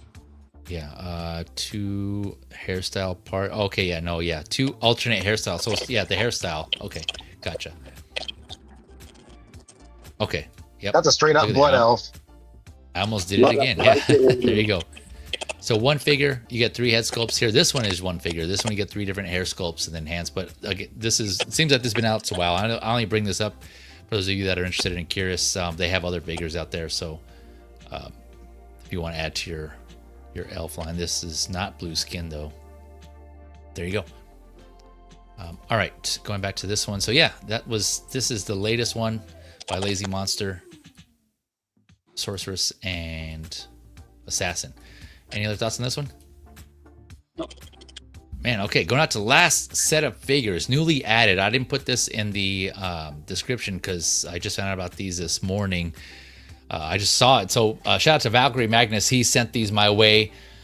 He came across these and I was like, oh, wow, I'd never heard of these. So this is the only place I can find actual photos are on Big Bad Toy Store. So I went here. But I think I've seen it at other retailers. So just, again, shop around. I know Sideshow also carries these.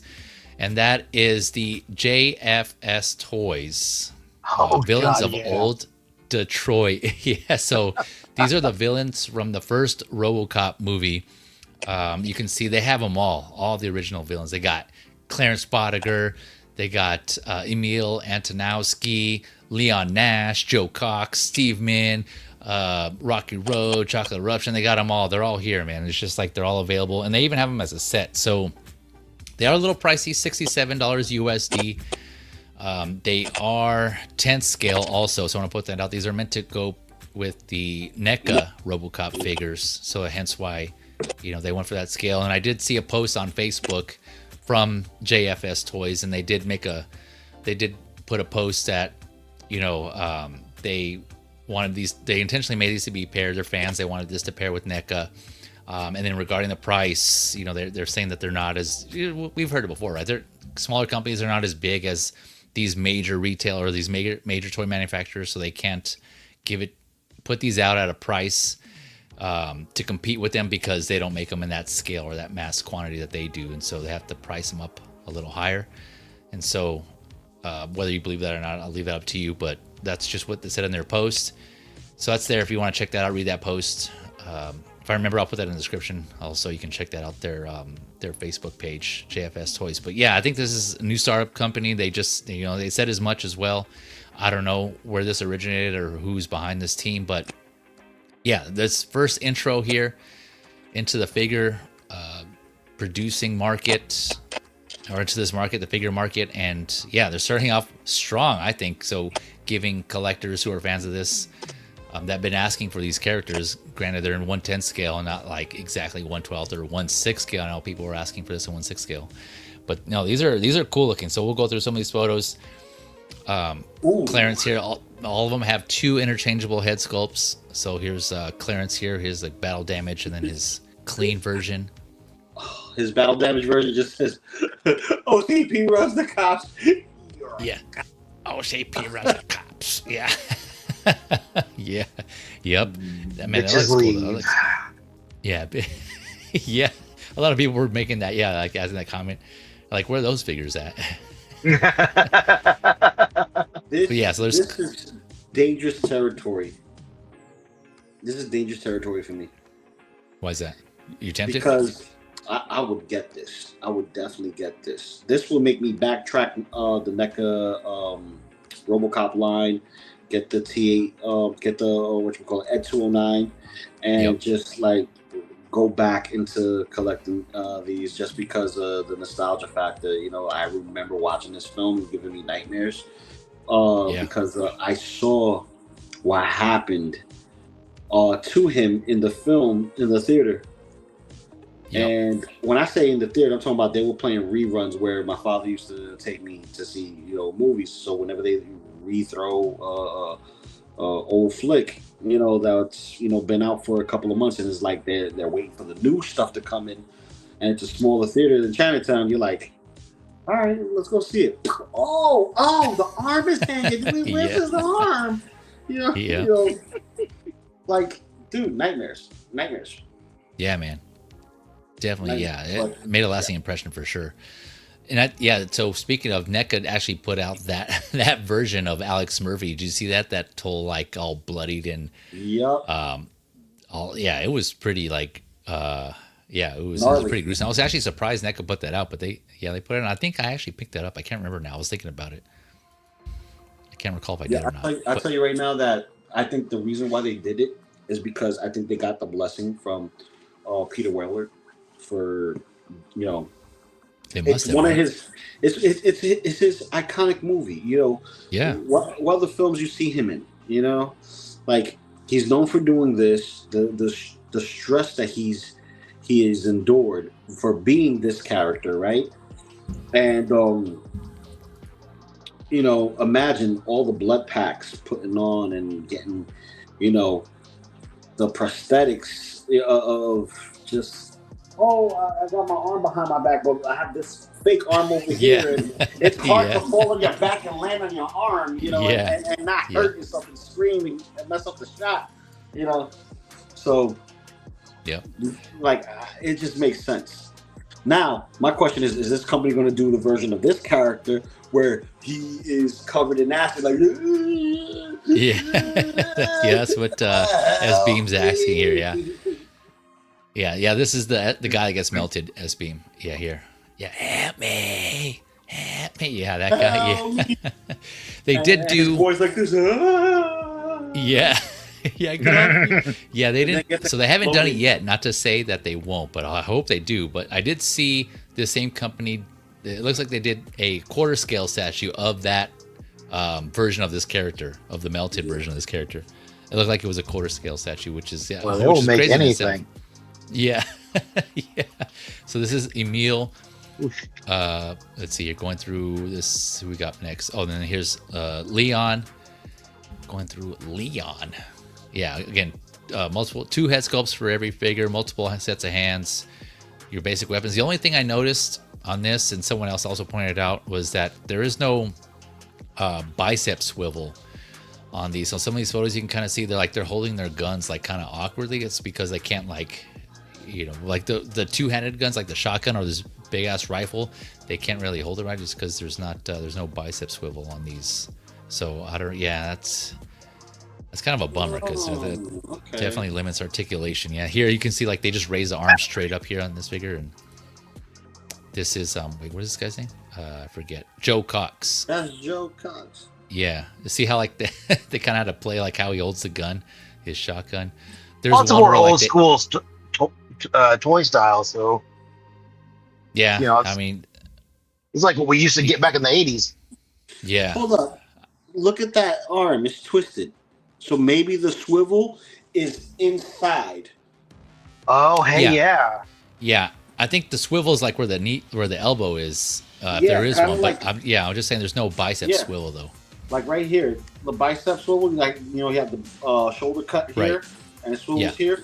But it looks like it's a double joint, but it swivels inside like that. Right. Yeah. That's crazy. That's crazy. Yeah, I like that. Yeah, I'm pretty sure that's what they're doing here, but I was just pointing out there's no like actual bicep swivel though on these. Yeah. So you have to all your swivel comes from the elbow. Okay. But just something to think about if you're interested in getting these that to keep in mind when if you do plan on getting these. But yeah, there's Joe Cox, and then the last one here is Steve Min. We got Steve. I've seen him get X'd out in so many movies. Oh, this actor? Yeah. Like there's some people who are known for doing extras, right? Mm-hmm. And like my brother-in-law, he's one of them. He does all kinds of films. He does extras, and he gets a lot of screen time as far as his visual, appearance. But there's people who just make their money just doing extras and action movies back in the day. So you saw the same people in the Steven Seagal movies. You saw the same people in the Van Damme movies. You saw the same people in the Chuck Norris movies. They're all doing these stunts and action films. And they were making their money, man. They were making their money. And this one guy is no different, man. I've seen him in a lot of films. I don't think I have. Maybe if I did, I didn't recognize it was him, or I can't remember anything else other than this movie, Robocop. But I'm sure he's been in a lot of parts. And here's the set, $300 USD. I think it was the same price on Sideshow here. I think Mitchell Lawrence is also mentioning, they're up on Sideshow. So you can't get all of them. It's a price is a little steep, so it's something you gotta think about. Like, I mean, no one else obviously is making these at the moment. So, if you want to add to your Robocop display, I mean, the option is there, which is awesome. Just like for in itself that this company's, again, that we mentioned earlier, it's like smaller companies stepping up and making these figures that no one else has. So whether, people will actually pick them up or not, we'll see how well they sell, but you know, they got them here. There's that iconic scene. You can kind of see, like, at the way they're all holding their guns. It's just not natural, but again, it's just limited articulation here. This has got to be the most diverse group of criminals. Like, you got a Black Panther in there. You got a Hell's Angel. You got a friggin' you got somebody from like the Italian mafia over there. Dang, dude. Like, damn. Yeah. Like, everybody's like, we gotta take out this Robocop guy. Talk about a real gang, right? Real gang of people. Send me one of each of you guys. Yeah. Send me the Let them know we ain't screwing around. The only way this is gonna work is if you get every stereotype gangster and put them in one film. Yeah. It's like, oh no. I'm not Asian. I'm not what is it? I'm not from what you would call it? I'm a Yakuza. Like, dude, oh man. Yeah, as Boom saying, interesting set for sure. Yeah. That's right. $300. $300 though. The set, yeah, it's steep. It is steep. It's 67 a piece. But if they're anything, so progressive. Yeah. Come on. They're making moves. Come on. No, I'm thinking more along the lines of, okay, this is after terrorists. So I'm trying to equate that to the Hot Toys. So it's like, that's true. Yeah. I'm trying to equate it with the Hot Toy because I still got to backtrack and get some of the Robocop figures if I want to, collect this line. I'm like, yeah. And this one, like, if anything, I think I might get Clarence, Red Foreman, aka Red Foreman here, because his real name is Clarence. He lives at home with what it is like. He lives at home with parents. Yeah. Yeah, this is something that parents have a real good marriage. Yeah, real good marriage. Yeah.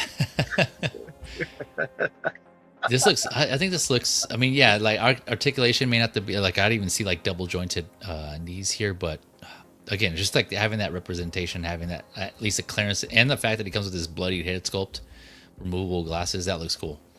And just replay that. Yeah, that's I might. Ladies leave. Yeah. But yeah, any other thoughts on this JFS Toys Villains of Old Detroit? Very tempting. Very tempting. Right? Bravo. Now I'm gonna take a line out of Blue Tattoo and SB. Make it in 6 scale. Yeah, make it in 6 scale. Yep, I already got my Robocop in 6 scale, so getting this guy's in that 6 scale. The detail. Yeah, man. Because this is a film where everything matters. You know what I mean? Yeah. But man, it's so tempting. It's gonna make me want to go backwards. So I may go backwards for the sake of the nostalgia part and just call it a day. But then again, I still got Kane and Robocop 2. Oh yeah, yep. I passed on the Kane because I was worried about the whole like top heaviness and having to have him on a stand. So I wanted to wait and see when it comes out what that's going to be like. So we'll see. Oh no, I say go get it because the stand that he's using is the Grogu stand, that big Grogu stand that the 1-to-1 scale Grogu comes with, the first one. So it's a platform. It looks good, and if you wanted to, you could still have Robocop like on top of him, like they're fighting it out like that, or have him pick him up like a little rag doll and just yeah. It's going to be ratcheted too. So we're not going to not have ratcheted joints, but it's the die cast. That's what we're worried about. The die cast. But we'll see, man. Awesome. It's awesome. But yeah, you guys got any more thoughts on this one? If not, we did it, man. That was it. That was the last of it. Just over 4 hours. Man, yay! Look at us. Who would have thought? Yeah.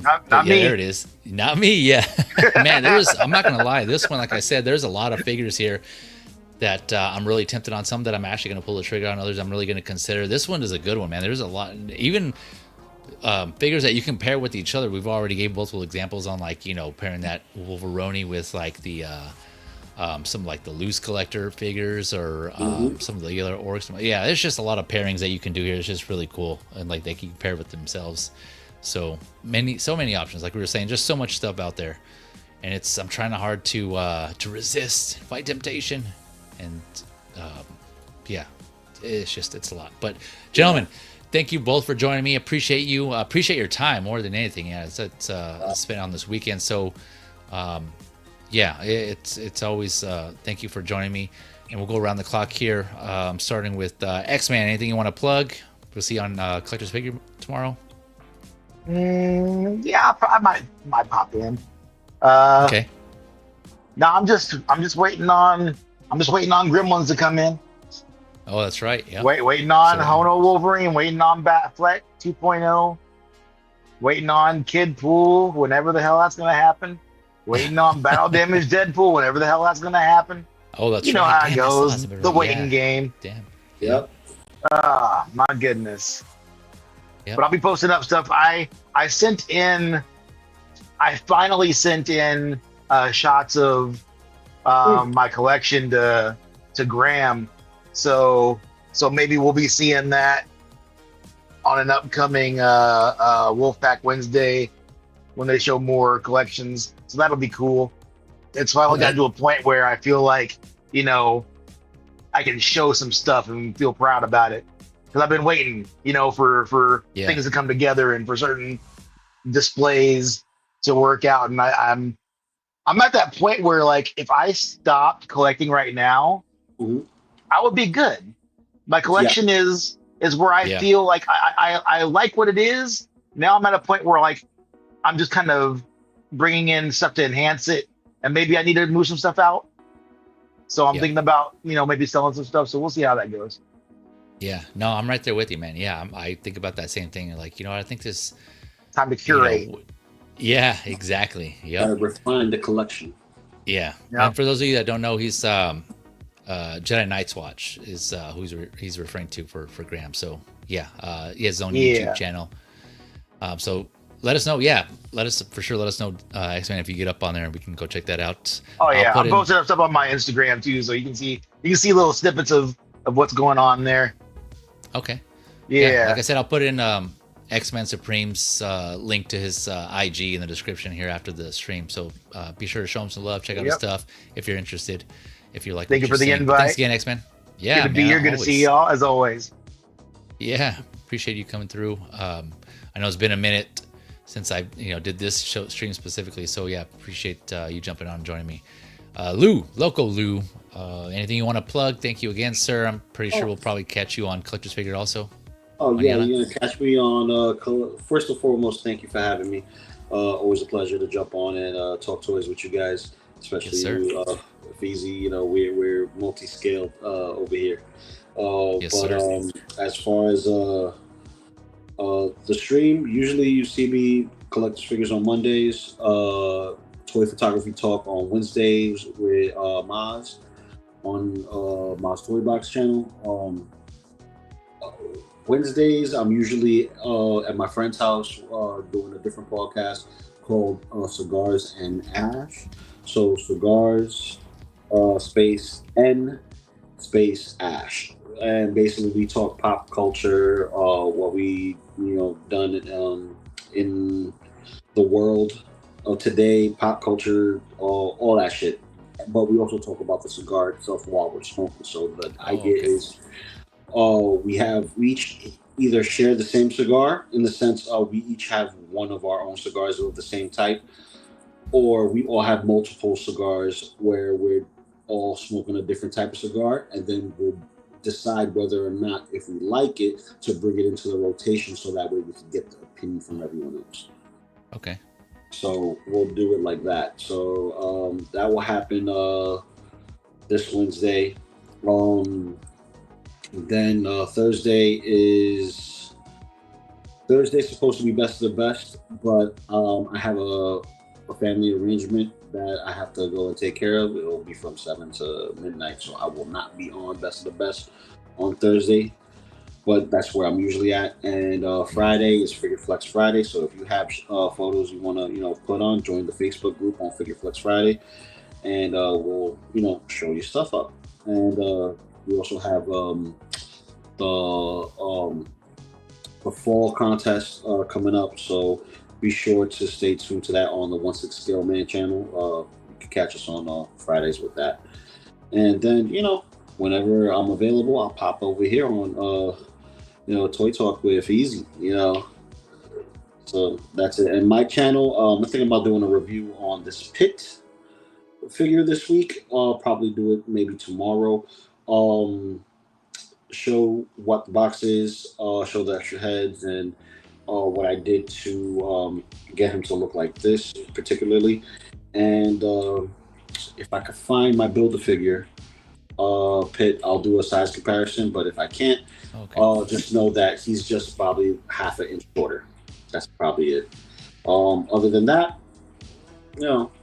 same thing as always. Just stay happy, keep collecting, be nice to each other, be nice to yourself. Most important. Yes, sir. Yeah, man. And then well wishes to your wife and daughter. Hopefully they get well soon. Thank you. Yes. Yeah, because having the flu sucks. So right now, wait for them to feel better so that I can get out of this room and go back to my collection. Yeah. Yeah, and hopefully you stay healthy also. Hopefully it doesn't transfer I'm to on you. meds. I'm on meds myself, man. I'm staying strong. I'm trying to be like Pit. Nice. Yeah. That pit figure. Yeah, good job on that pit figure, though. That figure looks sick, man. Wow, dude. And that photo too you took recently was awesome. Thank you. So yeah, like I said, I'll put Local Lou's link to his IG in the description. Another friend of the channel, so if you want to check out his YouTube channel, you can check out that section on my channel, the Friends of the Channel section. You'll find him on there. So appreciate you both. Thanks again for coming through. And as far as me, yeah, like I said, I know it's just been inconsistent. It's been a minute, so I'm starting to get back into it. Kids are back in school, and so I think I might have more time now.